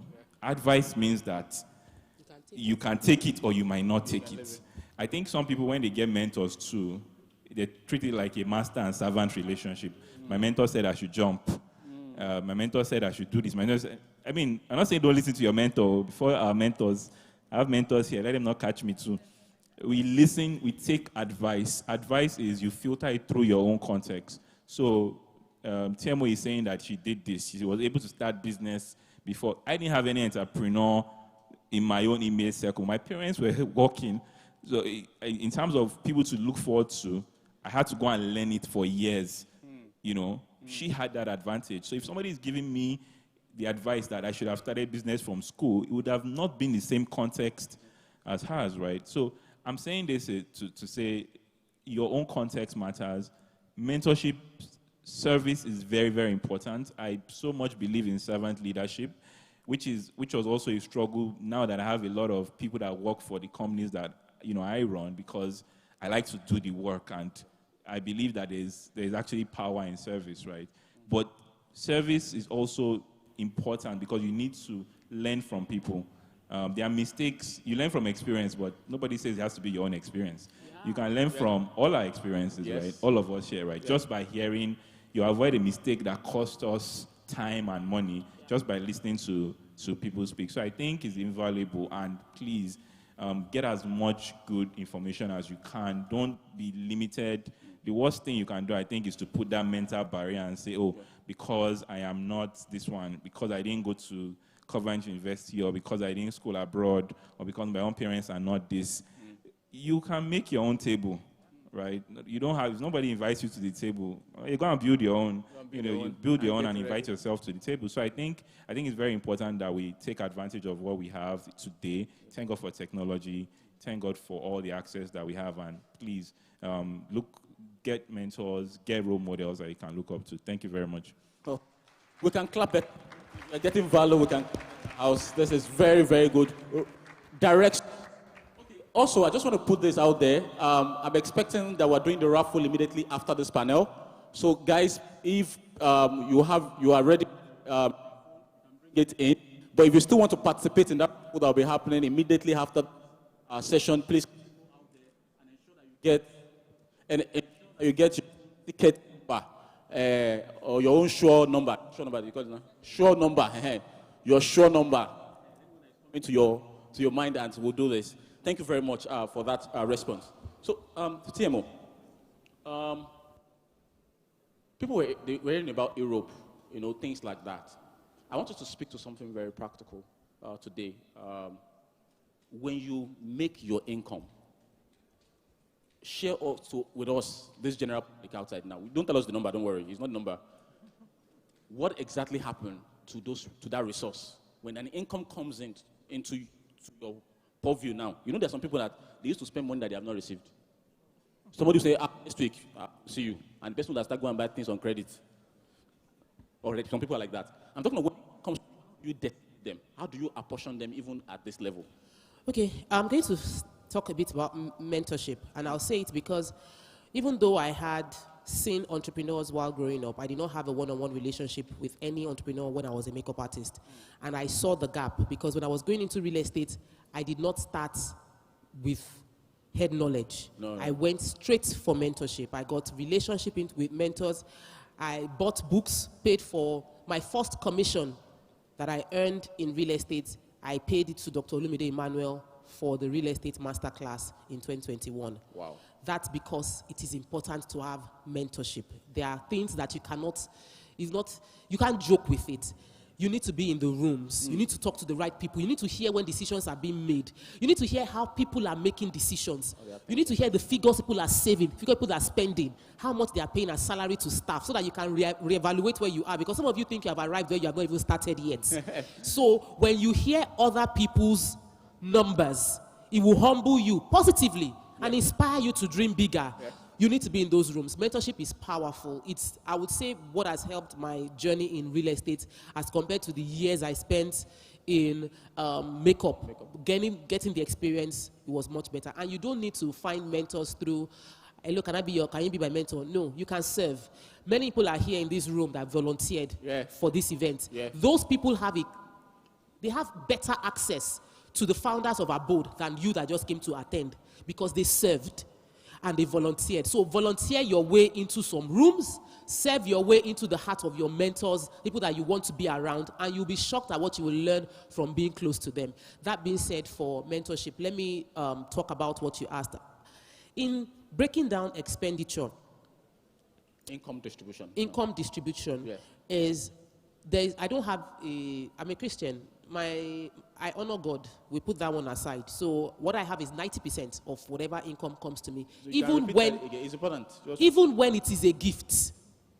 Some people, I found out, only pay tithe on salary. They don't pay tithe on gifts. Say, this one is not mine. I did not work for it. Somebody dashed me. Oh, wow. Every income, there's tithe. Then the next thing I do is I already have a structure. So I would focus on what my salary is. And if you're an entrepreneur and you don't pay yourself salary, there's no other way to say it. You have to pay yourself salary. You can't live on is coming. You must create a forecast. This is how much I expect will come in, and this is what I will pay myself as salary. And stick to the salary and live off your salary. So on my salary, I have my percentage structure. I have my percentage for, I have the 10% that goes into my tithe. I have another 10% that goes into charity. So it's charity, sha. But I then have my parents, who are, I'm an only child. My parents are my core responsibility, and I don't play with that responsibility. So I have my parents' expense, which goes out. It is from what is the rest that I then now distribute.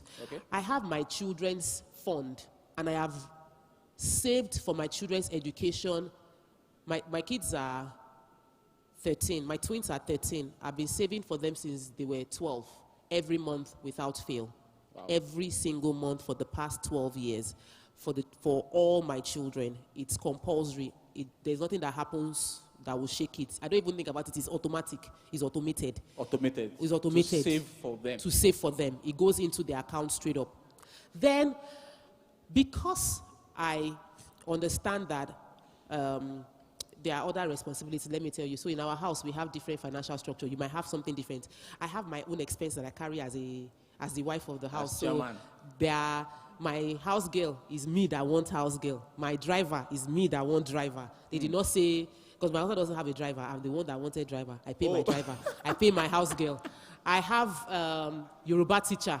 I pay my Yoruba teacher. For my kids. Okay. I have lesson teacher. I pay lesson teacher. You know, like I have expenses that I can, and that's one of the things being financially free as a woman can do for you. It helps you to make decisions for your family without seeking permission from money. I'm not saying asking for your husband's consent, but you know, we are asking for money's permission. You can't do something because money cannot, there's no money there to do it. So I pay those ones. I will not pay for a Yoruba lesson. You go to YouTube to watch it. But let me break it down into a more easy structure for everybody to work with. Number one, tithe, 10%. Number 2, Charity. charity, 10%. Number 3, Parents. my parents and financial responsibility, they fall within 30% actually. Okay. Within 30%. I have an investment budget. This investment budget, some months, it goes into rice vest. They are dollar investments. I know Okay. people do dollar now, so you can do sycamore if you want to. No, I'm going to the next question. You will see something. I will tell you something. Yes. I do rice vest. I've done piggy vest. I've done what do you call those Stanbic IBTC. All those vests. All those, they are vests. And why do I do that? Because any money I know I will still spend, I want to earn from that money. So if I know that I'm going to travel, I might, I'm going to say I'll spend 1 million naira on my trip in next year, August. I'll put that money into an investment for the next 6 months or 1 year.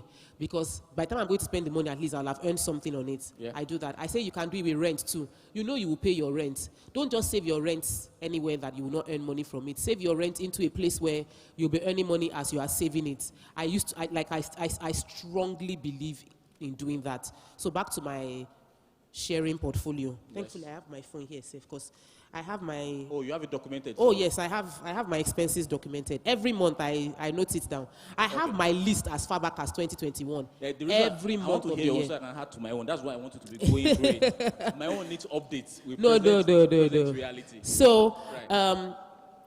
another thing I do is when I share the funds,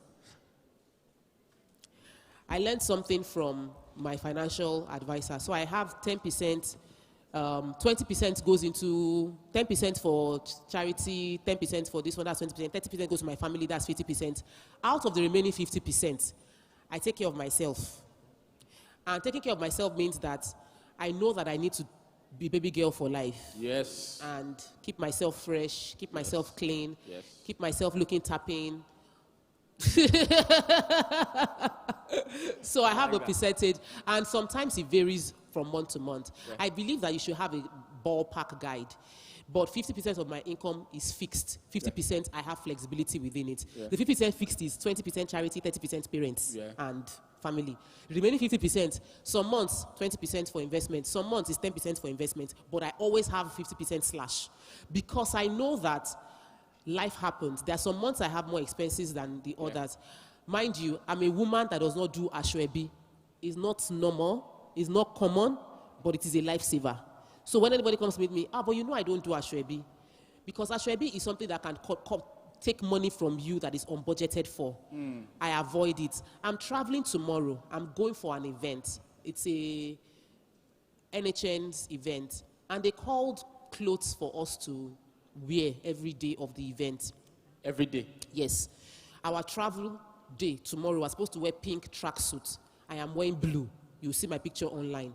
I did not go and find pink to buy because I have blue in the house that is still good. The second day, we're supposed to wear a dinner dress. But they will not send you back? They will not send me back. Good. I'm going to be there. I'm supposed to wear a dinner dress. They say it should be pink. I don't have pink, but I have another color, so I will wear my color. Good. I had to make that decision because I've done the other part too. 2 years ago when I went to Singapore with them, I made clothes for every day. Yeah, I saw that. And Yeah, I this was year, enjoying it. I was giving you like, for you spend the money, I was liking it. I looked at it this year and I said, I am not going to do it. Yeah. You need to make a decision with your money because if you don't trace where your money is going to, like the wise man said, if you don't send your money to work for you, you will work for money all your life. All your life. So I made an intentional decision that I would use what I have. And the money I would have spent on this, I will send that money to work for me. Because the only reason I'm able to attend these trainings and these events is because I have managed my money well. The people that help you to spend money will be the one that will gather around you to say, how did she blow through all that money? So you need to be disciplined with your money. Managing your money well is your responsibility.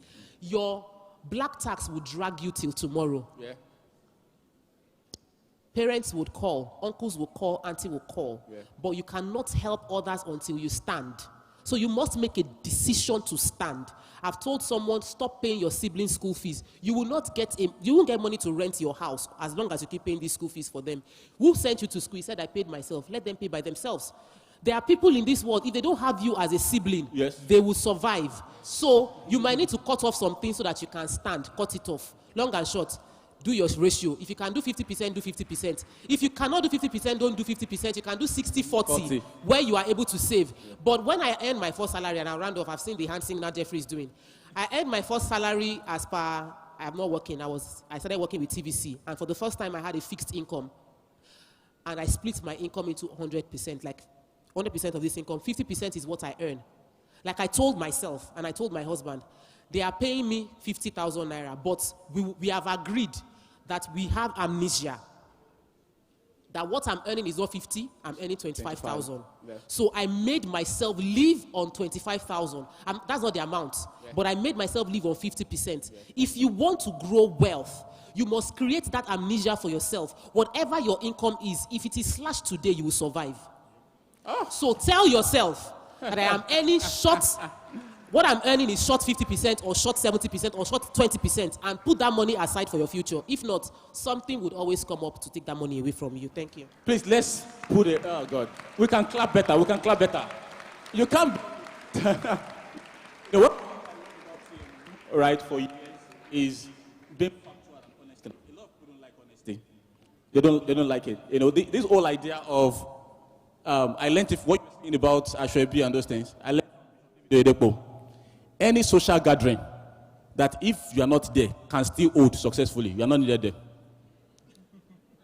My mom is here.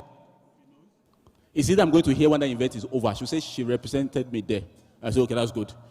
Because if I am not needed, it's not all, you know all of this, we are from the same village. Unde, we Association of Nigeria. All of those, it's 20 years. You will not say you do not know what the ourselves.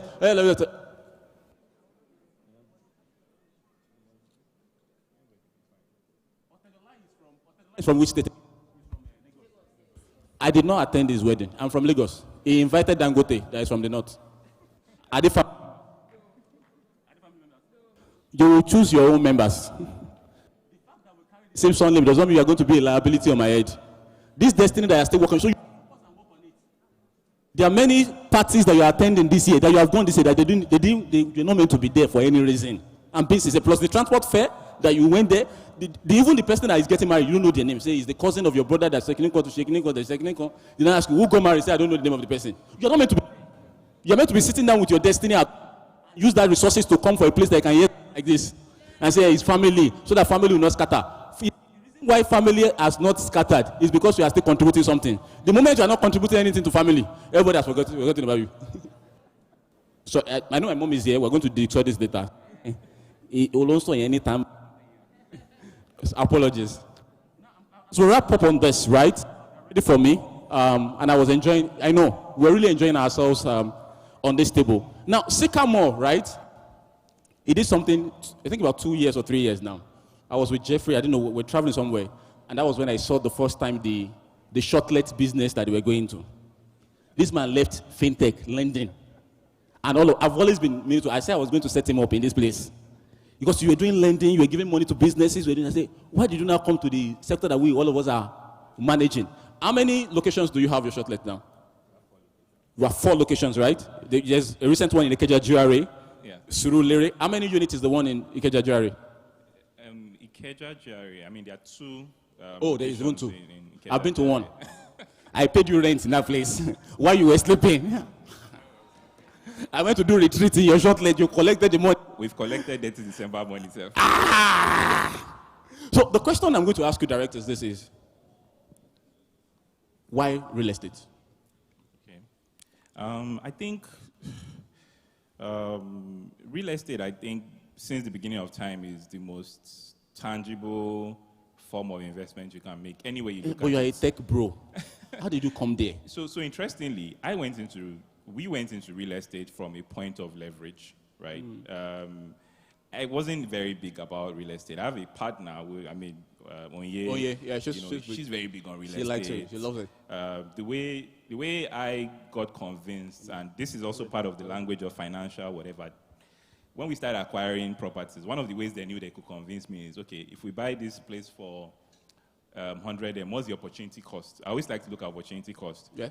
Okay, so how much are we going to get from rent? You're telling me that this property is 100 million naira.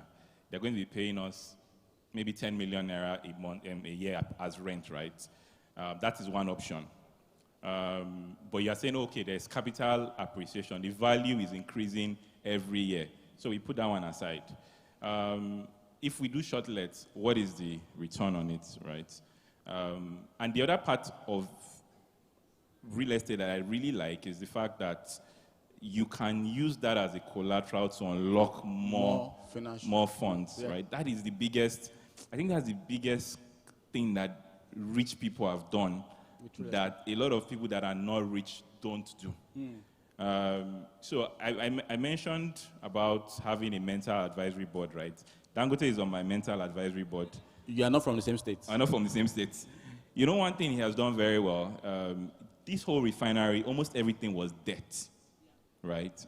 Nobody can give you debt in that amount if you don't have some sort of collateral, right? You have to have some sort of collateral. And the easiest collateral you can have is real estate, right? So even if you hate, even if you don't like real estate, you're not very big into it like myself, even if now we've had to acquire, you know, quite a number of properties, I love the leverage part of it. And I also learned a lot from, you know, 2 movies.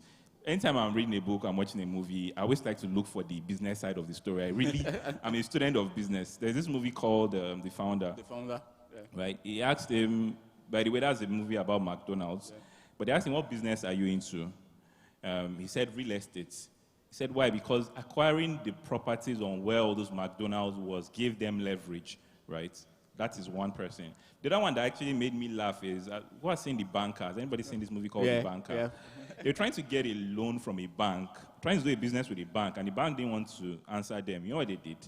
They bought the building that the bank was in. So they became the banker's landlord.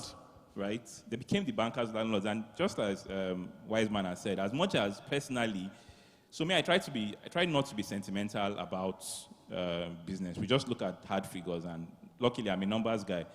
So I say, okay, Tunde, personally, I'm not in love with real estate from a passionate perspective, but the numbers make sense. You fell in love with the numbers. I fell in love with the numbers. I fell in love with the leverage because I'm in financial business, and I do business with banks a lot, right? So we do business with banks a lot, and a lot of time it has always come over. And like the lovely part of it is that there's usually 2 streams of income from any real estate, at least 2. There's the one you get annually if you are doing, so if you own a plaza, or you own, even if anything you own, right, you're going to be getting either rental income, or you're getting rental income, or if you are running a shortlet. So you're making money as you sleep, right, from it. But it's also appreciating. So at the end of the day, when you're looking at your investments in a 5-year time frame, you need to factor those 2 things in. It's not just the money you've collected. So we always think about money in terms of cash. Cash, especially if you are holding Naira, cash devalues, right? So even if you own, let me give you a very good example with numbers. If you buy a property today for 100 million and you're taking rent 10 million Naira annually, you've made your money back in 10 years, Abi. Yeah. So somebody will argue with you that, oh, your payback period is 10 years. It doesn't make sense. Real estate, blah, blah, blah, blah. But you have to look at the return from the rent, and you have to add it to how much the property is worth the properties in 10 years. That is the full return, right, of the property. And when you think about it like that, you know that, oh, it's a good investment. So I think it's the most tangible, it's enduring, and in this market that we're in, hopefully nothing changes anytime soon. It always appreciates. And I gave that caveat because we've seen real estate bubbles in, you know, much more developed economies. But the housing deficit in Nigeria is still... It's too high for the bubble to... The supply-demand gap is still very different. So rental income, appreciation, and then, very important, leverage. This is one of those things I want you to go and listen to. It sounds very high level now, we're just talking, but if you think about it from those 3 perspectives, just think about what you can potentially do. If you have a building sitting down that is 50 million Naira, and with that same building that is still your own, you're able to get 50 million out of a bank. So now you're sitting on at least 100 million worth of assets just because you have property. So that's a very good way to think about it. Okay, thank you very much. Our hands should not be tired. Let's put it together. People at the gallery, let me see your hands. Put it together. Are we listening? You cannot leave a quality information like this, and you are watching somebody that is eating corn on Instagram. I don't understand. Somebody is saying something that has to do with me and you, and then you say I'm bored. Then you went to Facebook to see someone that is shaking bomb bomb. Right? Can we please put our hands together for our panel? All right. On the final note, we're wrapping up. This is the last question. I'm going to just have TMO do that. Once she's done, we'll take the picture, and then we'll go into the raffle. Because the reason why somebody is seated here is that he wants to do testimony tomorrow during service. That I just won. But you know that that's a problem. Because everybody will now ask them that, buy something for me, buy something for me, buy something from me. He wants to do testimony in church tomorrow that I won an all-expense paid trip to Qatar. So, and his battery is currently at 3%. He wants to ensure that the battery phone is still live to do video before he ends. So we'll hurry for you. Who is ready to go to Qatar? There, right? Yeah. Okay. Have you seen your international passport recently? Okay. Because that thing is very important. You cannot come here with NIN and say you want to. Now, Timo, please help me with this. And for me, this is very personal. I have young people here, students. Earlier in the day when I was doing my presentation, I spoke about how I came to Lagos Business School for a free program. I didn't have transport fare to go back while I was done, but it changed my life. I'm very honest with you. It changed my life so much that the next day I woke up by 6:30 a.m. and I was just walking and just thinking about my life. And from that day, I left school. It's just that they were just seeing me in class, but I've left, finally. There are young people here. They're from Lagos State University. They're from different universities. Some are just 7. What's your word of advice for them as it pertains to building a life of wealth? Because many of these young people, and it is not, I don't do all this old Gen Z, Gen Y thing. I have seen Gen O people that the software that is running their life is like a 16-year-old. So it's not about age, right? Is that because there's a lot of flashiness, there's mobile phone. The same mobile phone says you go and learn from a mentor. Somebody is using it to be adding depression to her life or his life every day because somebody is using private jets. What would be your advice to every young person? That will be the last question, and then we'll take the picture that is seated in this audience right now. My answer will seem very simplistic, but it's very important. If you want to be rich, you need to think like a rich person. You need to act like a rich person. You need to do it consistently. You think riches, act rich, do it consistently, and it's impossible for you not to become. Now, the question is, how do I think like rich people? Hello. Hello. Wow. When they say something is on a spiritual level, there's something that want to block you. That's the way I'm feeling. Like some people are about to hear something that will change their life, and the audio just does not want to work. Media, let's look into the. It's as if there's a way you need to hold this thing for it to work. Okay. So we shall hold it like this. Okay. Okay. All right. Thinking rich, acting rich, doing it consistently is your key to wealth. But how do you think rich? If everybody around you is poor and everything you watch is distracting you or showing you how poor things are. You need to ensure that you find a way to be with people who are rich or at least richer than you, to study how they think, how they talk, and start imbibing those things into your life. Because it's easy for me to tell you to think rich, but if you don't know what thinking rich is, you continue the way you are thinking. And where you are today is a result of how you have been thinking and acting over the past years of your life. So for you to achieve a different result, you need to start thinking differently. Think the way wealthy people think. He said he has a board of advisors in his head, and one of them includes Dangote. So it means that when he's thinking, he's not thinking the way he's thinking because he's planning his way to the kind of wealth Dangote has. So he needs to start thinking the way Dangote is thinking. If you want to be wealthy, you need to think the way wealthy people think. You need to act the way they act. That means you are not acting in fear. You are not acting in panic. You are not acting and saying things that how bad things are, because wealthy people don't talk about how bad things are. They don't see the bad. They see opportunities and others see challenges. So you will think like them. You will act like them. And you will not do it once in a while. It means you live here, you go back home as you are going home, you want to enter bus. It's not like you are going to bus. Like, all these buses, this country, all those rich people that are inside that car, you are already thinking and acting like poor people. You cannot become rich like that too. Think rich, act rich, do it consistently. You cannot, there's no way you'll be poor if you do those simple things. Let's simplify it that way. With that, I've come to the end of this panel session. Thank you very much, ladies and gentlemen. It's been an honor to be on this amazing panel. I'm going to invite Wisdom, Ezekiel, and Jeffrey Table to join us as we take picture on this panel. Have you been blessed by this panel? So put your hands together once more, please. Immediately after this picture, we're going to go straight to the award ceremony. I want to say a very big thank you to everyone who has been here from the very beginning. That will be the last event for the day, and we'll make some major announcements as it regards the brand and the things I want to do next. But let's take this picture. Powerful, powerful. Think rich, act rich, and do it consistently. Yeah, thank you.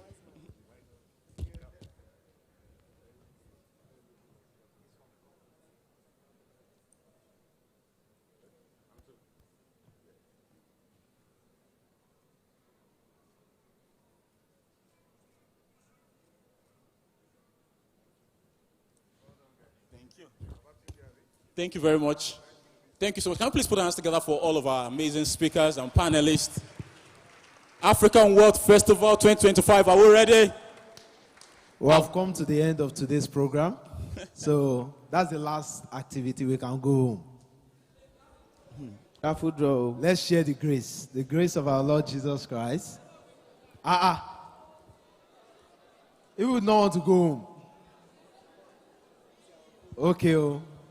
Okay, so the first award category that we're going to have today are for those who took action right here, right now, today. Right? While the whole conversation was ongoing, from the first speaker to the panel, please, can you please wake your neighbor that is seated by your side? Yes, because the camera will be going around, so that the person that is sleeping is the one that will allow them to avoid you and not take your shot. We can all be properly seated. If you need to move around, please move around. Because we want you to celebrate people and also want you to celebrate yourself. Because something is about to happen. I'm grateful for all of the amazing friends that we have. Some of them have been here since morning. Some of them had to leave other engagements. And they've been seated here with us since morning. I can see Mr. Okedimeji. Thank you so much for coming. Mrs. Olushoga. Miss Olushoga. Grace Thank you. Brown. She did the interior of our amazing office. Some of the video clips that you saw, she did amazing work with that. My very wonderful Ogawu, when I was as an undergraduate, he's been there guiding us. Mr. Jonathan, thank you so much for the honor in being here. Representative from Upway, my mom, Jeff's mom, my pastor, Pastor Ransom Adewale and Pastor Rita, they're in the building too. Mr. Yemi Olodun, CEO, Hybrid Lantec, CEO of Otomeco, they were all here. We just want to say thank you for taking time out to be here to celebrate this with us. You can't go through the room. Yeah, the room. I have my very good friend, over 20 years, Obinde Zechuku.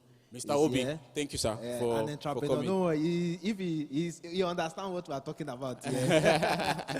Very good friend. Yes. Zumosu Bayo is Yes. here. A lot of wonderful people. Thank you so much. Thank you. And my friend, I'm a resident from the Lagos Business School, Mr. John, so he's also here. Amazing guy, always there supporting me. Thank you. God bless All right, so we're coming that. to the end of the event. The So this program has ended. I will need 3 people from the audience to come and decide the fate of some people. So people that took action today, there are special reward for them. If your name is here, don't be the one to come out. Yes. 3 people? Yes. 3 volunteers. 3 volunteers, randomly. 3 volunteers, sir. 1, 2. Please come, sir. Oh, Dr. Adewale, I can see you. God bless you, sir. Thank you so much for coming. Wait. I say you should. No. Daddy, please come.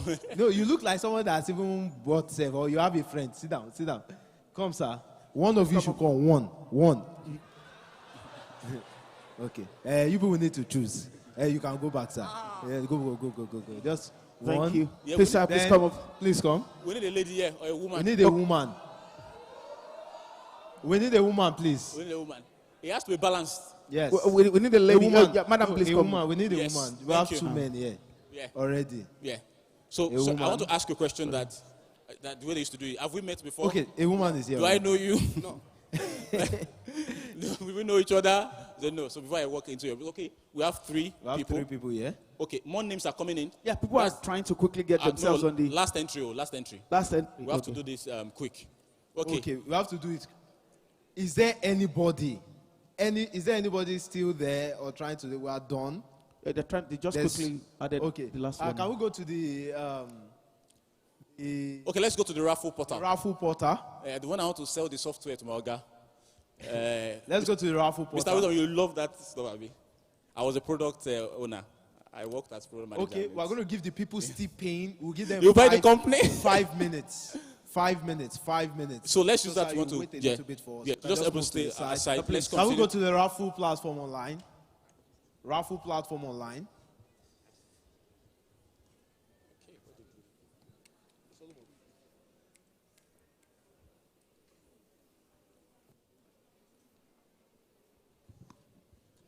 All right.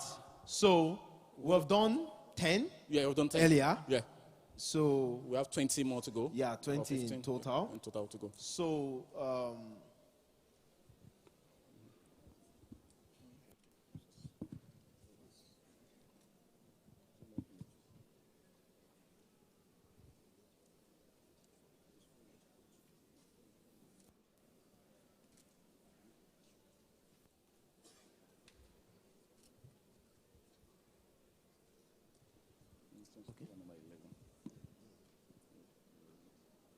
okay.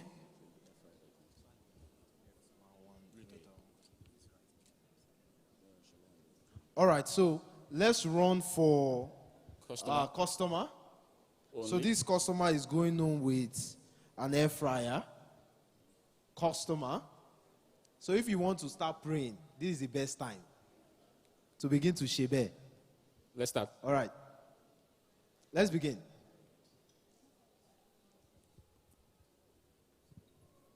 Nobody is praying.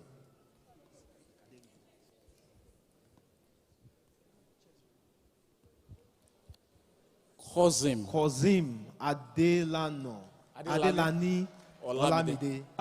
Your brother be this. Looks like my family member. Is the person here? Is the person here? Let's put our hands together A for round him. of applause for him. Please, can we just remove the chair so that we can have the names? A round of applause for him. Don't worry, there are many things to go around today. Somebody is already planning wedding, and this event is a perfect event for the person. Where are the people confirming? Please just help us stay here. So let's confirm present. Where are the people confirming? Okay, thank you. Let's run for Elfara. Okay, let's go. Start. Same price till we get to the top. 5 minutes to the people paying outside. It's now 4 minutes. There's a problem here. Oh yeah, he's not present. He's not present. This is the second time I'm winning today. As a That's product good. manager, his name is showing too much.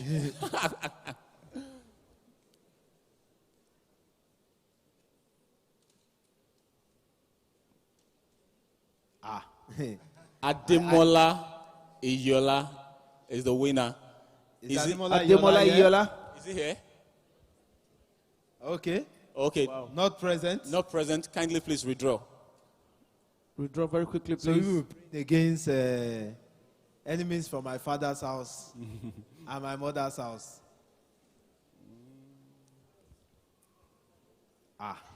Please withdraw. Okay. He's not present. He's not present.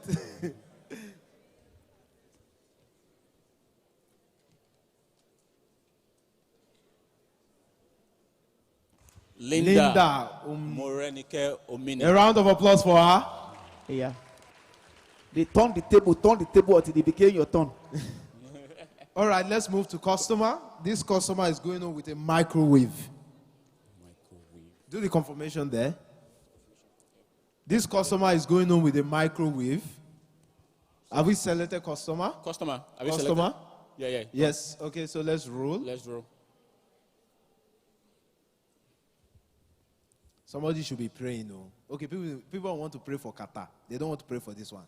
Okay. Yes, so they are reserving their prayer. Oh, they are reserving it. So they don't stress heaven. They don't want to stress God for this one. Abimbola Tomoloju. Tomoloju. Abimbola Tomoloju. Wow. Or representative of the person at the gallery. Okay. Not present, the person withdraw. the person is doing Our his time. tour of law.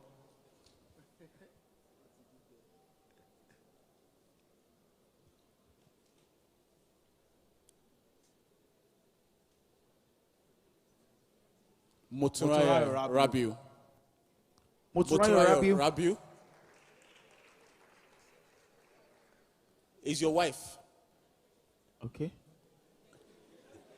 Because all of us were worried. Right? Or I showed the evidence that day.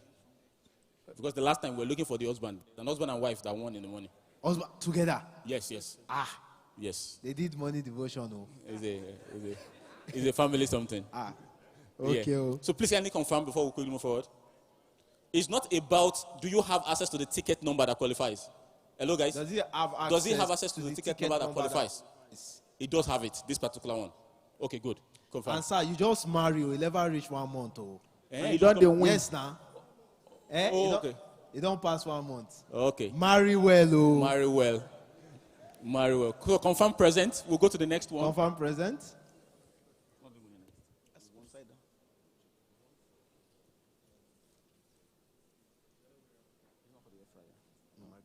Okay, let's do for referral.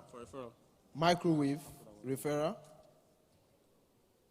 Let's begin so we can run fast. Customers, 2 minutes left. And please, if you have won previously, come to this side of the hall, to the front here, this right-hand side. My right-hand side, your left. This person, all he did here, though. But he's not present. He's not present. Not present, please withdraw.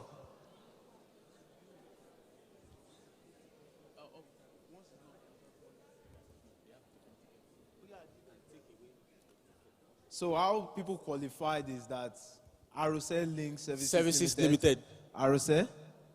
So how people qualify is that you buy products. For each plot you buy, you have one raffle ticket. So if you buy 1 acre, you have 6. So if you buy 10 acres, you have 60. So somebody's name can come up 50 times, depending on the number of subscription that the person has done. So please do confirmation. Hello, ma. Please for Arusel. For Arusel links. Yeah. So, if that's good, we're going to the next one, which is television. Somebody's going on with television, TV. Customer only? Yeah, let's start with customer. My guy, you didn't put on the television. No. You just say television. All Let them not think all TVs just are smart now. My guy. If you are not smart, you are not a TV. You need to travel far and wide to their TVs. Oh. Let's start. Start drop, please. This is a customer going home with a TV. Yeah.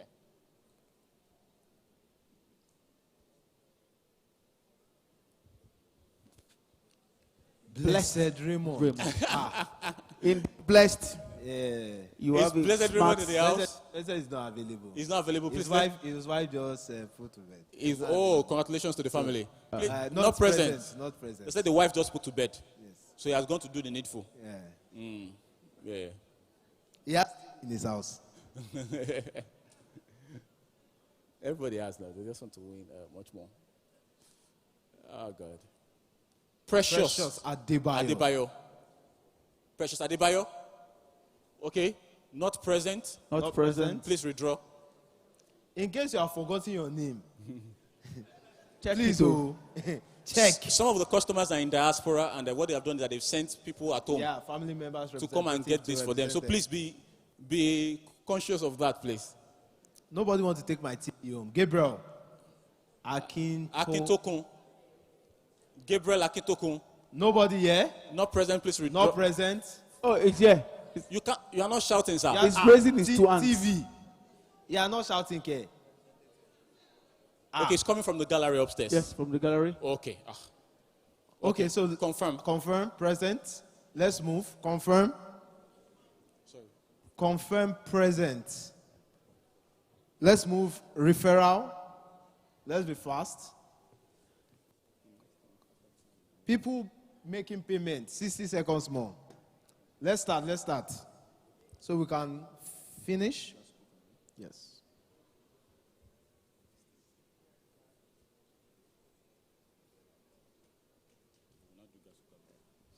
Moshood Sholadoye.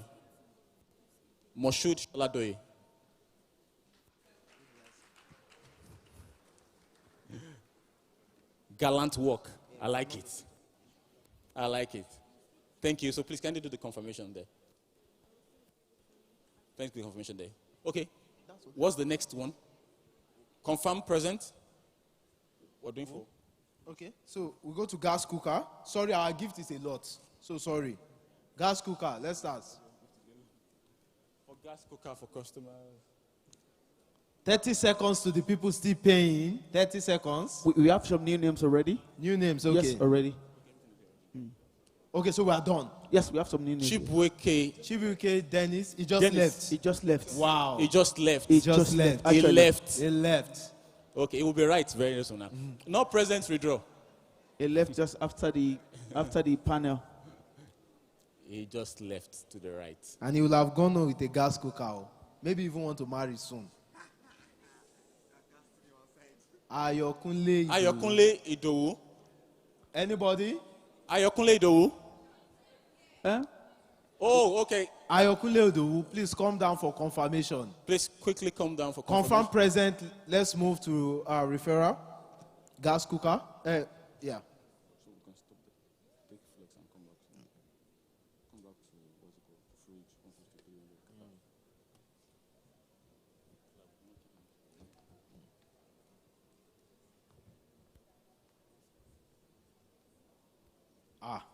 Oga Kwata Kwata.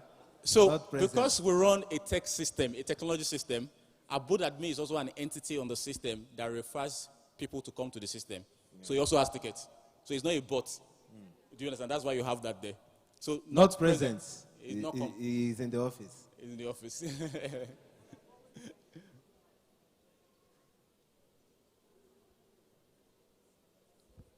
Stop. Arome Adegbe. Arume. I saw Mr. Arume earlier today. Is he still around? Is where? Mr. Arome, are you here? He's here. Everybody says he's here, but I... Mr. Arome Adegbe. He has gone too. Okay. He sent you a message that he's coming. I like the way his friends are speaking for him. Okay. He's here. Oh. Where is he? Okay. You just stepped outside and he said he wants to get her outside and she just went out and come back. Arume. Going. We're going to withdraw if he's not here.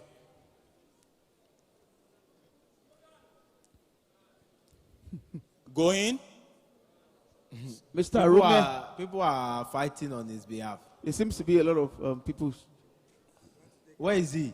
They are enough to contribute the money for TV for him. You know, if in case he didn't finally win, they can all come together. So the customers are the Mr. Arome going. This is the last call. Okay.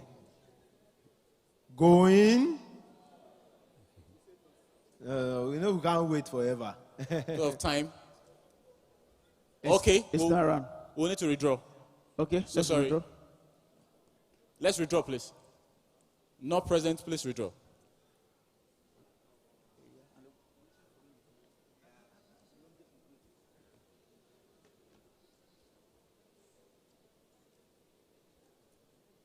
Stop. Jumoke Akinwumi. I think this person went for night vigil. Where is she? Oh, let's put hands together for her. You went for night vigil. Oh, yeah, quickly. All right. Yeah. Thank you. So we'll quickly do this. Yeah. For So the people let that them come forward. so the first person they pick will be going home with a cash prize of 20,000 naira. The second person will be going home with I think a toasting machine. Then the third person will be going with a free plot of land in one of our locations. So people that are buying here today. So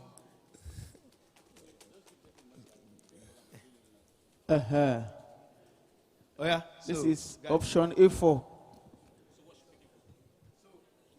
Oh. So, Ma, please Yeah. come. She's speaking for the 20K. Ma, just look forward. Dip your hand inside. Look forward, man. Look forward, man. Dip your hand inside. Scatter it. Scatter it.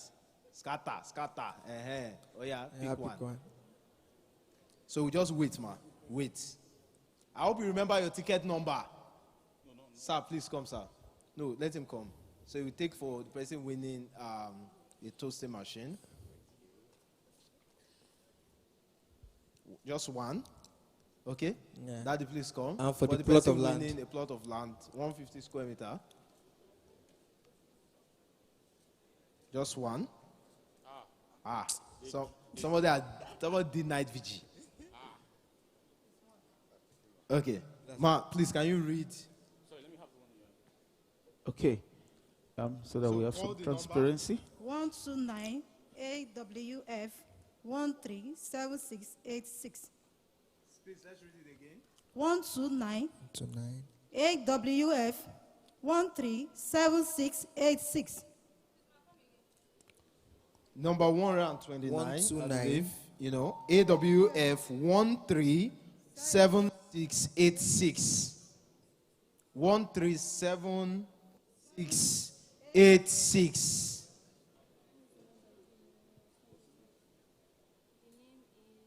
Look at the slips with you. Ebubedike Chukuneke. Something like that. The person has gone home. Ebubedike Chukuneke. Ebubedike, are you here? Please, we will not wait like this for the next one. Oh. Please check your ticket so we can be fast. Yes, they said the person is up there. So let's all check our tickets again so that open your ticket. 235, 235, AWF, 121, 121, 530, 530. Please read it straight. Okay. 235, AWF, 121, 530. 121, 530. Who is that?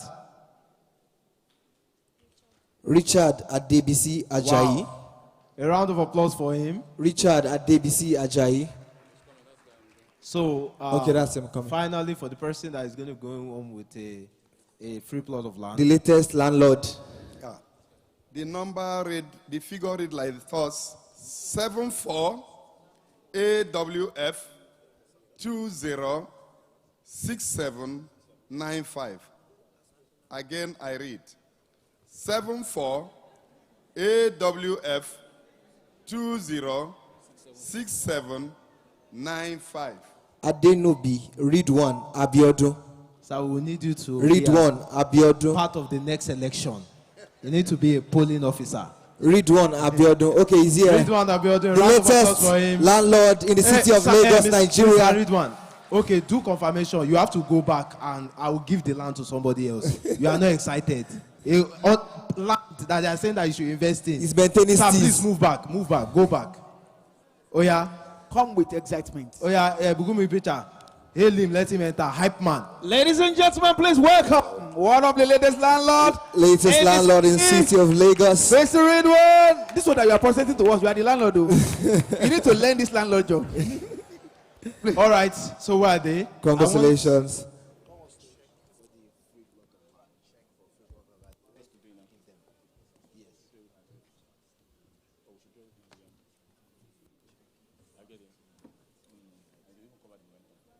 All right, so we are coming to the end. This is the final raffle. You can still make decision. Maybe you are not joining the raffle, but you are not supposed to invest in real estate because of raffle draw. You are not supposed to invest in real estate because of raffle draw. You invest in real estate because the benefit is greater than the raffle draw. Real estate is the only product that everybody that buys make money from it. The buyer, the seller, referrer, the lawyer, surveyor, everybody, bricklayer, person selling blocks, person selling cement, they all make money from it. Please. Yes. Okay. So, we are done with, thank you so much. A round of applause for them, please. A round of applause. Let's put our hands together for them. They'll be very fair. Yes, just drop it. Just drop it. Yeah, thank you so much. Thank you, sir. Thank you, ma. In conclusion, we're going to be having the 4 last category: a fridge, land, 150 square meter, 300 square meter land, and also all expense paid trip to Qatar. Those are the last 4. So tickets, let's begin. DJ, play the Qatar song. Oh yeah, let's go. Let's start with the customer. Now you can now move into prayer points. So customer, let's draw.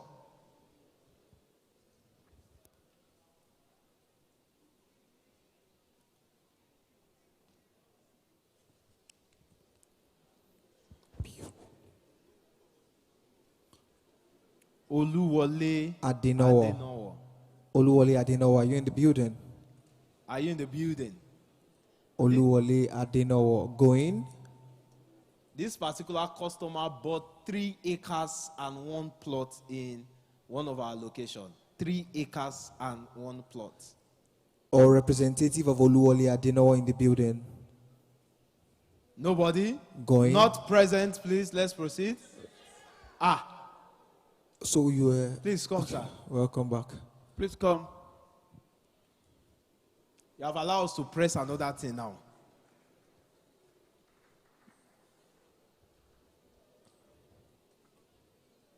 Oluwole Adenowo.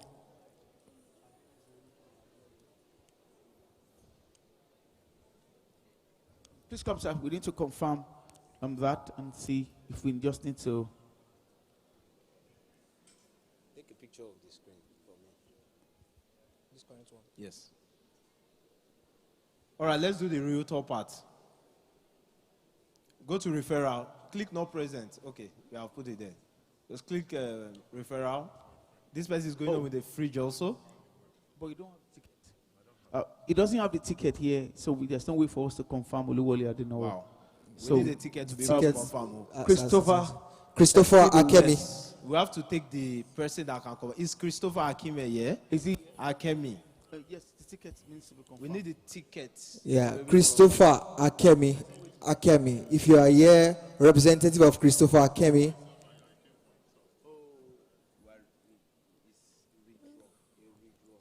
So even the Christopher is not here. Christopher, representative of Christopher, you're not here. Going.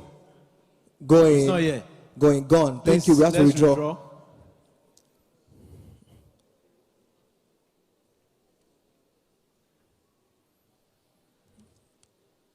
Please, let's go.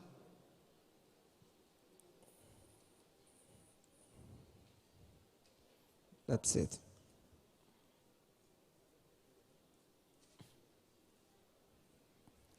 Rosemary Akinlagon. Rosemary Akinlagon. Rosemary Akinlagon, are you in the building? Is the person here? Or any representative of the said person with their ticket number identification? Not present. Okay. Let's redraw, please. Let's be fast.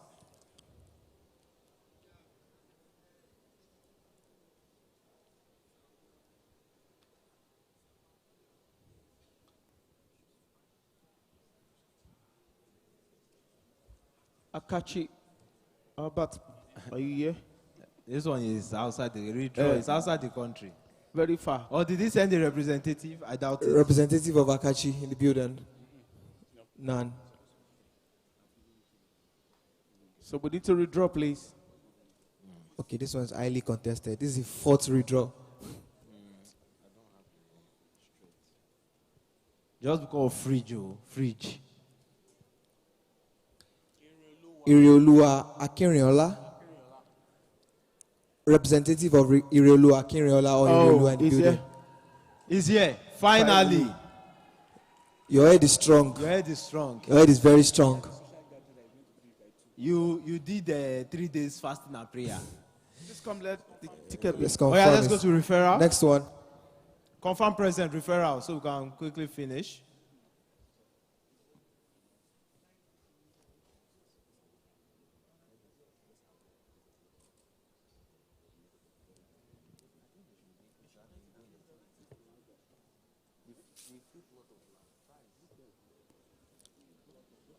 Olanshile Mudashiru. Olanshile Mudashiru. If you're in the building, Is he here Olanshile. or he sent a representative? Okay. Somebody is waving there. Okay. Identification, ticket number. You have identification. I think she does. Where are our camera guys? They're around. Okay. So let's just take pictures, sir. Okay.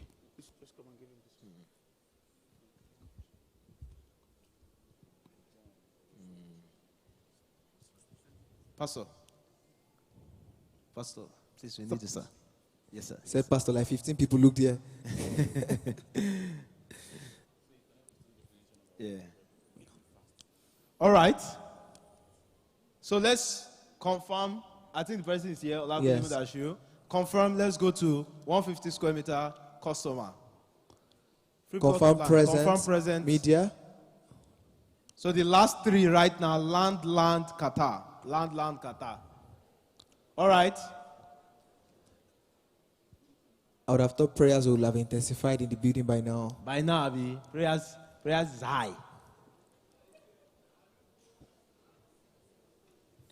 Isaac Akinyemi. Isaac Akinyemi. What? You are here, but somebody is screaming there. She's happy for him. On his behalf. Kindly come forward with evidence of identification. Oh yeah, let's quickly do. Wise man needs to leave. Confirm present. Confirm present. Let's go to referral. Wise man needs to leave. All right. Next. So, okay. Pastor, please help us with the presentation.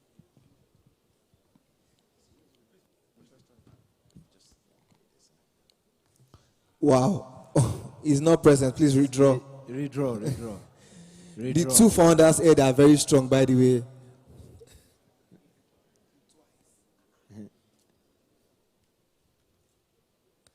Adekunle Adewumi. Adekunle Adewumi, if you are in the building. Good, that's the energy. Good. That's the energy. The voice is clear. The reward is clear. I'm here. Before they go and press with the bro. Kindly step forward with your evidence. Adekunle Adewumi, is that good? Yes. So let's move to 300 square meter land also. Yeah, let's move. Apologies to all the winners still waiting. We are just trying to quickly collect everyone, please. We do apologize. Thank you for your patience.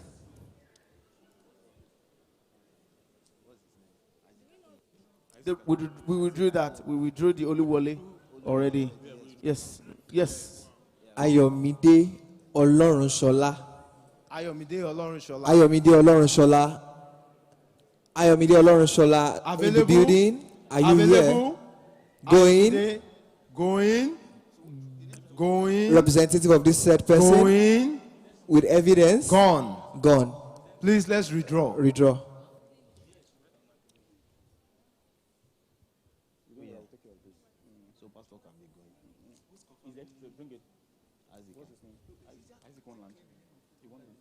Tolu Alashe. Oh my goodness. I know the person. It's not here. You know the person is not here. How did you see? Tolu Alashe Orishabinon. Representative of the person. I think you might have a representative actually. Let's redraw. Representative of Tolu Orishabinon. Orisha did not come through. Even you, his friend, you don't believe in him. All right, let's withdraw. Wow.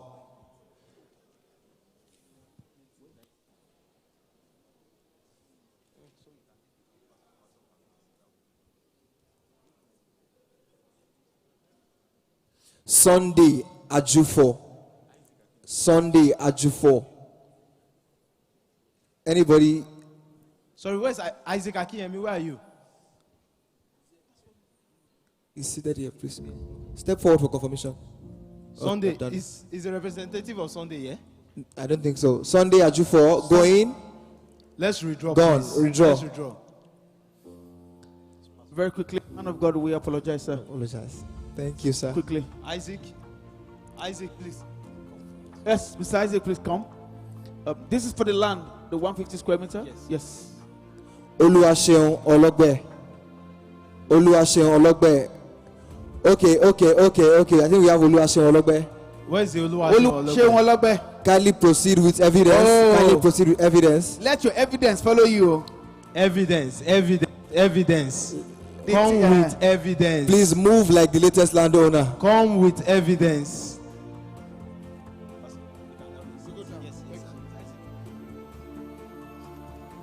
Sir Jonathan, please. Come with evidence, please. Quick confirmation.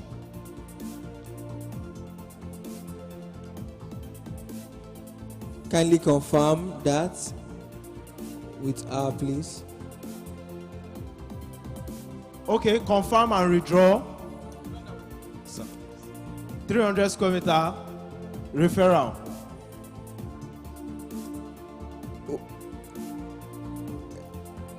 The tension is getting higher. Because that's a large plot. 300 square meter. Ah. Please, not present. Let's go. Somebody is happy on your behalf at the back. I'll have shared it for my children now. One. Sorry, sir. Redraw. If the whole company now won now.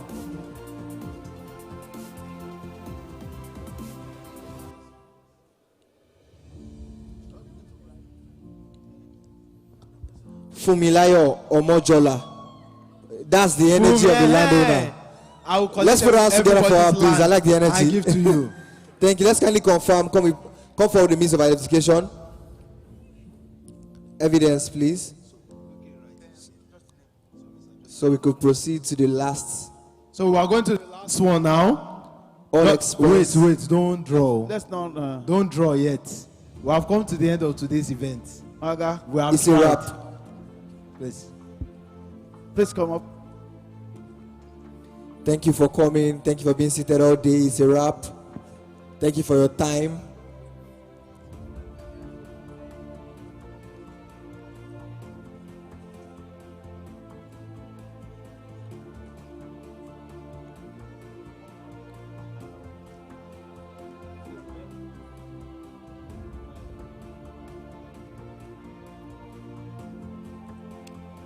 All right.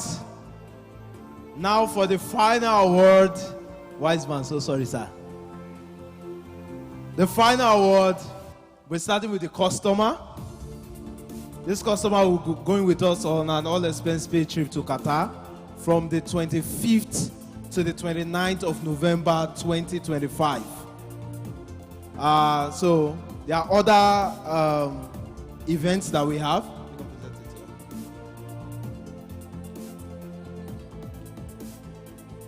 We also have other events. Oh, no. We also have other events in about 2 weeks' time. We'll be going for, what's the name? We're going for a beach hangout with our associates. So if you want to be part of the family, you can speak to our guys outside that you want to join as an associate. So you can go outside and speak to them.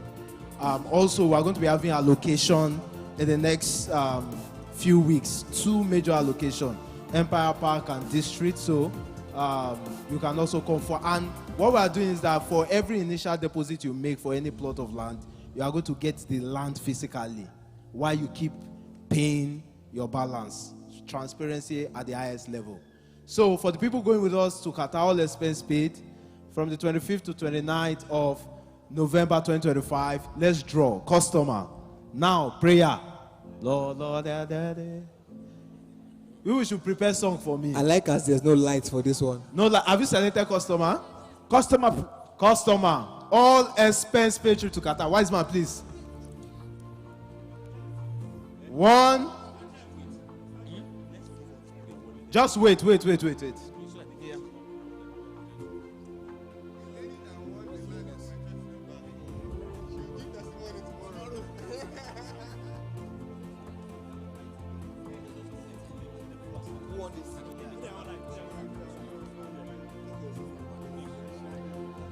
All right.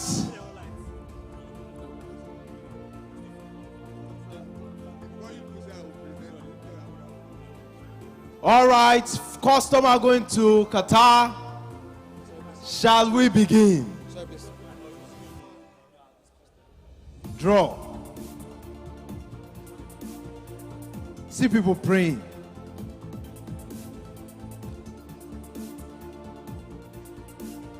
Ladies and gentlemen, Esther Ekpe Ojo. Esther. Established. No. She's not around. Not around. Not Representative of around. Esther going, gone. Redraw. Not present, redraw. Redraw. Why? Esther might not like Qatar. Why are you shouting on her behalf? This Esther is not established. Esther is not established. It's not around. It's not around. It's not around.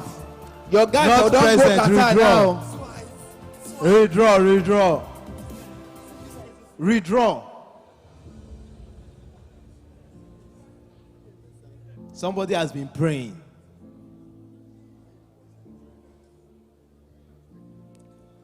Julius Agbo. Does it feel like a name that is around? Sound like a president. Doesn't feel. So you Is see it Julius the or- presence of the personality. Okay. Julius. Is Julius Is here? Julius here? So Tio no loss. This one that you came with bag, you are not going today. Oh. You came with bag already. Please, Ladies and confirmation. gentlemen, let's put our hands together for Move to Julius referral. Agbo. Move to referral while we do confirmation. Yeah, move to Please. referral while we do Please confirmation. come, sir. Confirm. Please come. Let's Confirmation. Confirmation. Evidence. Let's move to referral. Let's go. Last one for today. Final one. Who is winning? Associate, are you in the building? Are you ready? 1, 2, 3. Draw. This is the moment we've been waiting for. Jeffrey. Abode admin. Kofo Omolade. Fadekemi Olobe. 4 names. The truth is, don't use one name. 4 names. Wow. Please give me 4 stand names. up. Give me stand up for the champion. The truth is, don't use one name. Use 4 names. Wow. Now the weight of the name. Wow.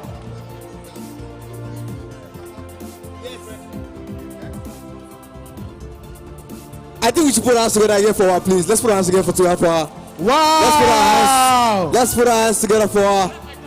Wow. A round of applause for our Congratulations. Grand winner. Ladies and gentlemen, I want to say a very thank you to every single person for attending this event. Yes. Waiting from morning to this moment. Yes. I want to say God bless you. Thank you for supporting the brand. Yes. You can still go outside, meet our guys. If you want to do any transaction, you can still speak to them. If you want to join the family, want to join the associate family, in 2 weeks' time, we'll be going for a beach party, all expense paid for our family members.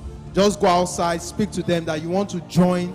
They are both associates. Yes. And they will tell you how to join. You can join for free, and you can join for the paid version, anyone you want to do. Yes, And to also- enjoy even more benefits like this. Abode is always organizing wonderful benefits like this. Kindly follow us on all socials, across all social media platforms. Facebook, Instagram, Twitter, all social media platforms. Follow Abode, official Abode. The handle is official Abode. Please, if you are looking for your boss, Adebisi Paul Adebayo. Yeah, your national driver's license is here. Adebisi Paul Paul. Adebayo. Madam Kofo. Yeah. Madam Kofo. Thank you very much for Adebisi Paul Adebayo. Adebisi Paul Adebayo. We have your purse here, please. Your purse with your driver's license is here. Anyways, it has been a wonderful time all evening. Thank you very much, Bukumi Preacher. It's been a wonderful session all day doing this with you. Thank you so much. Adebisi Paul Adebayo, please check your purse, people. Second person for Qatar, please come and take picture with Wise Man.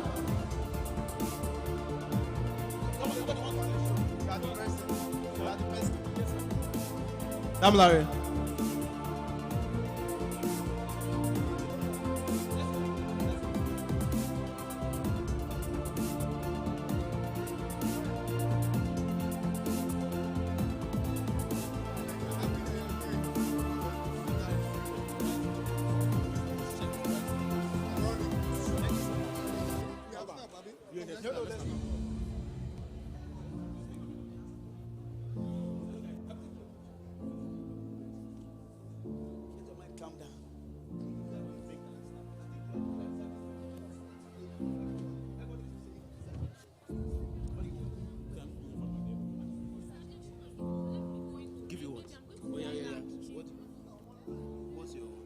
All right, so let's. Solomon, I need 2 people.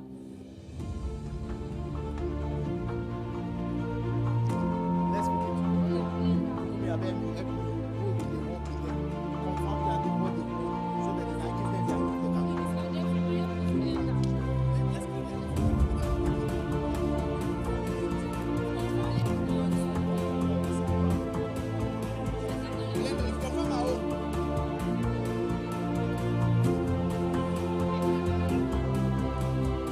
Can we begin to call the name of the winners?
Ridwan Adebayo.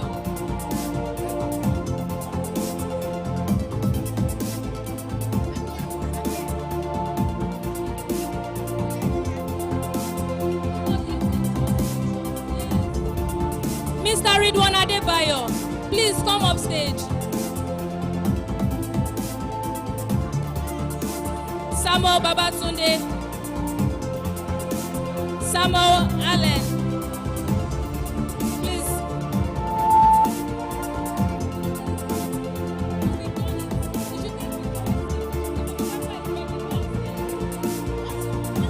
See him there.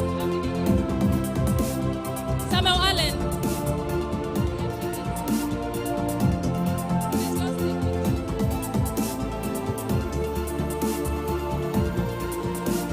Olamilekan Oyewale.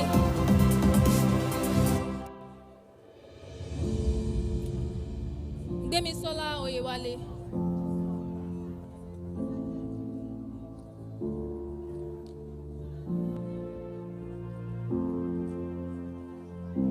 Upway. Gbemisola. Please 1 minute. Upway. Yes, sir. Please go over there and take pictures. Sophia, they are coming there.